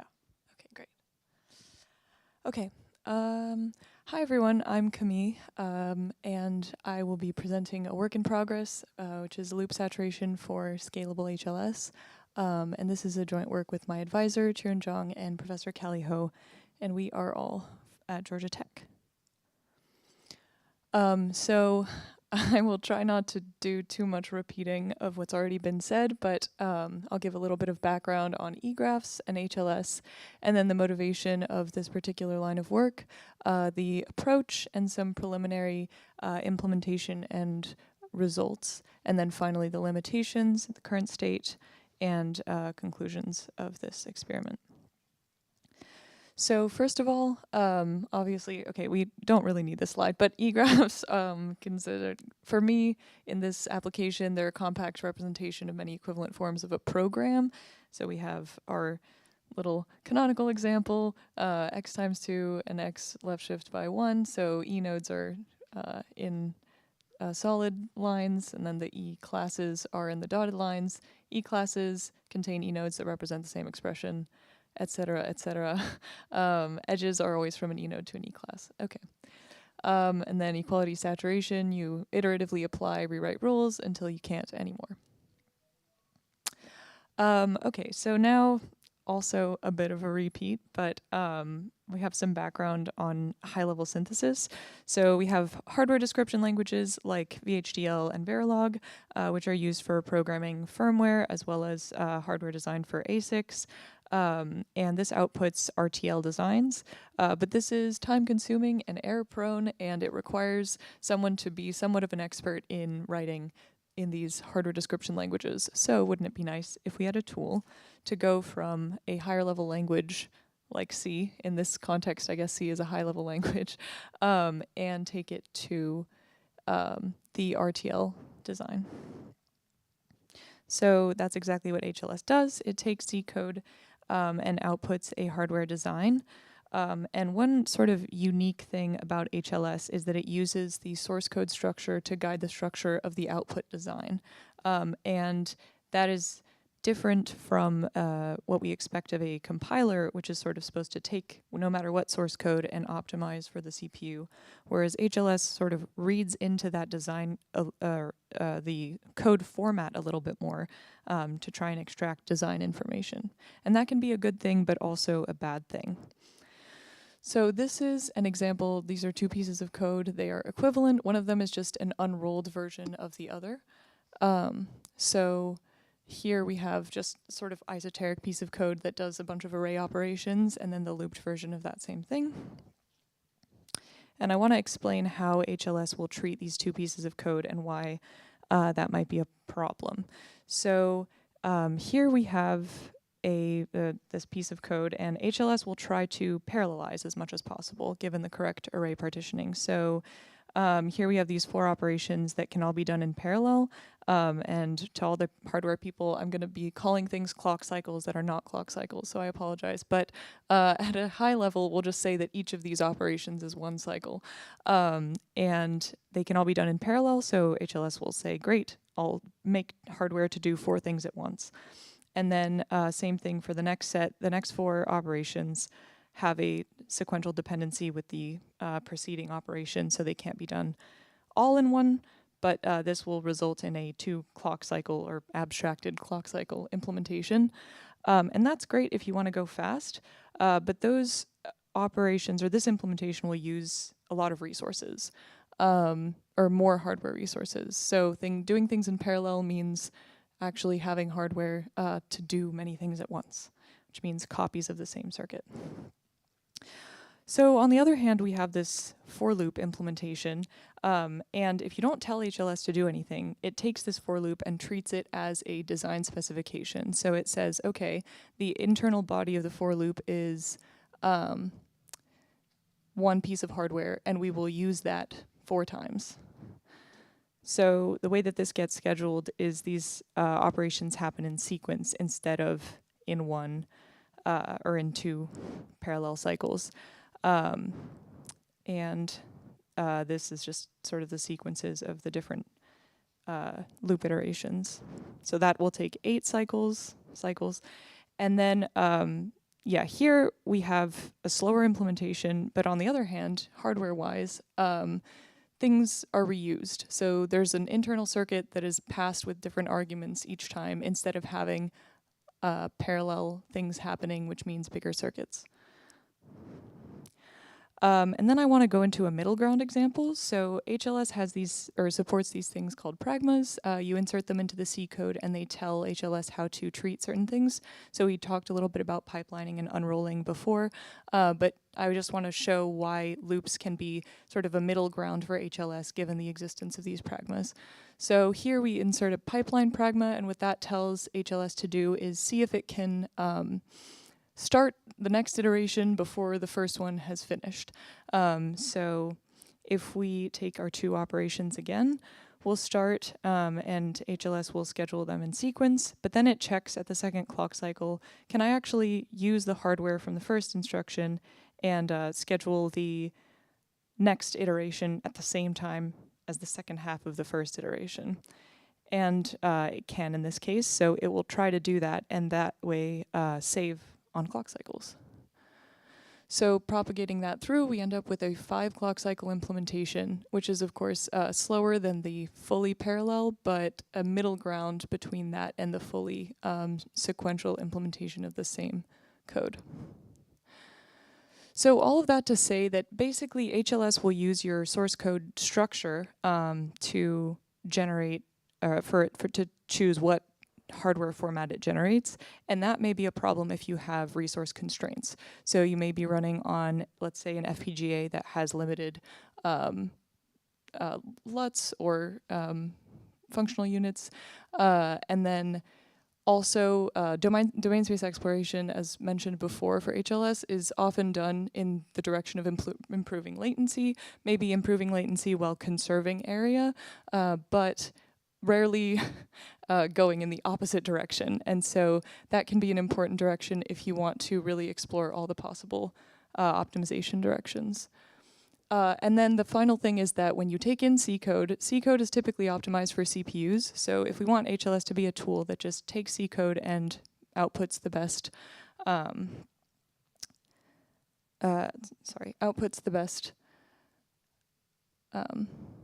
hardware, then we need to go in a bit of an opposite direction and assume that it was not written for HLS with HLS in mind.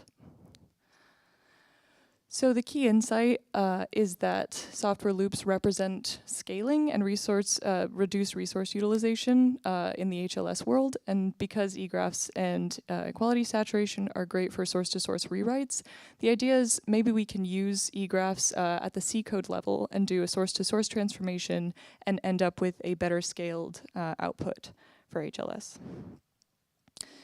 So this is the case study that we've started implementing on. This is, I just want to explain what kind of code we're working with to explain why this works. So this is, we work on fiat cryptography, which is a repository, well, it's a project which consists of formally verified cryptographic primitives. And this is a set of generated C source code, and it's generated from it's automatically generated from proofs in Coq that prove that the primitives are correct.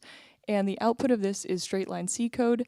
And the goal of this project was to have performance that compared with manually implemented C code. And these are useful because they're auto-generated, so they have a lot of patterns that are useful for looping. And also, cryptographic applications are often deployed in resource-constrained environments, so this seemed like a relevant case study to apply this approach on. So we have 4 sections to loop saturation, which is what I'm going to call equality saturation for loops.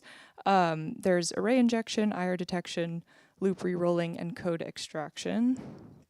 So array injection is basically just handling this problem here. So we have on the left the ideal code format where everything is indexed with a, or everything is an array index. And then on the right, we have a more realistic situation where there are a bunch of local variables that make it hard to infer a loop structure. So how do we get from the right to the left? So the first step is to replace these local variables with arrays, and we can do that by analyzing data dependencies in the source code to map variables to array slots, and basically replace local variable definitions with arrays. So of course this is assuming that the types work out. And then looking at the source code, we can assign concrete index values to those array indices. So here we have an example. Looking at these local variables and how they're used later on, we can sort of map them to indices in a local array instead. And we can choose that those like index bins based on where the local variable is used. And then we can assign indices to those bins based on the access patterns of the other arrays in the rest of the code. So the next thing is IR detection. Basically, this comes down to the fact that ASTs are large and bulky and complicated and sort of unnecessarily complicated for this case study. So we look for program portions that only that don't have local variables, basically. They have local variables that are in the form of indexed arrays. And once we have pieces of code like that, we do pattern matching. So look for patterns that can be abstracted where the holes are just integers. And those integers can be array indices or constants, but basically no local variables. So here we have a bunch of code that has the same pattern over and over. And so we can take that pattern and abstract it into this operation. That's pretty simple. So straightforward enough, basically just take the code on the left and create the set of operations on the right. And this will make it easier to do eGraph transformations later.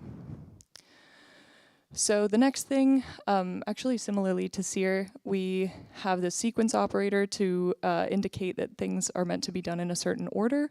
And then we have rewrite rules based on the source code. So that can be depending on data dependence information. So do we know if instructions can be reordered or not? And then also guessing what kind of loop steps we'll see based on the array access patterns in the source code. So again, this is the same example, but with that sequence operator generated, and this is like the first eGraph, so no rewrites are applied yet, and it's just a sequence of abstracted operations. And then here are 2 example rewrite rules, which I'm going to apply in the next couple slides, but first we need to figure out how to get loops from the straight line code, and then how to actually combine instructions into larger loops once we've injected one. So I'm going to zoom in on this part of the eGraph just because otherwise it would make a very large diagram. So taking this sequence of operations, first we want to figure out how to inject a loop. And we'll do this by applying the rewrite rule from earlier. And these are just sort of unit loops. They don't do much. They just loop around one operation. But the important thing is they inject that loop variable into the abstracted operation. And then the next thing is to figure out how to get those loops to be more than just unitary. So this is the loop osmosis rule, and this rule takes a sequence of a loop and a different operator. And looking inside of the loop, we can see that that abstracted operation on the right-hand side can actually be consumed by the loop on the left if we just change the loop bounds. So the only difference is that we need to do one other thing, or we need to start I one index earlier.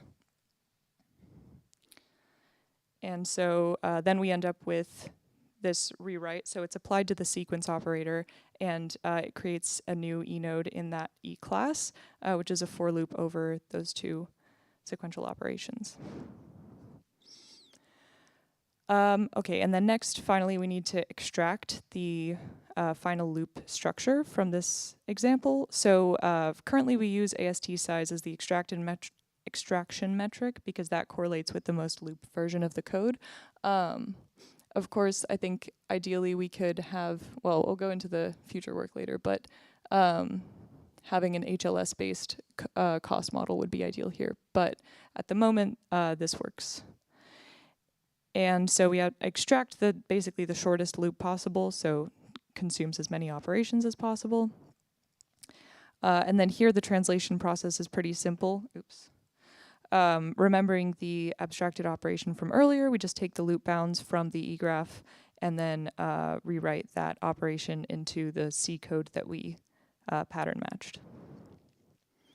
So the implementation is currently very simple. It's in Python for the array injection and IR detection. And then once we have an eGraph structure that's amenable to egg, we use egg to do the loop saturation and apply the rewrite rules. So again, we're applying this to fiat cryptography, which is a set of auto-generated C code for cryptographic primitives. And we look for loop structures in that code. And then we say that this is an important application domain since cryptography is sort of needed everywhere, so resource constraints may apply for different use cases. So here are three of the three examples where we ran this approach, and we ended up with 3 looped versions of the original straight line codes from Fiat. So these are 3 different or 3 different parts of cryptographic primitives for 3 different elliptic curve cryptography programs. So we can see that performance does take a hit, but we're going completely in the opposite direction. So we're just optimizing for, or we're just trying to figure out how to get the best area here. So we take a hit to performance, but you can see that the hit to performance is not sort of a linear function compared to the hit to the area. So the area optimization is much more intense than the sort of performance degradation. And so, yeah, we can see that this is a useful approach if you are trying to run on constrained hardware or have area constraints on the chip that you're designing. So again, obviously there's a lot of limitations. So currently we're relying on patterns in the source code. That's fine for auto-generated code, but it's obviously less predictable for handwritten code. And then of course choosing rewrite rules is non-trivial, so we assume that loop steps is affine. I think someone mentioned that earlier. But in practice, things can be more complicated. So basically we apply, or there needs to be more work on how to generalize this approach to other C programs. So in conclusion, as we've said before, HLS and CPU optimizations are very different, and C code is usually written with CPUs in mind. And so if we want HLS to take any C code and output the best possible hardware for whatever constraints we give it, we need to be able to move in all directions. So optimize for both size and latency, depending on what the designer wants. And using EGRAPHS, we can discover possible loop structures, which represent a size optimization of the chip. So finally, this approach can help discover more space-efficient implementations for the same circuit and improve design space exploration in general. So yeah, that's the talk, and I'll be happy to take questions.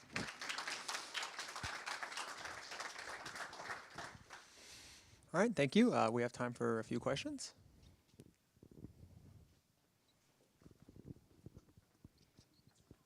So if you go back a few slides, you had the example where you actually replaced the left-hand sides of assignments with the actual right array index.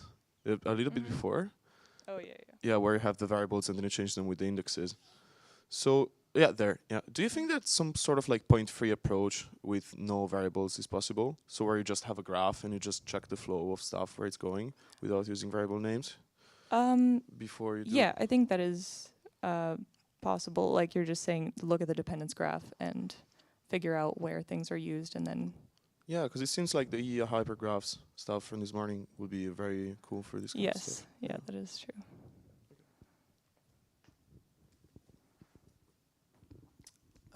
Yeah, thanks for the great talk, first of all. There was one slide where you mentioned loop osmosis and the other thing, and I want to talk about the other thing. So there was this base case, basically, where you had op0, right. And I want to understand kind of what things is this able to understand from what kind of pattern. If you just have two inputs, like what can it understand and how does this person actually work? So I guess it's looking at the it takes the important thing is the loop variable, and you check basically given the step, can we go by going one step further in one direction, can we include the neighboring operation? So like if we look at like replacing, if we start with I equals 1, if we go one step backwards, so by adding the step to 1, can we, or like, are we obtaining the operation that is next to it? So the important thing here is like I1 minus minus, right? So you're adding that and you're saying, like in the rewrite rule in egg, you would say like, okay, if I take the bound on the loop, so I equals 1, and then plus the step, is the operation next to it equal to bound plus step? And then if yes, then you can just decrease or like add the step to that bound, and now you have subsumed the two things. Does that make sense? Okay.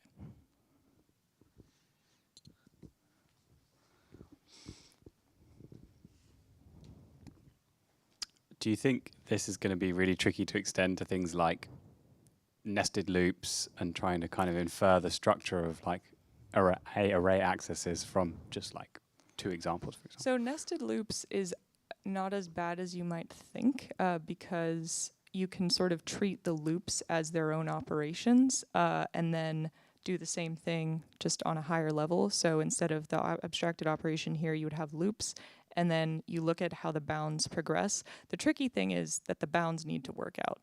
So if the bounds don't work out, then things get uglier, and you might end up with like weird loop structures you didn't expect to see because instructions get reordered. But yeah, nested loops are not as difficult as you might think. But what was the second part of your question? Sorry.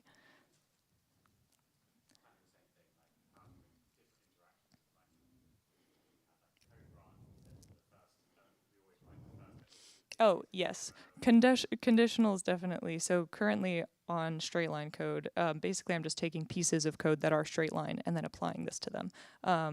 But for conditionals and branching and stuff, yes, this will be more complicated. Okay, thanks so much. Cool, Let's thank the speaker one more time. All right, and for our final talk this session, we're going to move from the hardware world into the world of sparsity. And Avery's going to tell us about how equivalences are useful in that domain as well. So take it away when you're ready.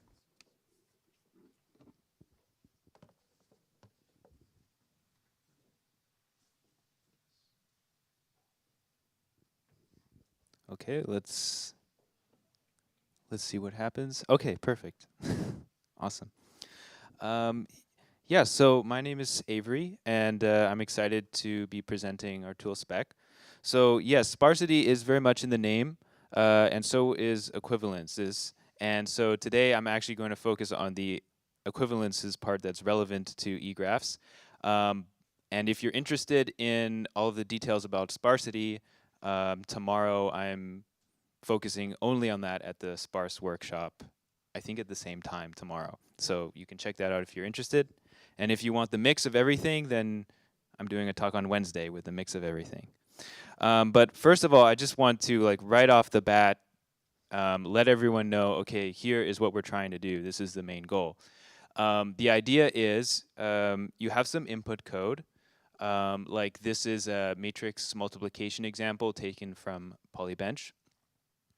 And the motivation is that general purpose compilers, they should focus on compiling, and you shouldn't necessarily rely on them to optimize this kind of code in the best possible way. They'll do a decent job, pretty good job, but there's like a ridiculous amount of work that's been done in these particular domains like matrix multiplication, like numerical codes, simulation codes, and everything, where people have, you know, optimized it as much as possible.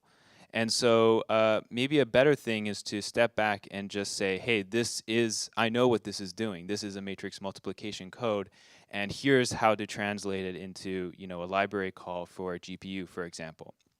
So this is the main idea, is about extracting out segments of code that we know map to very efficient library implementations or DSLs, and let those tools take care of the optimization and do exactly what they're made to do.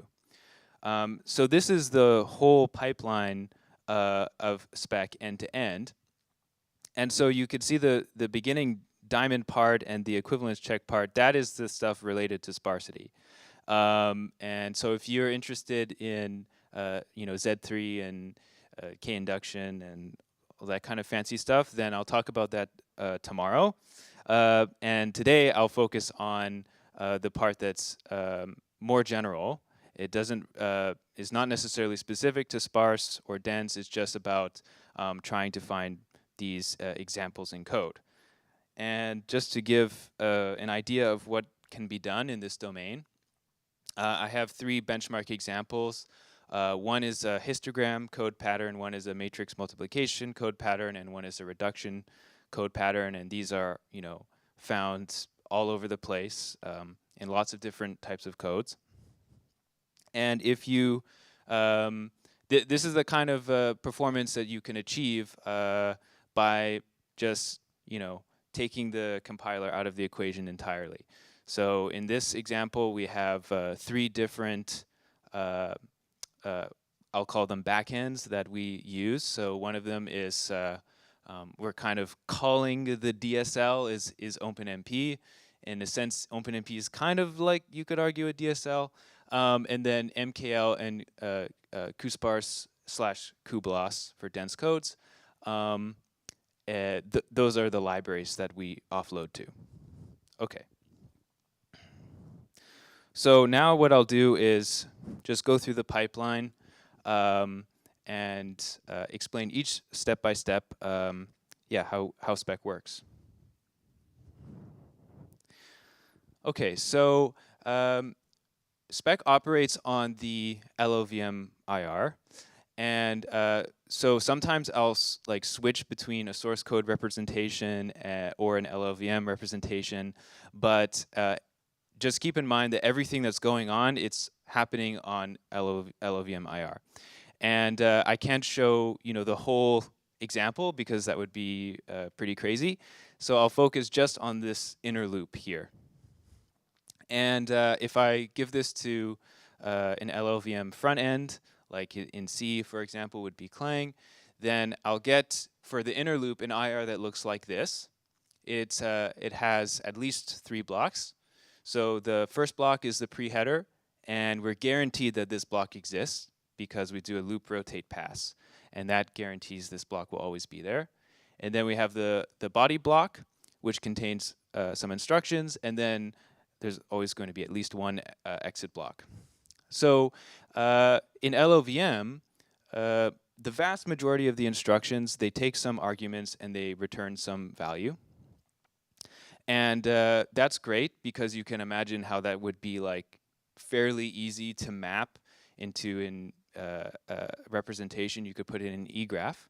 But the problem comes up mainly when we start to talk about memory, because this example instruction here, the store, it's computing a value. So here, like Cij plus alpha times Aik times Bkj, and it's storing it at Cij, but it's not returning anything. And the reason for that is because LLVM has just like a mutable model of memory, where you just mutate it and then it's updated, and you don't get anything back. But we would like to get something back. Yeah. So what we do is we actually use some of LLVM's analyses to assign different versions to memory. So the notion here is like when you do a store to memory, you get back a totally new version of memory that's an exact copy of the original, except at that one location, it's been updated with the value that you stored there. So that's shown by the red text, the memory phi and the memory def instructions. So I'll briefly explain what those mean. The memory phi instruction, you can think of like a join point. It's basically choosing a value based off the control flow.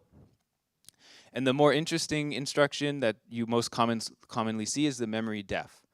So you can think the memory def is like taking C3's version, so like version 3 of C, you could imagine, and it's returning version 2 of C. So now we can like augment all of these memory stores as imagining, okay, maybe they have an extra implicit argument and an extra return value, which is the memory version. So now let's imagine that this store instruction, is additionally taking memory version 3 and is returning memory version 2. And then that gives us a handle that we can use to refer to it inside of a term. This term is, part of it is represented here on the right-hand side. And I have to leave a lot of the details out. So, of course, all of these will be in their own E-class. And everything except for the leaves of the term is going to be some sort of function symbol. But here I just want to give an intuition for like what kind of structure you get from this translation process. Okay, so that's the bulk of the idea. There is some extra detail that's a bit interesting when we're translating the IR. So, of course, these phi instructions are going to be very common in LLVM IR, and probably like most people have some notion of that or maybe some experience with it, but if not, I'll briefly explain. So because LLVM uses a static single assignment form, it means every register is only going to be assigned to once. So if you have this kind of program that has the branching structure, like the diamond branching structure, where in one branch I assign 1 to B, and in the other branch I assign 2 to B, then I'll have the case where I can only assign to B once. So I need this special instruction that will let me choose the correct value based off of which branch I visited. So you can see that phi instruction in block B4, which is saying, okay, if I came from block B2, I should have value 1. If I came from block B3, I should have value 2. So the issue here is that when you're looking at the phi instruction, you don't immediately know, okay, how should I be choosing this? Like, where did my comparison come from? Where is this branch condition? It's not totally obvious from the IR. So the idea here is that we have to do a bit of extra analysis to extract that branch condition A. And the way finally it's represented as a term is as this like f function that takes A as an argument, and then it will return the proper value depending on A. Like, for example, if A is true, then it will represent 1, and if A is false, it will represent 2. And the idea is that this if function is like the same as B, like they become the same thing. Okay. So now I'll talk about how we actually do this matching, how we recognize that the input program is equivalent to some, very fast implementation that we can map to a library. So what we do is we have like a library of different reference implementations, and these can be in any source as long as there's a front end to get to LLVM IR. So in spec right now we have GEM, we have matrix vector multiplication, histogram, and reduction, and all of those reference implementations are just provided in like C source code, and you can write them in just kind of a straightforward high-level way. For example, the histogram reference is like maybe 3 lines. It's just like a for loop with one line in the body. So it's very easy to add these reference implementations. You just give a C file. And the idea is that we take these reference implementations and we turn them into rewrite rules, so that we can ideally take the input code and rewrite it directly into a function symbol with the same name as the reference implementation. That's how we recognize, okay, this is equivalent to the reference implementation. And then on top of that, there are some, like what I'd call generic rewrite rules. Here are some examples for arithmetic, to try to make it a higher probability that the input program is going to have a path of rewrites into the reference implementations. So beyond just these arithmetic examples, we have a couple for loop level transformations and a couple for if level transformations. So these are like the arithmetic ones I showed previously. Then we have fusion, interchange, most of the very common loop transformations. And one that's slightly less common is what's called merge. And this is mainly to target tiled codes. So if there's a code that's already been tiled, and or vice versa, and you want to detile it and or tile it, then, well, this one is actually one way. But if there's already a tiled code, then we can detile it, I guess. And this kind of de-optimization thing is a hint for the next slide, which is another trick that we employ to make it more likely to get input code matching reference implementations. And so on the top I have this scenario where what's happened on the right-hand side is that somebody has done a transformation to store the intermediate result of the loop in a scalar instead of writing to memory all the time. And this is a really, really common way to write code. And if I wanted to write a rewrite rule going from the left to right, that would not really be a straightforward thing to do, because I have to introduce this dot scalar, which is like a new variable. So you could imagine the case where my reference implementation is written in the way on the right, and my user input code was written on the way on the left, and now there's absolutely no way to transform the input code to the reference implementation. But of course, we can always go in the reverse direction. We can throw away the dot, and we can, like, of course, like, this is from an optimization point of view, not a good thing to do. But from like a recognizing code point of view, it increases our coverage. So actually, what happens is instead of like one reference implementation creates one rewrite rule, we actually create a class of rewrite rules for every reference implementation, based off the existing rewrite rules that we have. Okay, so that's how we get all of the actual rewrite rules that get used. And the final step, once we actually have the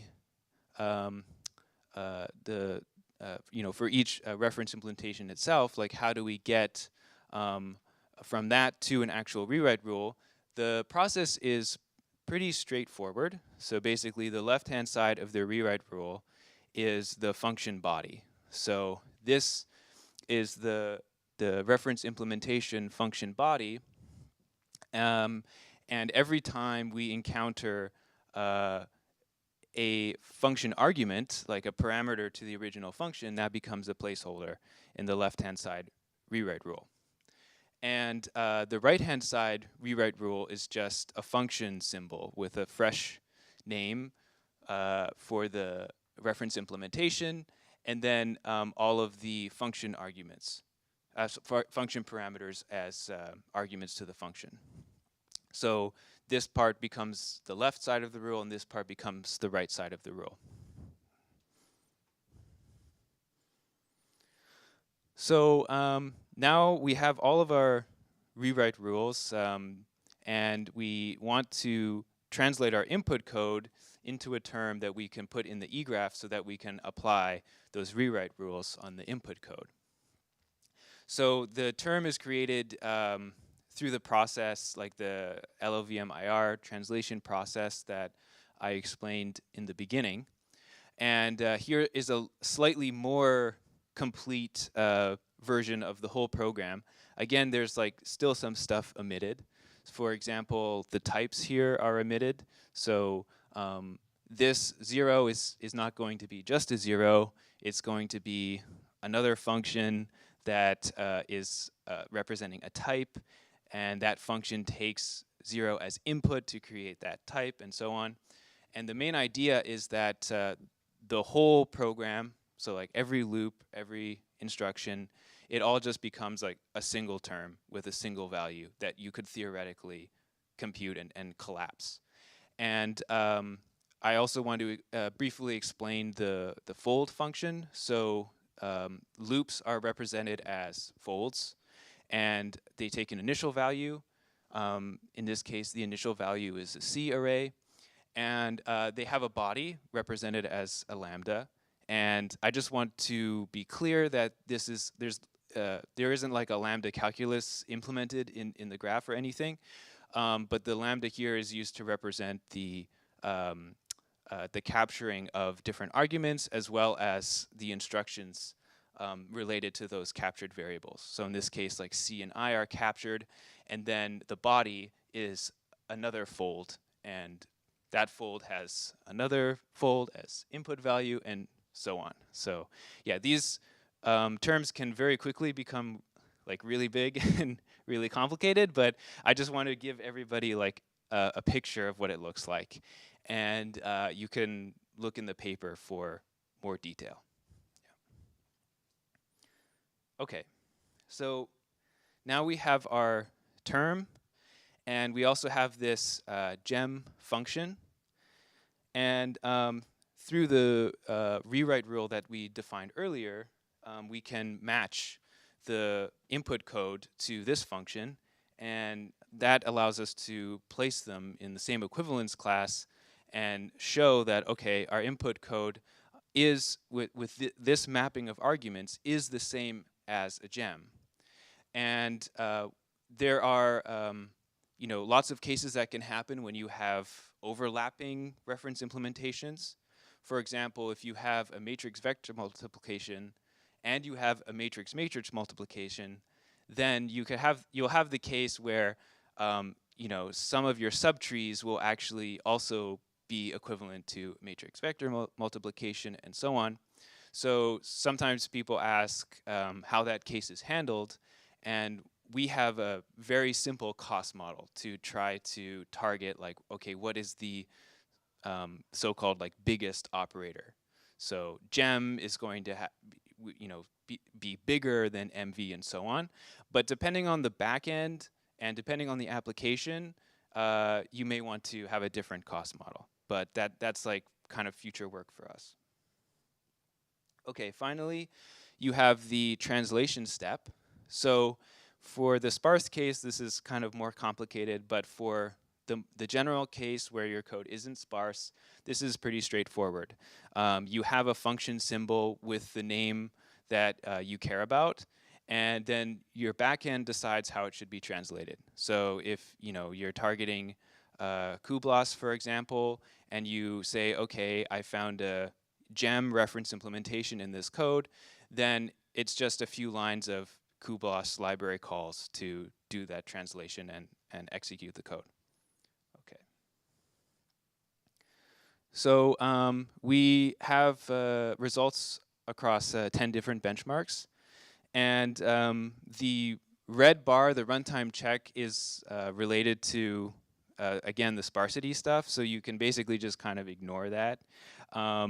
And I think these results should not be surprising to anybody, right? Like if you're translating to a special library, you'll definitely see speed up.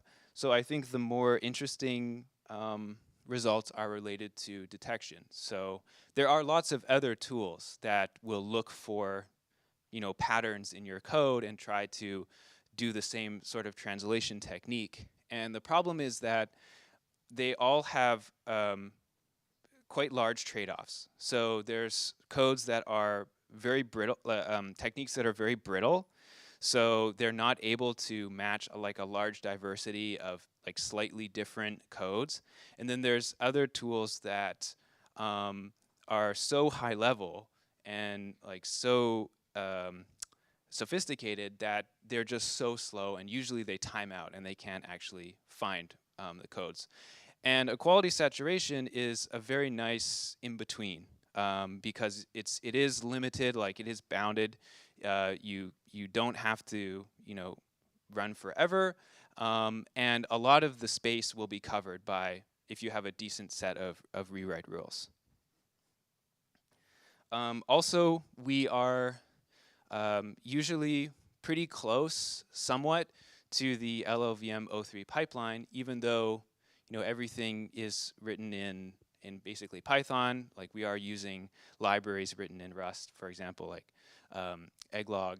But we're still able to keep up with a lot of these tools. So unlike a lot of kind of verification, equivalence checking tools that can take a lot of time, we're not too bad in terms of latency. Okay.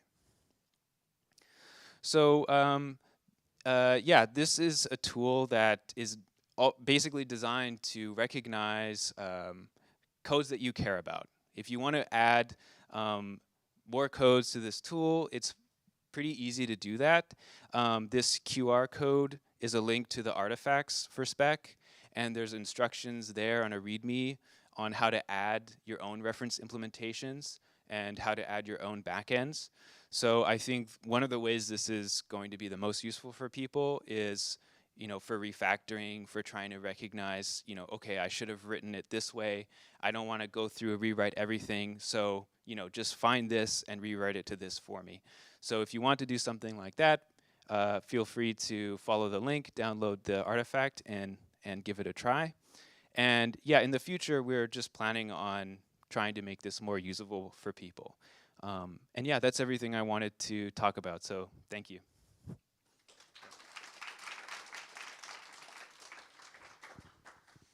All right, thanks so much. We have time for a few questions.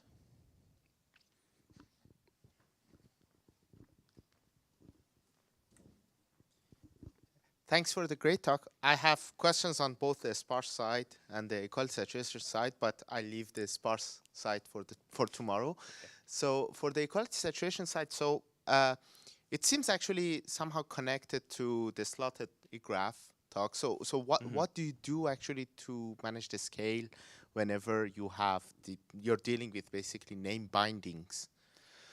So, like I said about, like I kind of hinted about it with when I was on this slide. This lambda is just a convenient name, and we're not actually doing anything with the lambda. So that is, we're not actually doing any like reduce rules or anything like that as rewrite rules. So in this case, we didn't run into too much problem with that. But one of the future directions we want to look into is, instead of just matching to implementations, to also actually synthesize new implementations that may not exist through equality saturation. And so in that case, even though we haven't looked into it, something like slotted eGraphs I think would actually help a lot. Yeah. So as a follow-up, so in this case, I'm not sure whether the eGraph is complete or not, but I assume that somewhere in the eGraph, you should have the representation for C, I, J, and beta. And this means that actually you have to refer to the bindings that have appeared in the lambda side. Oh, yeah. So that would cause issues, because what happens if I have basically another code that doesn't use I, so it uses like I prime.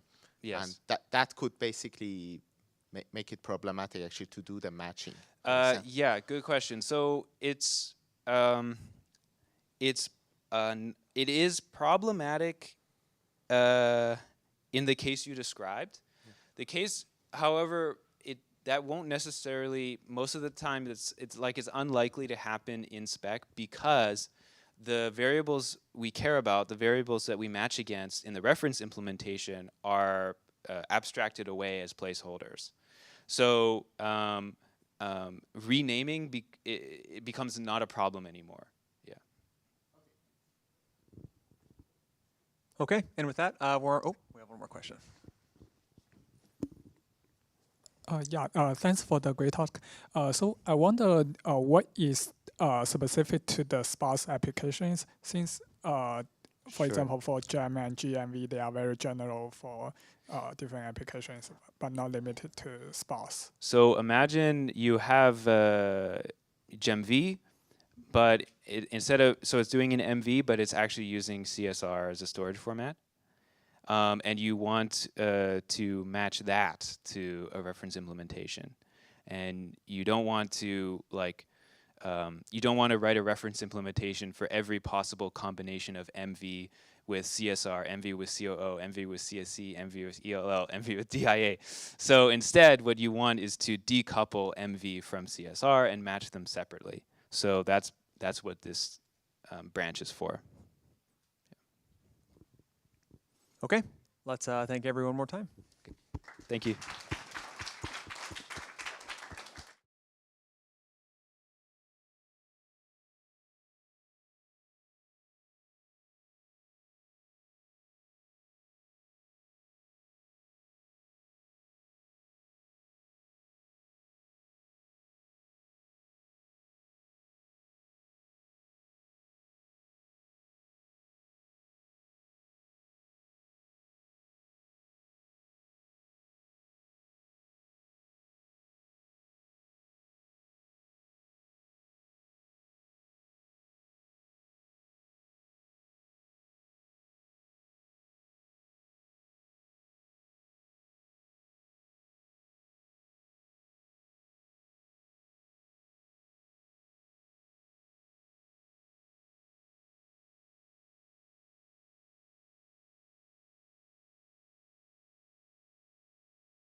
about how we solved a very specific problem in Coq with EGRAPHS, and perhaps some learnings that everyone can take away from this. So to get us all up to speed, I'm just going to quickly introduce Coq in 60 seconds. For those of you that know Coq, you may skip the next minute. Coq is a constructive proof assistant that is interactive, meaning that at every step of the proof, the user gets direct feedback from the proof assistant about what their current goal is and is then able to manipulate said goal and move ahead in their proof. Coq also has built-in automation that is a brute force search. Effectively, you tell it a set of lemmas, and it will try and apply that lemma in any order to hopefully resolve the goal. This is very exponential and very slow. But this is, of course, a problem that not just we have, but everyone else. So there's also a tactic language that sort of is able to take into account the context that a current proof state is in, and you're able to perform proof search. Though in practice, this tactic language is kind of hard to work with and also sometimes very slow. For this talk, also important, Coq is very good at working with inductive data types. So why do we want to combine Coq and EGRAPHS? Why does this make sense? EGRAPHS are very good at intelligently finding equivalences. If you give EGRAPHS a set of rewrites, the EGRAPH is very likely to point out to you that certain terms are equal, whereas Coq is very good at actually checking and validating those equivalences. There are no guards in an EGRAPH on whether your equivalences are actually correct because nothing checks your underlying lemmas. So then EGRAPHS can produce a proof term as well via proof explanation, which sort of gets us closer to the shape that Coq would like to have a proof in. Specifically, Coq is usually quite verbose and needs very explicit instructions, sometimes even with a bunch of arguments to apply a certain lemma within the context that you're in to really understand what you're trying to do. But on the other hand, Coq does ensure that your proofs are valid. So what we can use this for is also to catch bugs in our eGraph code. In fact, while coming up with this presentation, I caught that I had a typo in my eGraph, which I probably would have never caught if not trying to do formal verification. eGraphs are also less expressive than proof assistants. We've seen at length today how it is kind of hard to encode a full lambda calculus style language within an eGraph. Therefore, working with an entire proof assistant language, which usually is based around a lambda calculus language, is hard. Our conclusion from that was try to encode a DSL, which is embedded within a proof assistant, and reason over that. But we'll have a talk later where we're going to see a bit more of a general approach to this problem. So for our approach, let me set the stage a bit. We're using two libraries. One of them is called Vicar and one of them is called Visix. If you've never heard of them, that's expected. They are formalizations of symmetric monoidal categories and the ZX calculus, respectively. For now, we can sort of gloss over what these means, and if you've never heard these terms, you're going to be completely fine in the rest of this talk. But what we need to take away from these libraries is that they fundamentally work on graph-like structures. The problem being, Coq doesn't really do graphs. There have been proofs about graph theory in Coq, but usually those work on axiom-based graphs, whereas we want actual semantic elements that are graphically encoded, and that turns out to be very hard. So what we did is our two libraries formalized symmetric monoidal categories and ZX calculus respectively in an inductive fashion. And to do that, we used a bunch of dependent types, which will become relevant, and it caused a lot of structure because when encoding symmetric monoidal categories we saw earlier, there's sort of these composition operators floating around, and those will be a problem. Let me quickly give you a 30-second introduction to ZX calculus. It's a graphical calculus for quantum operations. You do not need to understand quantum computing for anything that I'm going to be saying. But pretty much we're representing these operations as diagrams. So down here we've got one of these example diagrams, which is in fact cyclic. So it's not just a tree or a DAG, it's in fact a cyclic graph with two color nodes. The nodes are called spiders, so if I say spider, think node. We don't really need to go too much into detail on what the colors are, but this is sort of what a general ZX diagram looks like. And now let's look at Visix. So we take a ZX diagram. So this is a example ZX diagram that I came up with. And we see that it has 3 inputs and 2 outputs, so the inputs are over here and the outputs are over here. And to start encoding this into a proof assistant, what we do is we sort of pull it apart and split it into its components. Then we make each of these components a little subdiagram with a unique number of inputs and outputs assigned to each. And then we start grouping. So for example, we could group the bottom 2 subdiagrams together and then create our little pillars up here and then wrap those together. And now we've sort of got a kind of symmetric monoidal category looking thing that has explicit structure, and we sort of can tell the proof assistant how these elements are positioned relative to each other within sort of this 2D space that we're seeing. And this is completely valid, but we can also go back and do this again. But this time we combine our diagrams like this. This is also a 100% valid representation of the diagram, semantically completely equivalent, syntactically different. And there's also this last representation that is also valid and also semantically equivalent. Now this is a problem because we have quite a few lines of code. So we actually went ahead and measured this. About a quarter of our code just deals with rewriting those semantically equivalent diagrams into each other because of this structure. One immediate thought is, what if we find a normal form?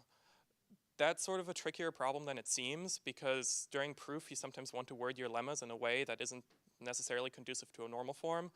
Also in the normal form, Coq might not realize that some diagrams are subdiagrams of each other, and rewriting becomes hard. So somehow we need to be able to rewrite the structure. And before we look at how we actually solve this, let's look at what these structural manipulations are.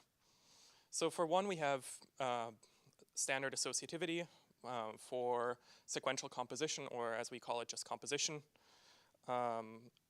And also for parallel composition, or as we call it, stacking. With one little addition, there are these little new boxes, and those basically convince the dependent type system of Coq that they are of equal type. Basically, these are functions that carry the dependent type information from one expression to another with an equivalence proof.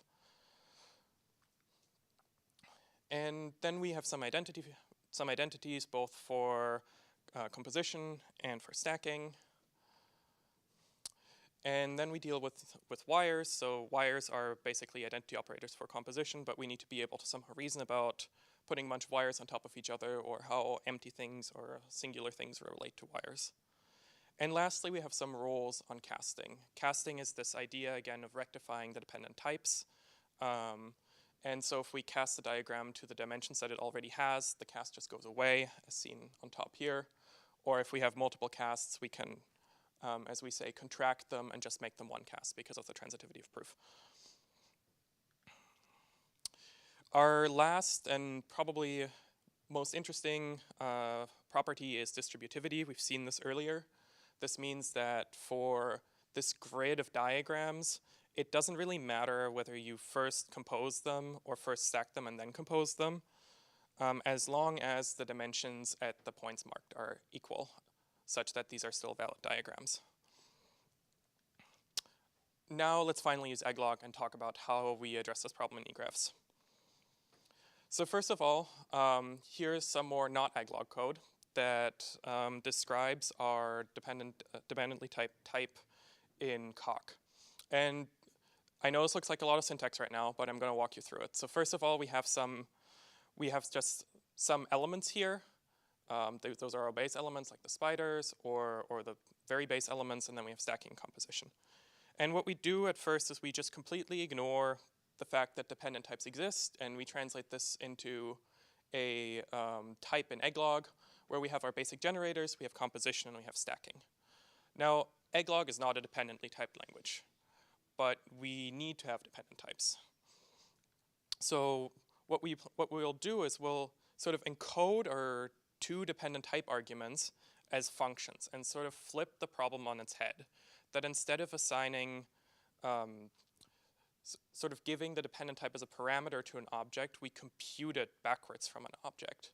Meaning that, for example, for the generators, we just simply take their dependent type arguments and return them from these functions. So that is the very basic case.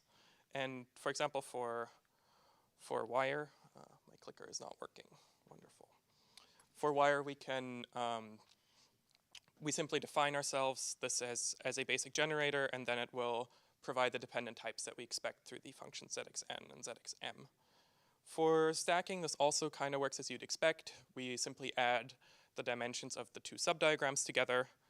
But where it gets a little more interesting is for composition, because we want this function to be effectively partial, such that it only returns a value if the diagram is valid. We don't want to give dependent type information on a diagram that shouldn't have dependent type information, because it shouldn't exist in the dependently typed context, even though we're able to express it with an egglog. And what we do for that is we first specify the overall input and output type sort of in the way we'd expect. And then we add this check to ensure that the inner dimensions actually match to make this function partial. And with this partial function defined now, we can look at how we can take a lemma from the world of Coq and in our DSL into this context of egglog. So we're looking again at our example of distributivity. On the bottom here, there is a little bit of Coq that expresses this formally. And when reading this, the left-right arrow means composition, the up-down arrow means stacking. It basically just says what is in the diagram. In fact, this diagram is automatically generated using our visualization library from the term below. And if we now want to translate it, we sort of do this backwards approach again, like we did with the actual data type. First, we translate the actual statement of the lemma while completely ignoring dependent types. So for any diagram where now the dependent type information would be correct, this would produce a correct rewrite. But of course, for any diagram where the dependent types on the composition do not work, this would produce an invalid diagram. Therefore, we need to analyze the type information and find out which diagrams have equivalent types at what point, and then automatically generate these conditions that ensure our diagrams within our eGraph rewrite system in fact respect this dependently typed constraint. And overall, the way this works is we take out the type information and the lemma from Coq, then we convert it into a Python IR that does pretty much exactly what we just did on the whiteboard, where it splits into the separate rewrite statement and the type information, and then produces the egglog code with all the necessary checks. And the reason this is sound is because we again have this partial function that for valid diagrams gives us this information. So if we have an invalid diagram, all of these checks would fail right out of the gate. Now we've heard a lot about eGraph blowup with similar diagrams in the morning, and there's also a paper on how modulo AC, meaning associativity and commutativity rewriting, causes eGraphs to grow in size pretty much indefinitely and never terminate. But we're able to sort of skirt around a lot of these problems.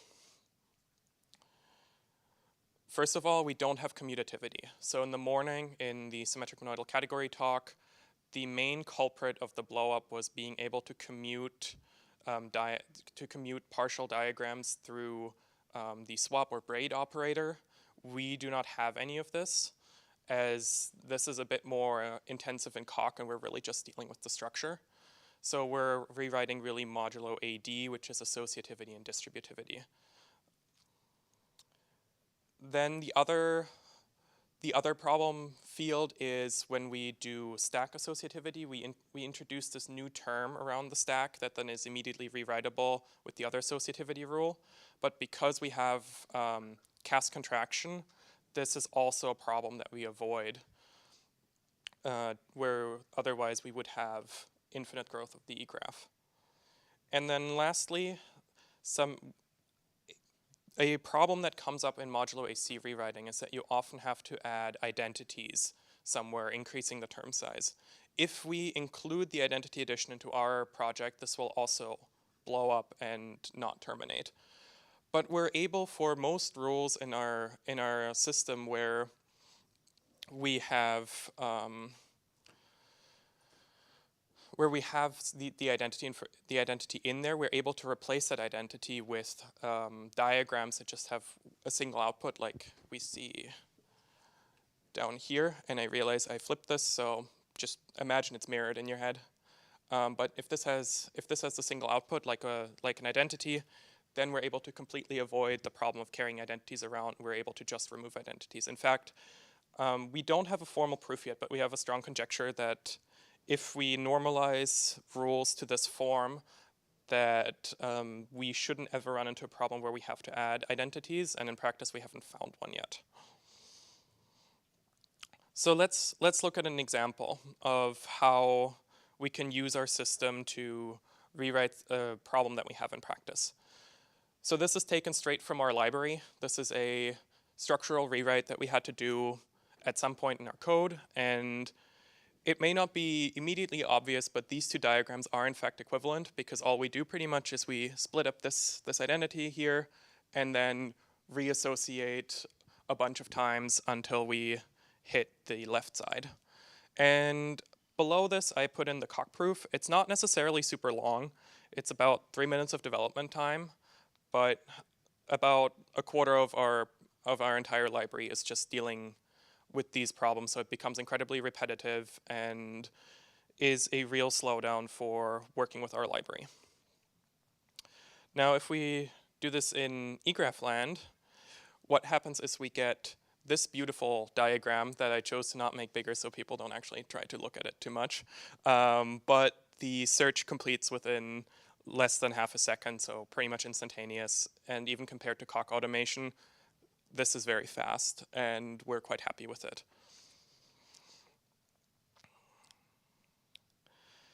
Now, you may have noticed this work is an egglog, and for those of you that know egglog a little better, egglog doesn't yet have proof production, meaning right now the proof terms, or sort of the equivalence check that we have, isn't actually ported into cock yet.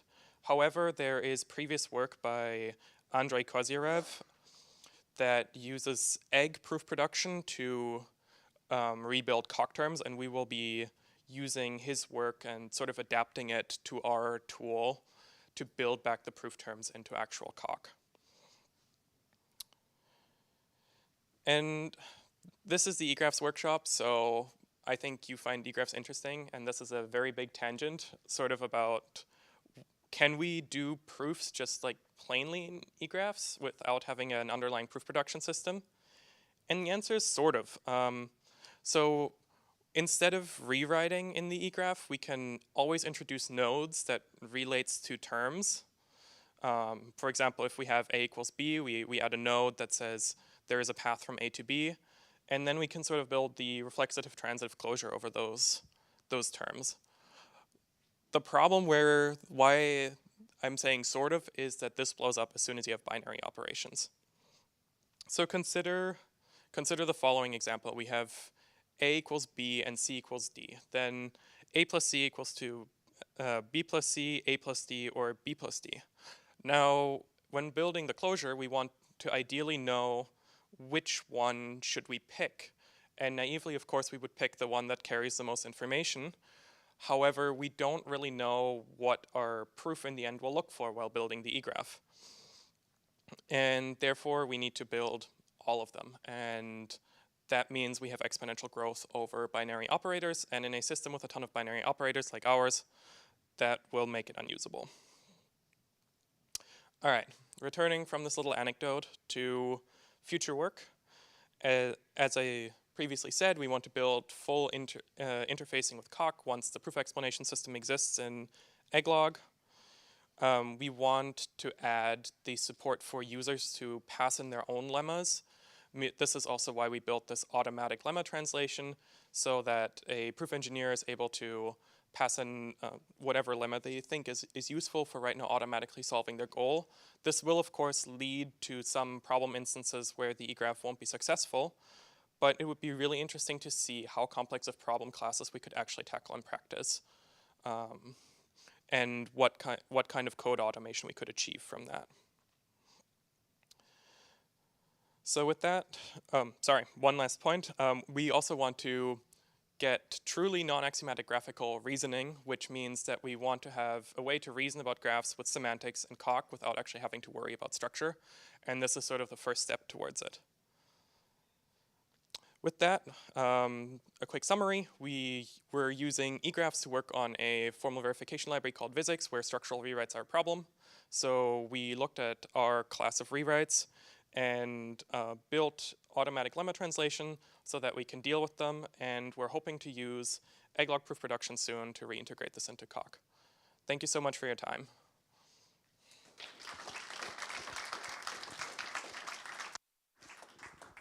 All right, thanks so much. We have time for maybe one question while the next speaker goes ahead and gets set up. Any questions? Thanks, really cool stuff. So I was curious, because you're talking about the difference between egg and egglog, what the particular part of the data log extensions is that you need for your use case. So why couldn't you use this interfacing with egg in calc? Yeah, that's actually a very good question. Let me just go back a couple slides for that. So when we deal with these functions that are defined in the eGraph, the data log makes the lookup of that much faster and B much easier to state. So that's really, this part is where we use the data log features. Okay. So it would be in principle possible, but it's easier and faster. It is easier and faster, yes. Okay, cool. Thanks. Okay, thank you so much. Thank you.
Hello, everyone. So I'm Payam Pauls. This is my colleague Alexander Treff, and we are PhD students from the University of Lübeck. And this is our joint work in progress called SuperVer, verifying probabilistic independence of systems of expressions using equality saturation. And we actually work in a quite different community. We work in security, hardware security, and cryptography. So a lot of terms that we use might be unfamiliar, and a lot of the concepts we use we'll try to explain high level. But if there are any questions in the end, please let us know if something was unclear.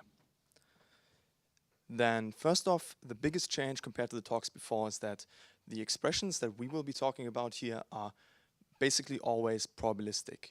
We are interested in a different congruence relation than the one that we've been seeing before, which we always refer to as semantic equivalence in this talk, meaning that given an E-class, or given an expression, or given two expressions in this case actually, x, XOR x, and 0, those two are in the same E-class, meaning that for each value that x can take, both they will always be equivalent. But in our context of cryptography, this is oftentimes not necessary.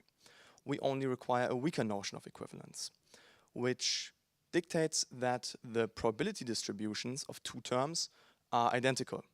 And for us, this would be enough for two terms to be in any class. And our goal is to use EGRAPHS, specifically EGG, to check for these probability distributions and compare terms in this way. And this also allows us to apply additional rules which are usually not possible in a semantic case, to apply simplifications that are in some cases a lot more powerful.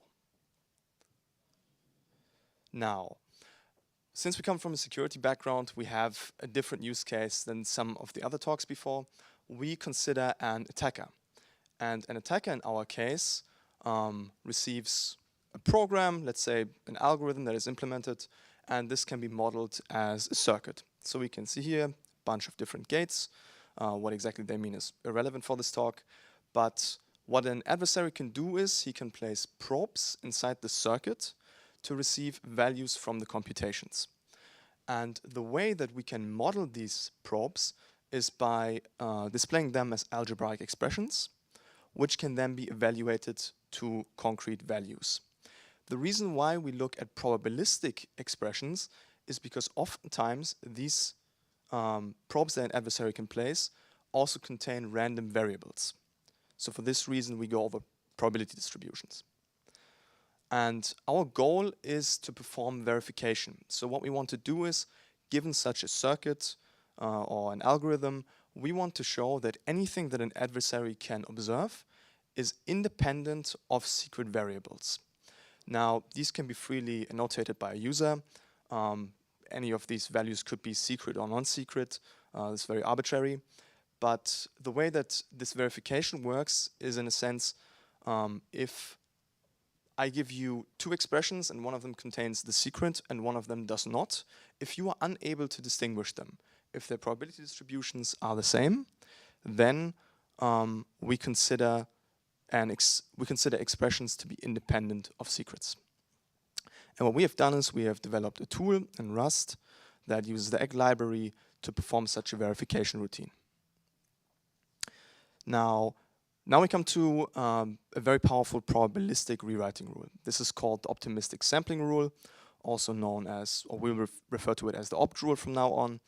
And it was introduced by Barthe et al. In EuroCrypt 15. And it states the following.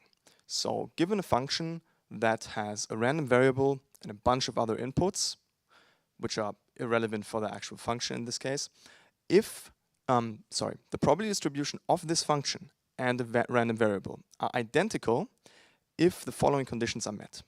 The first is R needs to be a uniform random variable. The second is the function that is displayed here needs to be bijective in that variable. And lastly, we see context again, but this is a bit different from what we've seen before. We say that R can only occur in this specific context of the function, meaning that all occurrences of the random variable are only in this same form. This cannot occur in two different contexts. And to look at a very simple example of such a function, given the random variable and a secret x, with the XOR operator, which is bijective, and we only have R once here, we can simplify this to the random variable R, per this rule. And this rewriting rule is oftentimes used in cryptographic algorithms to eliminate secret variables from the dependency and enable security against these forms of attackers. Now let's talk about how this rule can be modeled or implemented in EGRAPHS with a very naive approach. So given the example that I've just shown you, represented in just very simple E-classes, what we went with at first is we decided, okay, what if we want to maintain probabilistic equivalence? And we decide, given such an expression that can be simplified in this way, what if we just merge the two? What if we say the expression and the random variable have the same distribution, so we just merge them, they end up in the same class? Well, this brings us to the first question: how do we even determine inside an E-graph if an expression fits this definition of the opt rule or not? Since an E-graph can contain multiple different representations, some of them could allow for such a rewrite, while some of them would conflict with one. So what we do is we have used X analysis data to find such opt candidates, is what we call them. candidates for such simplification. And at a very high level, what this does is we look at the e-nodes that are created and determine if the operators that they use are bijective. And if this is the case, then we look at the children, the data of the children that the classes contain, or that the node points to, sorry. And we determine if conflicting contexts are found. If this is not the case, everything is fine, we can just propagate the data upwards. But if conflicting contexts are found, what we need to do is, we need to sort of intersect over them and collapse them into each other to decide if representations can be found which have the same function everywhere. Sort of a choose function, I would say. If we can choose the same representation everywhere, we're okay, then this is still possible. Otherwise, we need to discard the candidates. And whenever new candidates are found through different rewriting routes, we decide to update the analysis data by merging the old and the new candidates together through a union of candidates. And in order to lastly apply these rewriting rules, what we need to do is we need to look at the root classes, since these are the only classes which give us guarantees as to that no more conflicts are possible, and anything that ends up in these classes are actual valid rewrites. This was very high level. If you're more interested in this, you can ask me again later. Let's look at an example where both semantic and probabilistic rewriting rules together are necessary to perform these simplifications. So, given this example, we can see that the random variable r is only connected through a non-bijective operator, the AND, to another variable, which means automatically this discards it as a potential candidate for simplification. But what we know is that through the rule application of distributivity, we are able to rewrite this to such a form where the variable r is connected through an XOR to x1. And by sort of uncovering this representation and generating the new analysis data, we are able to determine that there is in fact now an opt rewrite possible on the expression r XOR x1, and then in the last step decide to merge these to eliminate x1 from the term. So through this chain of rewrites, we have determined that the first term is actually probabilistically independent from the term from the variable x1. And this leads us to a problematic example showing why this very simple naive approach is actually not enough. There can be problems with this. And it breaks down to two things. So the first is, oftentimes in reality it is necessary for random variables to eliminate each other using the optimistic sampling rule. And by doing so, we oftentimes have the possibility to perform the same rewrite, to perform a rewrite on the same class using multiple different variables. So in this case, we can use both R0 and R1 to rewrite the original expression. And in performing this merge, some of you may already see where I'm going with this, the XOR now points to the same class for both occurrences, meaning that when we now want to perform the semantic rewriting rule, A, XOR annihilation, which leads to 0 on the same class, we now have the problem that Egg determines that this is equivalent to 0. However, this violates the congruence relation which we had previously set, since 0 does not have the same probability distributions as multiple terms that are in this class. And therefore, this is not enough as an approach to tackle all examples that we would like to verify. Now, we have a fix for this, which my colleague Alex will now present to you.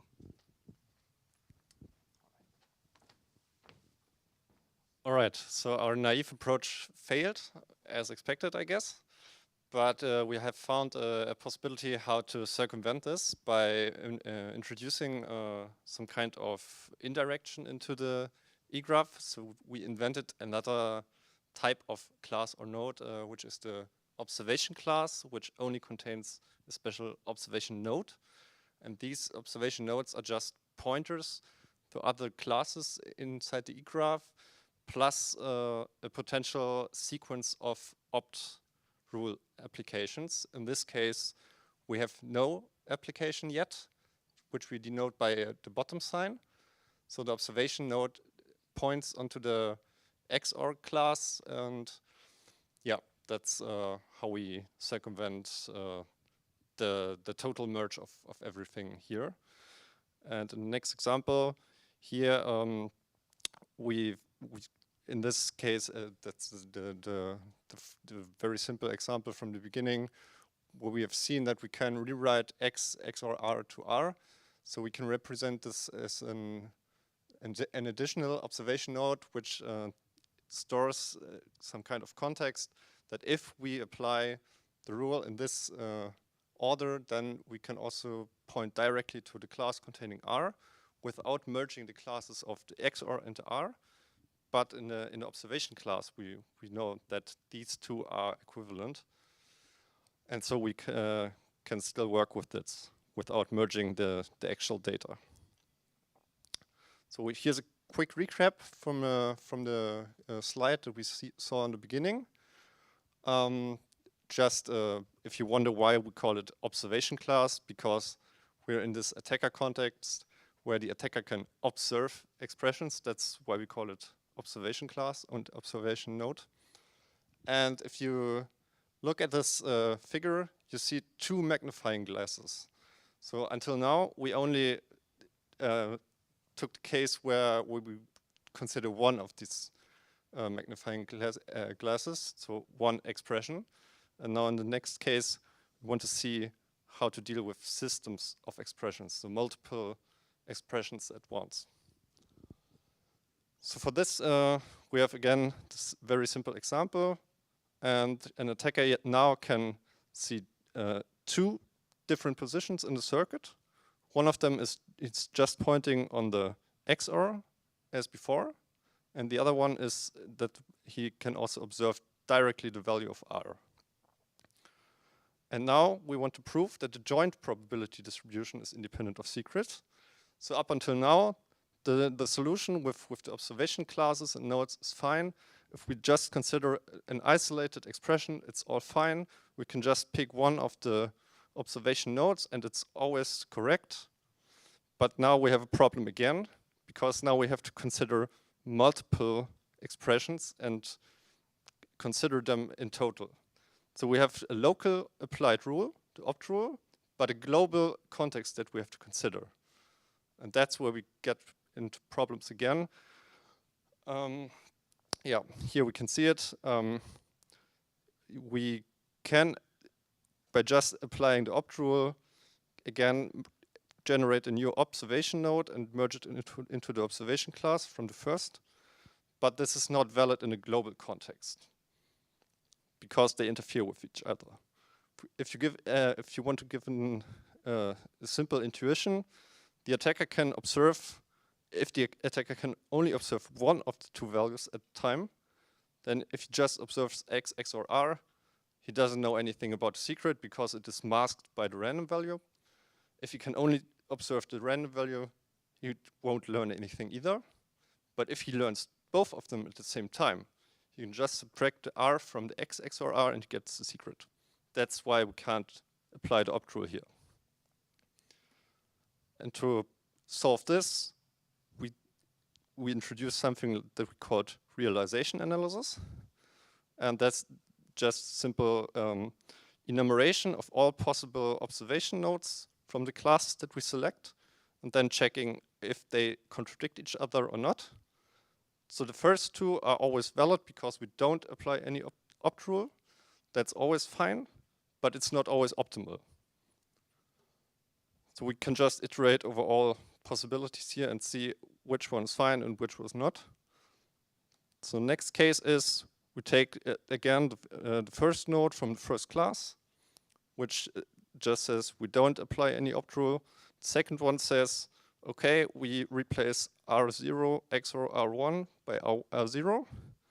That's not okay.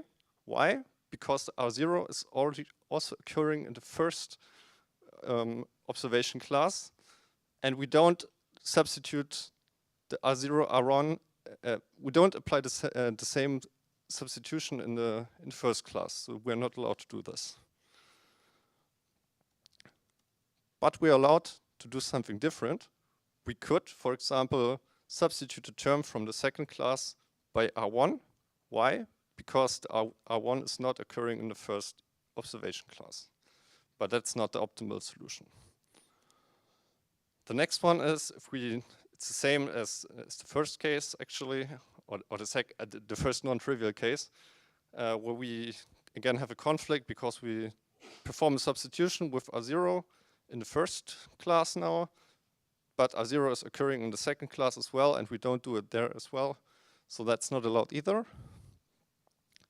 That's the same case if we do that in the first, and in the second, this time we do another substitution, but they're not the same, so we're not allowed to do this.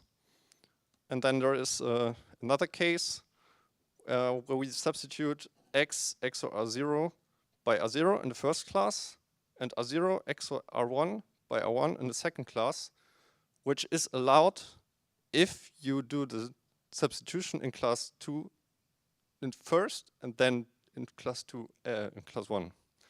So you have to maintain the order. It's not allowed to do first the substitution in class 1 and then in class 2. So that's what we call a replay of rules. That's what context is in our case. Here's a small evaluation. We took other tools from our domain. We're not the best yet, but we're not shooting for any performance now, but more for correctness, because a verification tool that is not correct is useless. So first of all, if you see, Silver is a tool that is just trying out all possibilities with some optimizations, but it's quite slow. So as you can see, for the higher order cases, we don't even have results because it times out. If you Iron Mask just doing some black magic, we don't know. And Mask Verif, the last tool, performs internally some observations that saves them one security order, more or less. We could implement something similar, but we didn't do it yet. And then I would say we could be in the same ballpark as Mask Verif. But we support B2A, which doesn't tell you anything, I guess. It's that's something.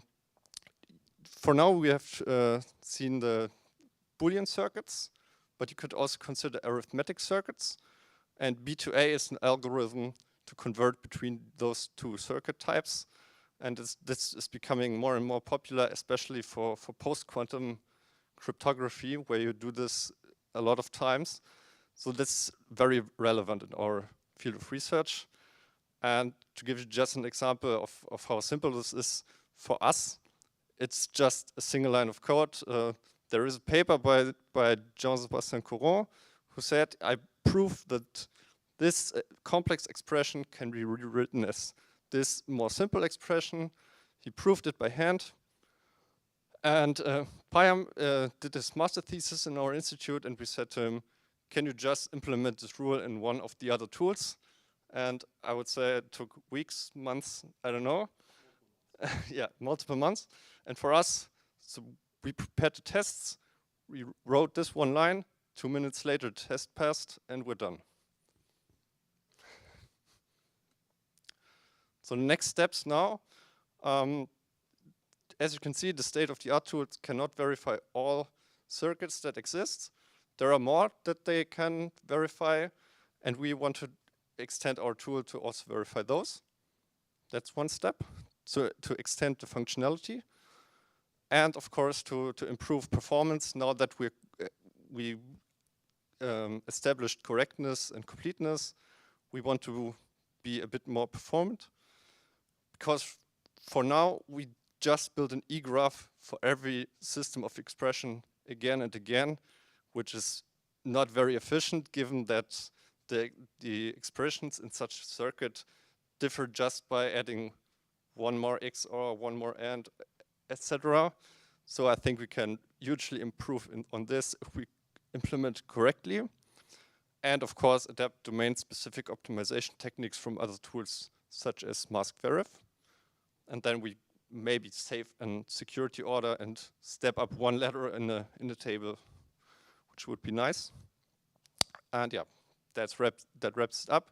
If you have any ideas how to improve, or if you know anything where we reinvented the wheel, and that's already something that we can use, just contact us. We would be happy to give to receive feedback and discuss things with you. Thank you.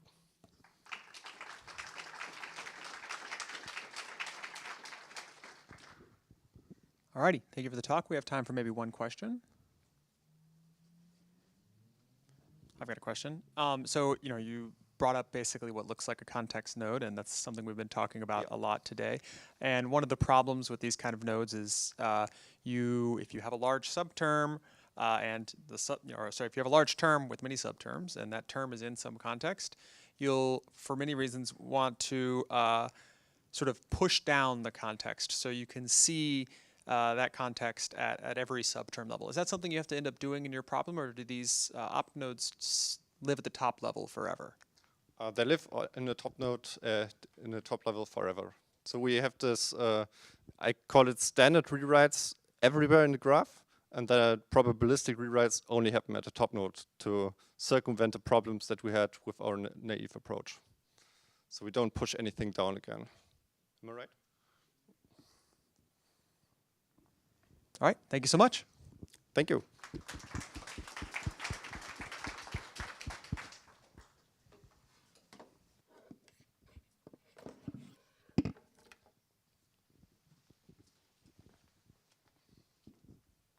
Thanks. Okay, and next up, Marcus is going to tell us how to connect up EGRAPHS and Lean for the purposes of proofs. So take it away when you're ready.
Anybody know how I select that the display is like mirrored instead of extended? It's under display. Yeah, that's where I am. That's gonna be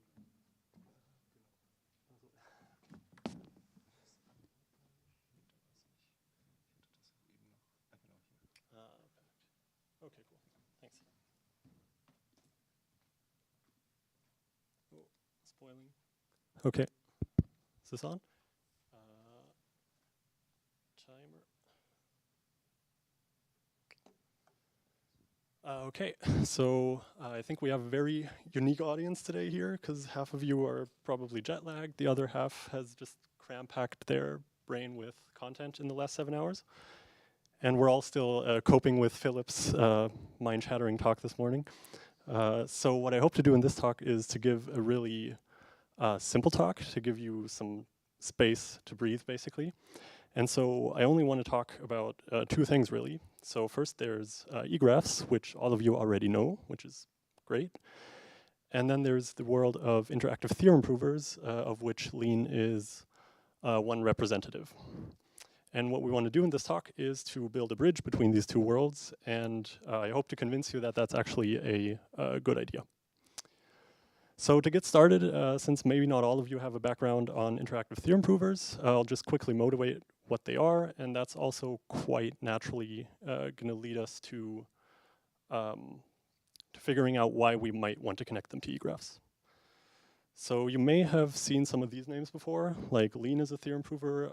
Adrian just talked about Coq. And what these systems really are at a high level are systems in which you can express basically arbitrary mathematical definitions and theorems and proofs. And if you do that, what these systems give you in return is a correctness check, basically. So they tell you whether what you wrote actually makes sense or it does not. So for definitions and theorems, that's kind of like what a compiler might do. It might tell you if you constructed a ill-typed expression. But what interactive theorem provers can do specifically is also check your proofs down to the axioms of some foundation of mathematics. So naturally, since these systems are extremely expressive, people have used them to formalize and verify a bunch of different things. So have we seen hardware stuff? Yeah. For example, in this world of software verification, Coq is pretty dominant. So you may have heard of the COMC C compiler, which is in part verified by Coq. And for example, more recently in the Lean theorem prover, people have started to push to formalize and verify research level mathematics. And so seeing as these systems are very expressive and you can apparently do a lot of things in them, there must be some catch, right? And there always is, of course, a catch, namely that proving things in these systems is really tedious, which I hope you also saw like 2 talks ago when Adrian was talking about the problems that they ran into when proving things in these systems. So this is the point where I wanted to give a demo, but 25 minutes isn't that much time. So what I want to do instead is show you an example of how proofs are really tedious in these systems by showing some Lean code. So obviously you don't have to understand all the details that you see here, but the important point is like on the first line, we are defining a theorem statement, namely we're saying for all lists A's and B's, if we append A's and B's and we reverse the result, then that's the same as just reversing B's and appending the reverse of A's. Pretty standard theorem for functional programming. And the way we prove this in an interactive theorem prover is by using what is known as proof tactics. So for example, here we decide to prove this theorem by induction on the first list. And so this induction thing is what we would call a proof tactic. And it helps us somehow convince Lean that the statement, that we can prove this statement. Now you can see that induces 2 subproofs here. First we have the case where the list is empty, and then we have the inductive step. And in both cases, what we do to solve these subproofs is to use equational reasoning. And I think it's very explicit on the slide what the equational reasoning steps are, because we're using this calc tactic which allows you to kind of explicitly state the steps that you want to take.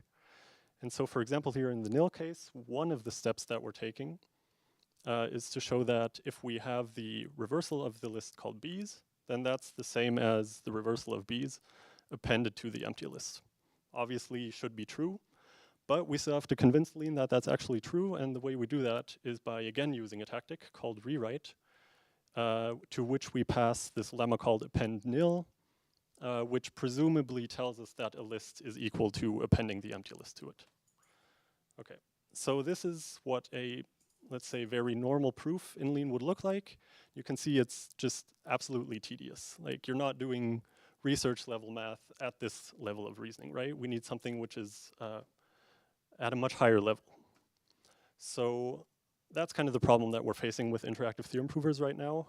Proofs are really slow, and we'd like some tactics which are actually a bit faster and maybe even fun to use. There we go. And so as you might guess from me being at this workshop, we think a really reasonable tool to get there is equality saturation. And this is the point where I need the audience to participate. So maybe by a show of hands, who of you was here 2 years ago at this workshop? Okay, a couple, not too many. Okay, good. So for those of you who were here, you might find this familiar, and that's because 2 years ago, Andres, who now is also still continuing on this work, together with Siddharth, already introduced an equality saturation proof tactic for Lean. And so this is basically the spiritual successor to that talk and to that work. And to kind of explain to you why we need to continue on that work, I'll start by showing you how their tactic basically worked, and then also what was or which challenges they ran into and how we maybe solve those in our current tactic. Okay, so this is an overview of how the equality saturation proof tactic works at a very high level. So you start with when you call a proof tactic, you start with a proof goal, and you also pass to that tactic a set of equations, which you might call rewrites. And then the first step that we take in this tactic is to somehow encode this proof problem into a problem which egg can understand. So as you can see, we use egg as our backend equality saturation solver. And once we've somehow encoded this problem into egg, we run equality saturation. And what we get out of that, crucially, is an explanation. So some sort of proof witness. Because just like in Coq, we somehow now have to convince Lean that the proof that we found is actually correct. Lean is not going to be satisfied with us telling it, well, egg found a proof, so everything's fine. No, we have to actually reconstruct a proof. So that's kind of the basically last step in this whole process. We take the explanation produced by egg, we turn it into a proof in Lean, and then we're basically done. Okay, so that's at a high level, that's how we do things. And now the work done by Andres and Siddharth, the proof of concept, is really a proof of concept because especially this encoding step was a proof of concept. They tried if it worked, and it worked some of the times, and other times it didn't, which effectively means the tactic works sometimes, but most of the time it just doesn't.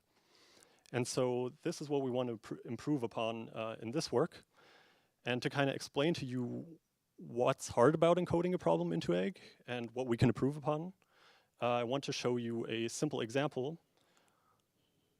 Okay, show you a simple example which comes from the slide of Lean code that I showed you earlier. So in the proof that I showed you from Lean, there was one step which we talked about, which was given the expression at the top, we wanted to prove that it's equal to the expression at the bottom. And we used that, or we did that using the lemma, which was, I think, called append nil, whose statement is shown at the arrow here. So the way we now use egg to solve these kinds of problems is, at a high level, pretty simple. We just take both of these expressions, so the top expression and the bottom expression. We stick them into the eGraph. We run equality saturation with a given rewrite. And then once those expressions merge into the same E-class, then we know that we've proven that they're equivalent.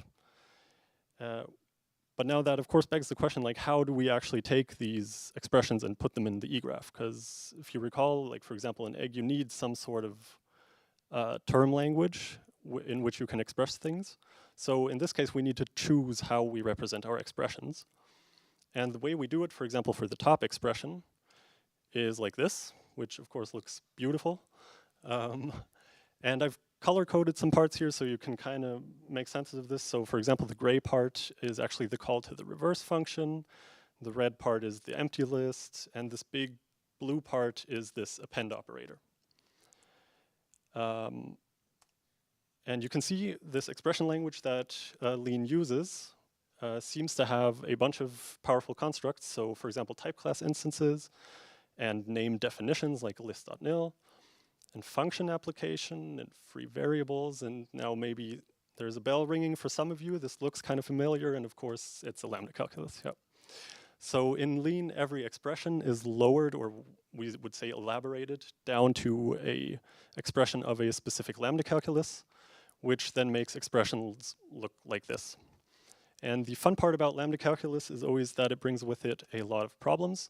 So we ran into two problems when encoding these lambda calculus Lean expressions into eGraphs. Namely, one is definitional equality, which is what I want to talk about most. And then if we have time, if I talk fast enough, I guess, then we can also talk a bit about using binders in eGraphs, because that's also always fun.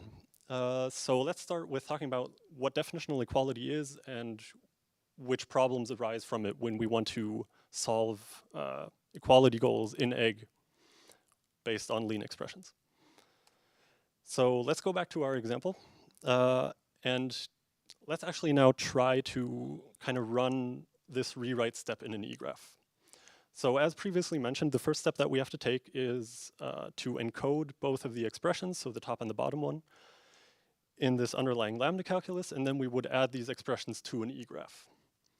Now then, if we want to run equality saturation, of course we need some set of rewrites. So this theorem here, this lemma, would turn into a rewrite, and that's quite natural to do as well. And I've again kind of color-coded things here, so you can kind of mentally match up how this rewrite should apply to the top term. So for example, again, the red part is the empty list, and the orange part corresponds to the quantified variable, so the list, and that should match against the list in the top expression. And now if you really squint your eyes, you might be able to see that this blue expression here, so this list append function, totally somehow doesn't match the blue expression on the top. So turns out you can see that in this rewrite rule, or in this, actually in this equation rather, in this theorem, I stated the append function using the list.append function. And in the top there, I used this ++ operator, but as a lean user, I know that actually corresponds to the list append function. So that's, that's just a difference in syntax. Like, how could that be a problem? But as it turns out, well, it is a problem because now the way lean encodes this ++ operator is by using this big blue expression, whereas it encodes this, let's say, more foundational list append function just really simply by using a global constant. So as a result, this rewrite just won't apply. So if we try to solve this problem in an eGraph by encoding just these lean expressions directly into the eGraph, it's just not going to work. What's interesting though now, if I would ask lean to kind of apply this theorem to the top expression, it would totally work. Because lean seems to understand that this append function and this ++ operator are actually the same thing. And the reason that lean understands this is that its notion of equality isn't just syntactic equality, but instead it's definitional equality. So to show you what definitional equality is in lean, let's kind of just zoom in on these two expressions. And if I now ask lean, are these two expressions the same thing? Then it's going to say, totally, they are definitionally equal because I can find this set of expressions where each expression is related to the one above and below by a definitional equality rule. And if I transitively chain together definitional equality rules, then I still have definitionally equal expressions. So as far as lean is concerned, this top and this bottom expression just are the same, and I don't need to prove that they're equal. They're just kind of judgmentally equal. And so these definitional equality rules come in all shapes and forms. So for example, in this specific set of transformations, we use, for example, delta reduction, which, and I guess my headphone's disconnected. Okay.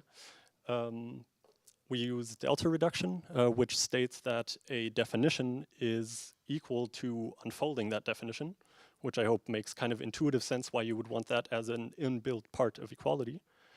And one that you might be more familiar with, which we use here, is eta reduction, which is used, for example, here on this line.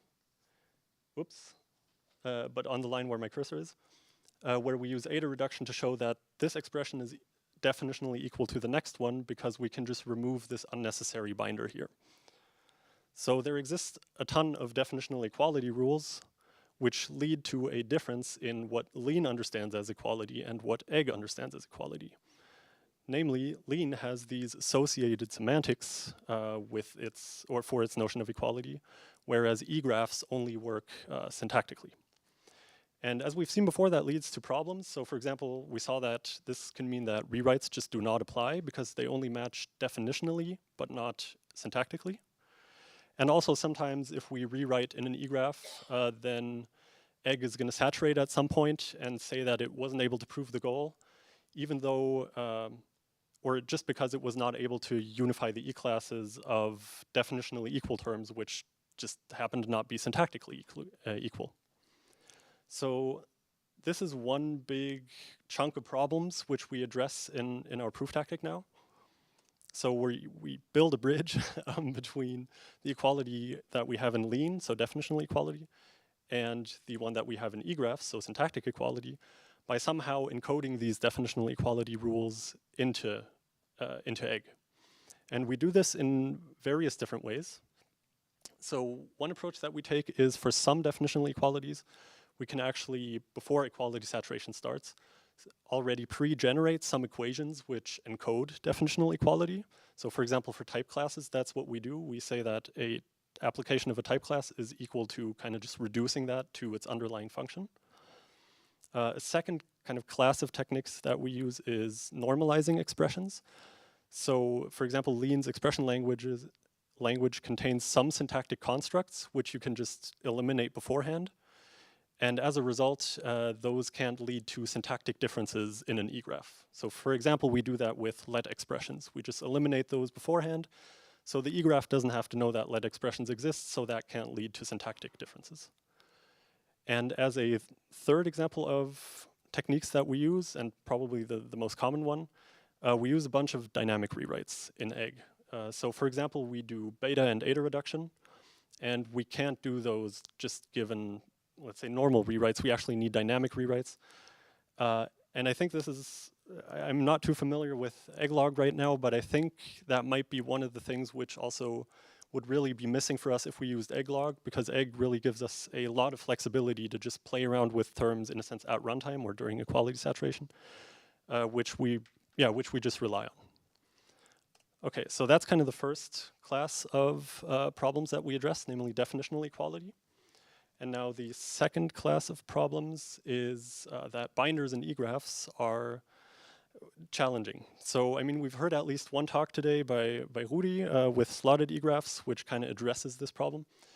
And just to kind of reiterate on why binders and egraphs really are a problem, I want to show you like one sentence, which is, I think the underlying problems is that variables, like for lambda abstraction and quantification, variables always require some notion of non-local context. So to see what I mean by that, let's, for example, consider this expression here, where we have like a bound variable, and then we just have some long expression, and the expression is so big that I just kind of like erased some parts of it.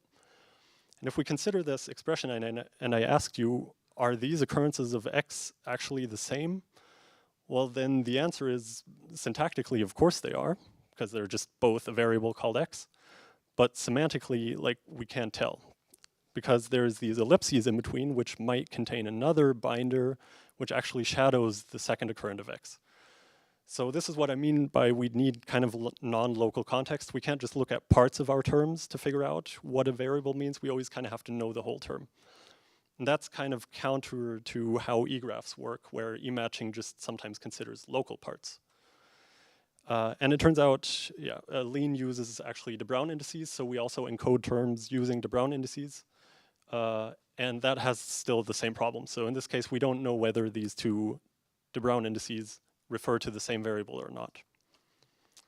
Okay, and so as a result of this, this property of variables, we actually run into, I'd say, 3 classes of problems, of which I'm not going to talk about all of them.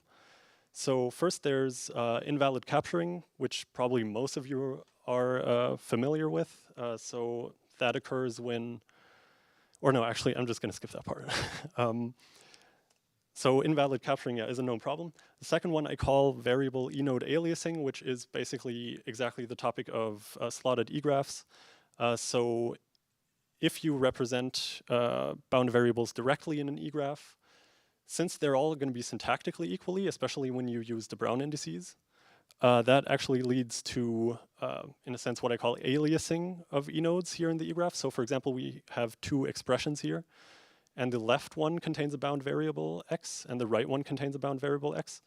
But in the egraph, where this would be represented using the de Bruijn index 0, they both have to point to the same enode, because you can't have multiple, or the same enode in different e-classes.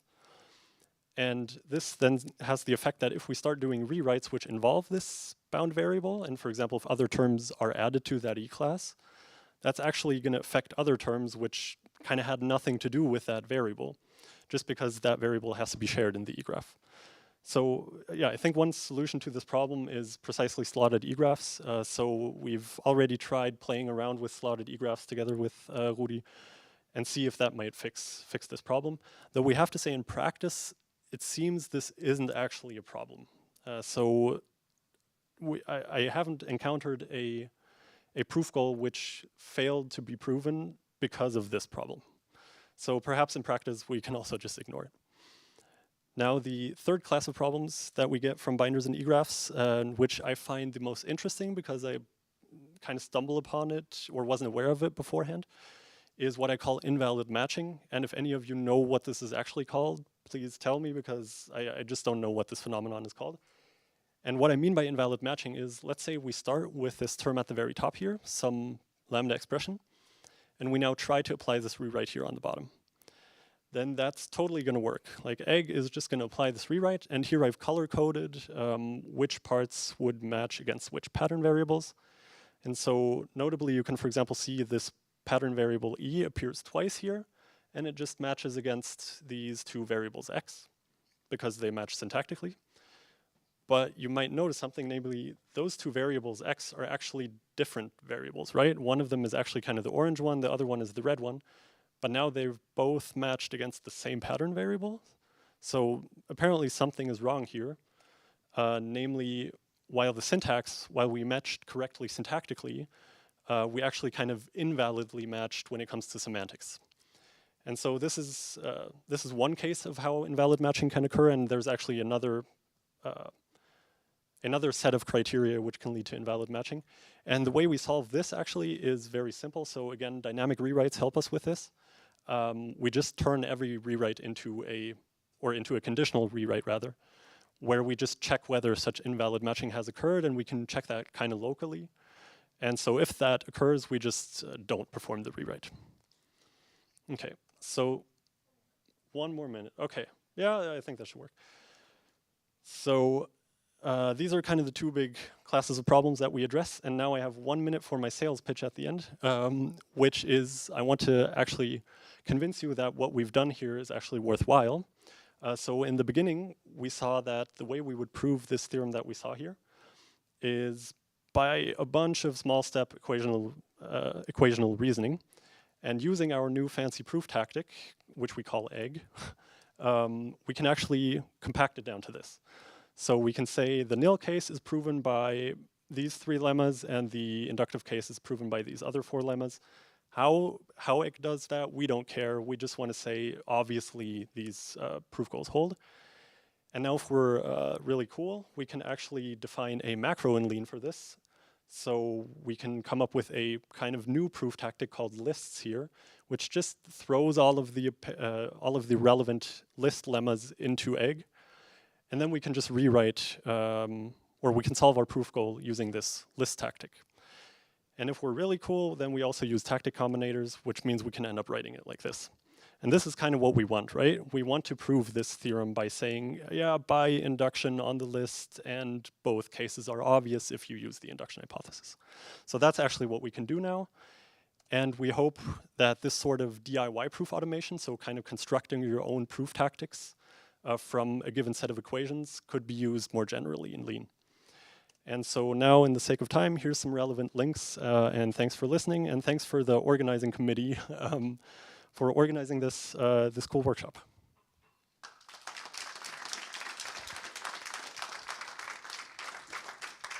All right, thank you. We have time for maybe one quick question. You want to go ahead and get set up? Yeah, thank you. Great talk. There's a thing called the Barendek convention. Yeah. Okay, so it's if you have a closed term, yeah. It guarantees that you have chosen unique names for all your binders.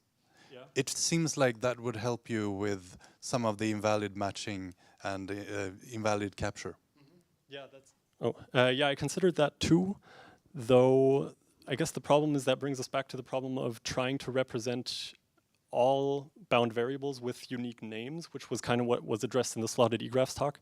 So we don't want to do that, which is kind of why we currently just use the Brown indices and just not care about the fact that things might break a little bit. But so I don't know if that's a kind of like a long-term solution to the problem. But I was also thinking about just choosing different names would fix it, but we just don't have that luxury in an eGraph, I think. I see. Okay, yeah. Thank you. Cool. All right, and for our final talk, George is gonna, I guess we're gonna go out with a bang, because we're gonna talk about disequalities. go ahead and laugh there because there we go. Thanks, Phil.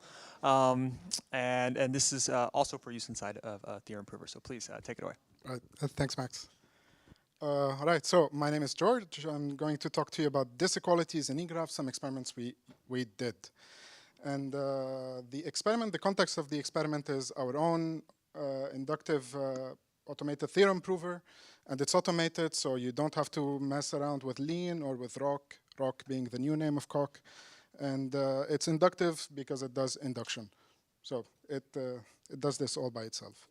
But it's kind of domain specific, and the domain it worries about is these things: algebraic properties, commutativity, associativity, idempotency.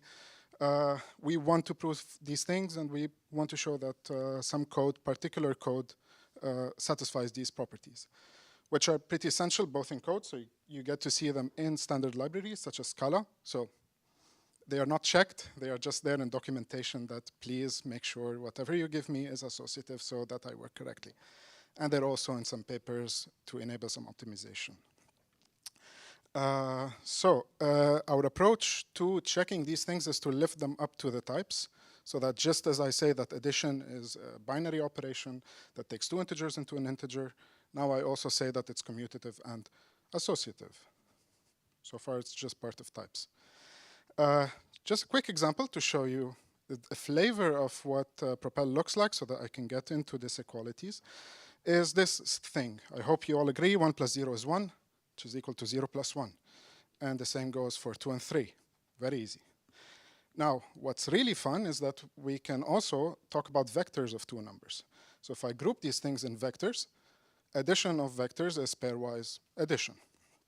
And why is this correct? Why is it still commutative? It's because zip with or pairwise has this very nice operation, which is if you give me a commutative operation, I will lift it into another commutative operation. For example, maximum. The proof still holds. Why? Because maximum enjoys this property. And inside the code, we implement it exactly like this. We say that zip width is a function. It's a higher order function. Takes a function from pairs of t's into a t that is commutative, associative, and idempotent, and produces a function over list which has the same properties. This is just a signature. The implementation is the trivial one, so we do not actually have to do any proofs. But now that things are in the type system, it means that we have to actually have a type checker that is doing the proofs, that will check that these properties hold after. So we kind of have this automated prover and the type system interplaying together. We use the type system as a kind of database for these properties, and the automated prover just looks them up, and the type system calls the automated prover to make sure the type is correct. So at the end, what we're going to do is just to search for a proof, and it's just an equational proof, because commutativity, associativity, all of these things are just equalities. So far, nothing about disequalities, but this is coming up. Here's a quick example about how Propel actually works inside. Maybe just look at the bottom, and you will see some very interesting historical abuse of notation, otherwise called operator overloading, where piano just uses plus for both addition and successor. Anyways, the Scala implementation is on top. And this is what we're going to work with. The proof we're going to do, and sure, this is all automatic, so this is going to be the very last proof you will ever see in your life, because then you can use our tool, and you won't have to do proofs. So this is the proof we're going to do. We're just going to show that adding the successor of A and B is the same as adding A and B and then doing the successor. But what Propel actually proves is not exactly this. It inlines the definition of add into this thing, but this is really cumbersome to read. I will just use a simple synonym and just use mu for this case analysis.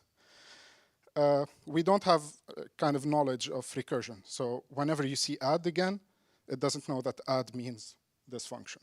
So it's just a symbol at this point. Anyways, what Propel really loves are these case analysis. It will just consume them and digest them.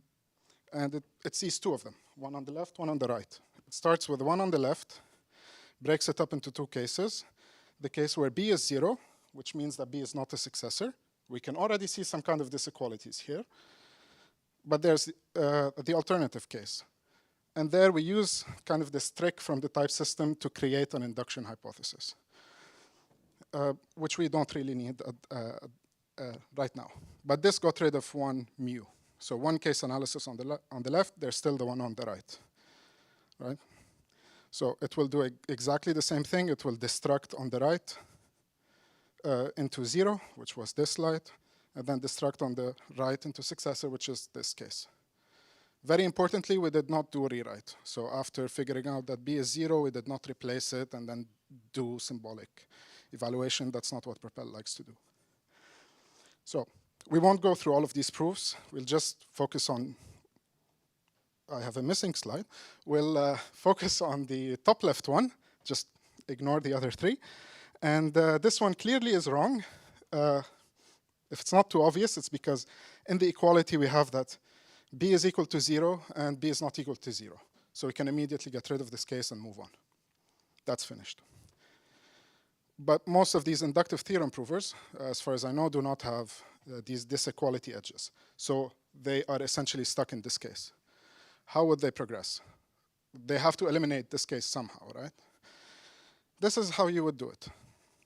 You would first eliminate a constructor, then apply a lemma, apply one of the equalities that you know, another equality that you know, and finally reach reflexivity. A is always equal to A, so you kind of proved this case. So okay, you can move on. But notice that now this step, this proof took like 5 or 6 steps as opposed to just 1. This is kind of important because what we really chose really well these rewrite rules to reach the end. What in fact will happen is that we will branch out into multiple of these rules and then try all of these things, hoping to land on a really nice configuration of these rewrite rules, which is a kind of saturation, in fact. So hopefully right now you see that these equalities and disequalities are quite helpful. This equality allowed us to eliminate immediately a proof. In practice, what we did is we created this very nice picture from the proof that addition is commutative. We disabled looking at disequalities, and which is this kind of red blobs. And the green ones, which are more interesting, are the ones where we used the disequalities. And you can already see that most of our time was spent in trying to eliminate these cases where using this equality would have helped. But also crucially, using these equalities allowed us to discover kind of these clusters where my cursor is pointing, which could be interesting cases to look at. So in practice, we didn't just use it on one simple proof. We took some cases like replicated data types being a particular kind of data type that requires algebraic properties. There we saw a lot of kind of time improvement. And there was one case where we couldn't complete a proof. Divide and conquer algorithms just didn't care about disequalities. And for an inductive prover benchmarks, it was kind of the same as the first case. I hope right now you kind of believe me that disequalities are important. They helped us a lot. So how are we doing these things? Propel is kind of naive on this level right now because we just wanted to implement something and we didn't really care about this stuff up until now. So what we do to store these equalities is that we essentially use a union find without flattening. So we have a map like this on the left and it maps into a union find like that on the right. We don't even collapse paths, and that didn't seem to matter all that much at that point. So how do we do disequalities? Disequalities are a little bit more interesting. They're actually have nothing to do with union finds. And just to tell you how they look like, let's consider this case expression on the left. And if we zoom in on the very first case, where x and y are both 0, what we get is a kind of a CNF formula on the right, which says that x shouldn't be 0, so to prevent the second case, or y should not be a successor to prevent the second case, and something to prevent the third case. And at the end, we encode them as these things. So these are nothing to do with union find and EGRAPHS. But we want EGRAPHS, right? And I'm not going to preach for the choir. We all know why EGRAPHS are cool, and that's why we want them. But what EGRAPHS are not something that can help us find a contradiction, as they are right now. They can tell us when two things are equal, but not when two things are kind of not equal. So our approach was to do something very, at the beginning, was to treat equality as kind of an uninterpreted function. Just kind of embed equality within your language and then talk about it. And then we gave it some semantics, which essentially means there are some rewrite rules which we apply. Being that when two classes are equal, then we rewrite them into equality of AB equals true. And when equality of AB equals true, we rewrite it as class equality, right? Simple example. We take some equalities, inequalities on the left, and then we rewrite them into purely equalities on the right, which is something that EGRAPHS can do. We build the eGraph, we get something like this. About notation, the boxes inside boxes notation, I find it confusing. I prefer this notation with circles meaning classes and boxes meaning terms. So essentially, this would be the eGraph for this equation on the right-hand side. We apply the saturation, and then we get this particular eGraph. One thing that will be relevant later, worth pointing out now, is if you look at the equalities in the true class, you'll see that they all look the same, which is an equality with two arguments that both point to the same class, which make a lot of sense. I will come back to this later. Okay, now let's introduce a contradiction. If I say 0 is not equal to 1, then x is equal to y, these two contradict through the middle rules. If I then build the eGraph for that and saturate it, I get the following, which is if we look at the class for true, we'll see that false is also inside it. That's a sign of a contradiction. So when you find, when you want to find a contradiction, just look whether true is equal to false. The upsides of this approach, which is embedding, is that, well, we didn't have to touch eGraphs. We just used them, and it all works out. The downside is that, here I'm quoting Nelson, so from the PhD thesis of eGraphs, essentially, is that incrementality now isn't so obvious. Now you have to saturate before you get incrementality, which might be something you are willing to sacrifice. But let me ask you this, about this thing. We did kind of a comparison, which is we took 15,000 equalities, and then we changed the ratio of equalities to disequalities. So on the left-hand side, all of them are equalities. On the right-hand side, all of them are disequalities. We looked at the ratio of nodes over classes, and then you can kind of see a degradation. So it performs worse the more disequalities there are. But something also worth pointing out is that in this ratio is that it's always less than 2, which means on average, every E-class only has one E-node, which means it's pretty useless, right? Because the whole point of the E-class is to say equality of at least 2 things. So that's already a sign that maybe that's not really the right approach. But yeah, anyways, in real life, we looked at who actually does this, because in SMT, this is quite a common problem. You want to represent disequality. We saw that Z3 and CVC5 do this. But we also looked again, and we found that maybe we are doing this in Propel. This is from some internal slides we have at the group. And what we do is we don't quite do embedding, we do lifting. We realized that Propel was able to reason about an embedded equality up to the meta level, which is this very last 2 theorems.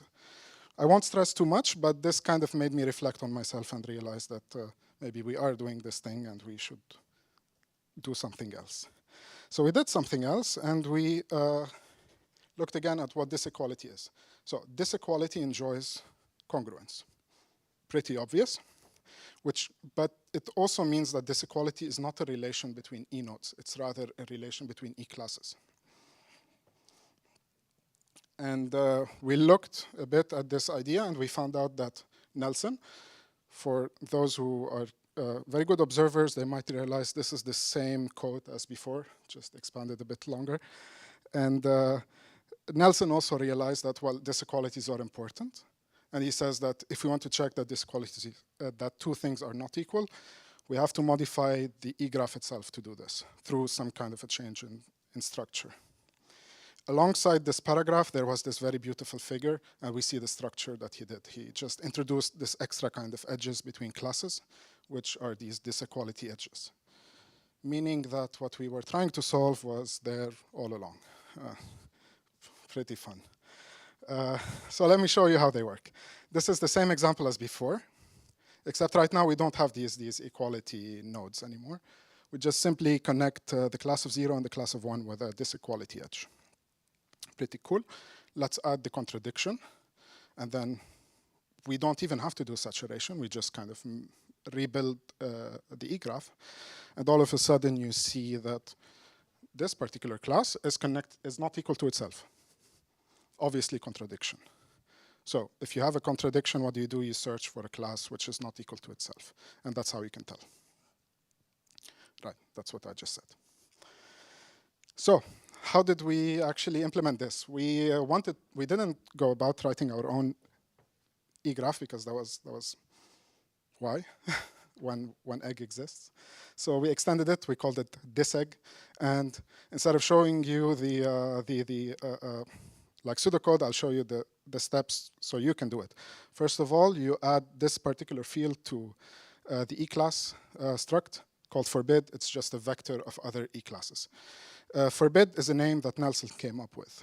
And if you don't use forbid in Google Scholar, you will never find anything related to disequalities in E-graphs. It took me forever, but it's very important to call it forbid. That's why I'm keeping this name. Then when you want to perform the union of these two classes, you just move the forbid list from one class into the other. So essentially the one being merged into. When you want to say that two things are not equal, I just called it disunion. Just add the class of one into the class of the others and vice versa. Pretty simple. When you want to check that if there is no contradiction in your E-graph, line 2 says go over all of the classes. Line 3 says get their IDs. Line 4 says go through all of the E-classes in the forbid list.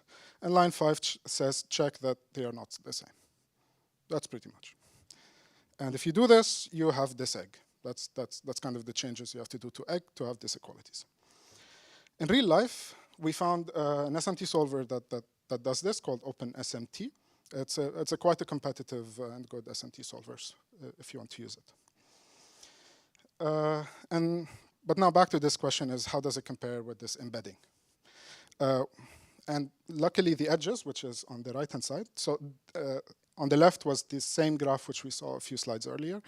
On the right, in these edges, we see that there's actually no degradation at all in the number of nodes and classes. And crucially, we get that on average it's more than 2, which means classes now have 2 things inside of them. So they are asserting equality of things. They are not useless anymore, hopefully. So that's pretty good. Then we kind of did this toy setup. So now this is the setup that I based these graphs on. What I did, we generated 30,000 pairs of S expressions over 3 functions of different arities and 5 numerals, which we assert are not equal up to some depth. And then we kind of do this experiment where we change the ratio of pairs, whether they are equal or unequal. And then we were interested in the time to find the consistency, so whether there is a contradiction or not. Surprisingly, well, maybe not, the edges performed much, much worse than equality embedding. Why? Because equality embedding is about asking whether 2 terms are in the same class or not, which is pretty fast. Whereas this equality edges has to loop through all of the classes, then through all of their forbid list to find these things, which is why there's so much order of magnitude difference. But I have a little asterisk on top, and for those with good eyesight can read on the bottom is that, I will read to you, you don't have to read it. Using the naive consistency check for disequality edges. So naively looping through all of these things gets you this performance. Optimizing it, you can get rid of this and just have it like a Boolean lookup. So as you merge, you can check the consistency, store it in a Boolean, and just return that Boolean, making it even faster than the other one. But I have to show something where embedding is better. So there it is. But of course, there is a context through all this. So we asked about whether we find contradiction given a graph. But if we consider also the steps of getting to the graph, which is building the graph, then because of the saturation, we see this exponential blow up, whereas with the disequality edges, just flat. But we wanted some more realistic data. So we took the EUF benchmark from SMT-lib. So this means equalities and uninterpreted functions. Then we implemented our own SMT, like very tiny SMT solvers using Minisat, egg, and our extension disegg. We also optimized this thing I talked to you about checking whether there's a contradiction or not. And then we kind of ran it on this. We selected all of the cases where we could solve in under 1 second, which were about 1,600 files. And what you see here are these 3 numbers. These are ratios. So this would be, first of all, how many nodes there are more if you use embedding. So if you use embedding, there will be 66% more nodes than if you use disequality edges. Classes are pretty much the same for both approaches, but the time to find whether there is a solution or not is 10 times more if you use equality embedding. So the crucial question, is this a landmark contribution?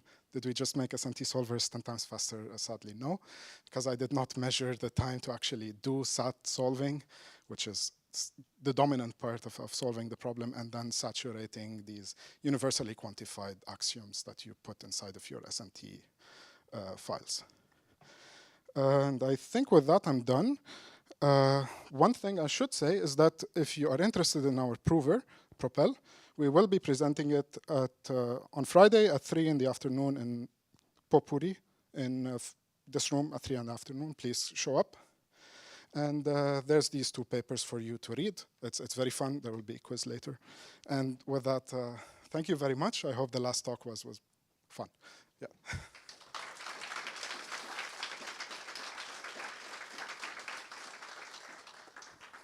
Thank you so much. We have time for a couple questions.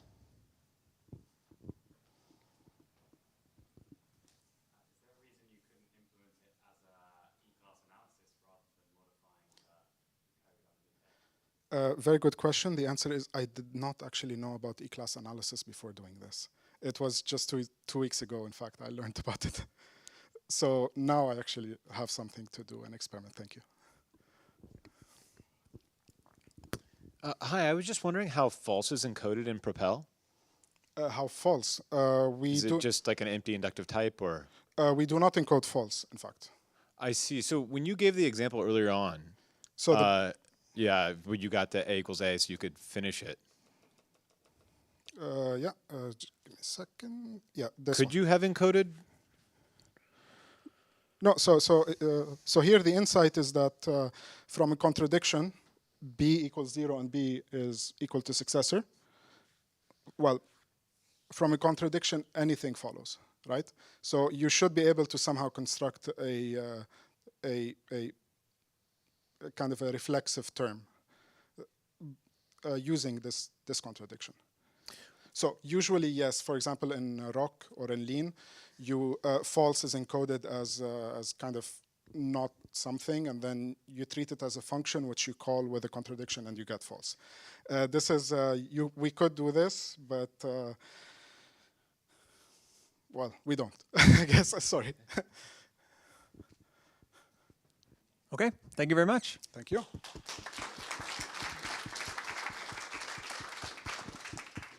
And that's it for the program. Thanks everyone for attending. Oh, okay, and we would like to get a big group picture for the workshop. So if, I guess everyone could just stand up here, and we'll take a quick picture, and then otherwise, thank you so much for coming, and I hope you enjoyed it.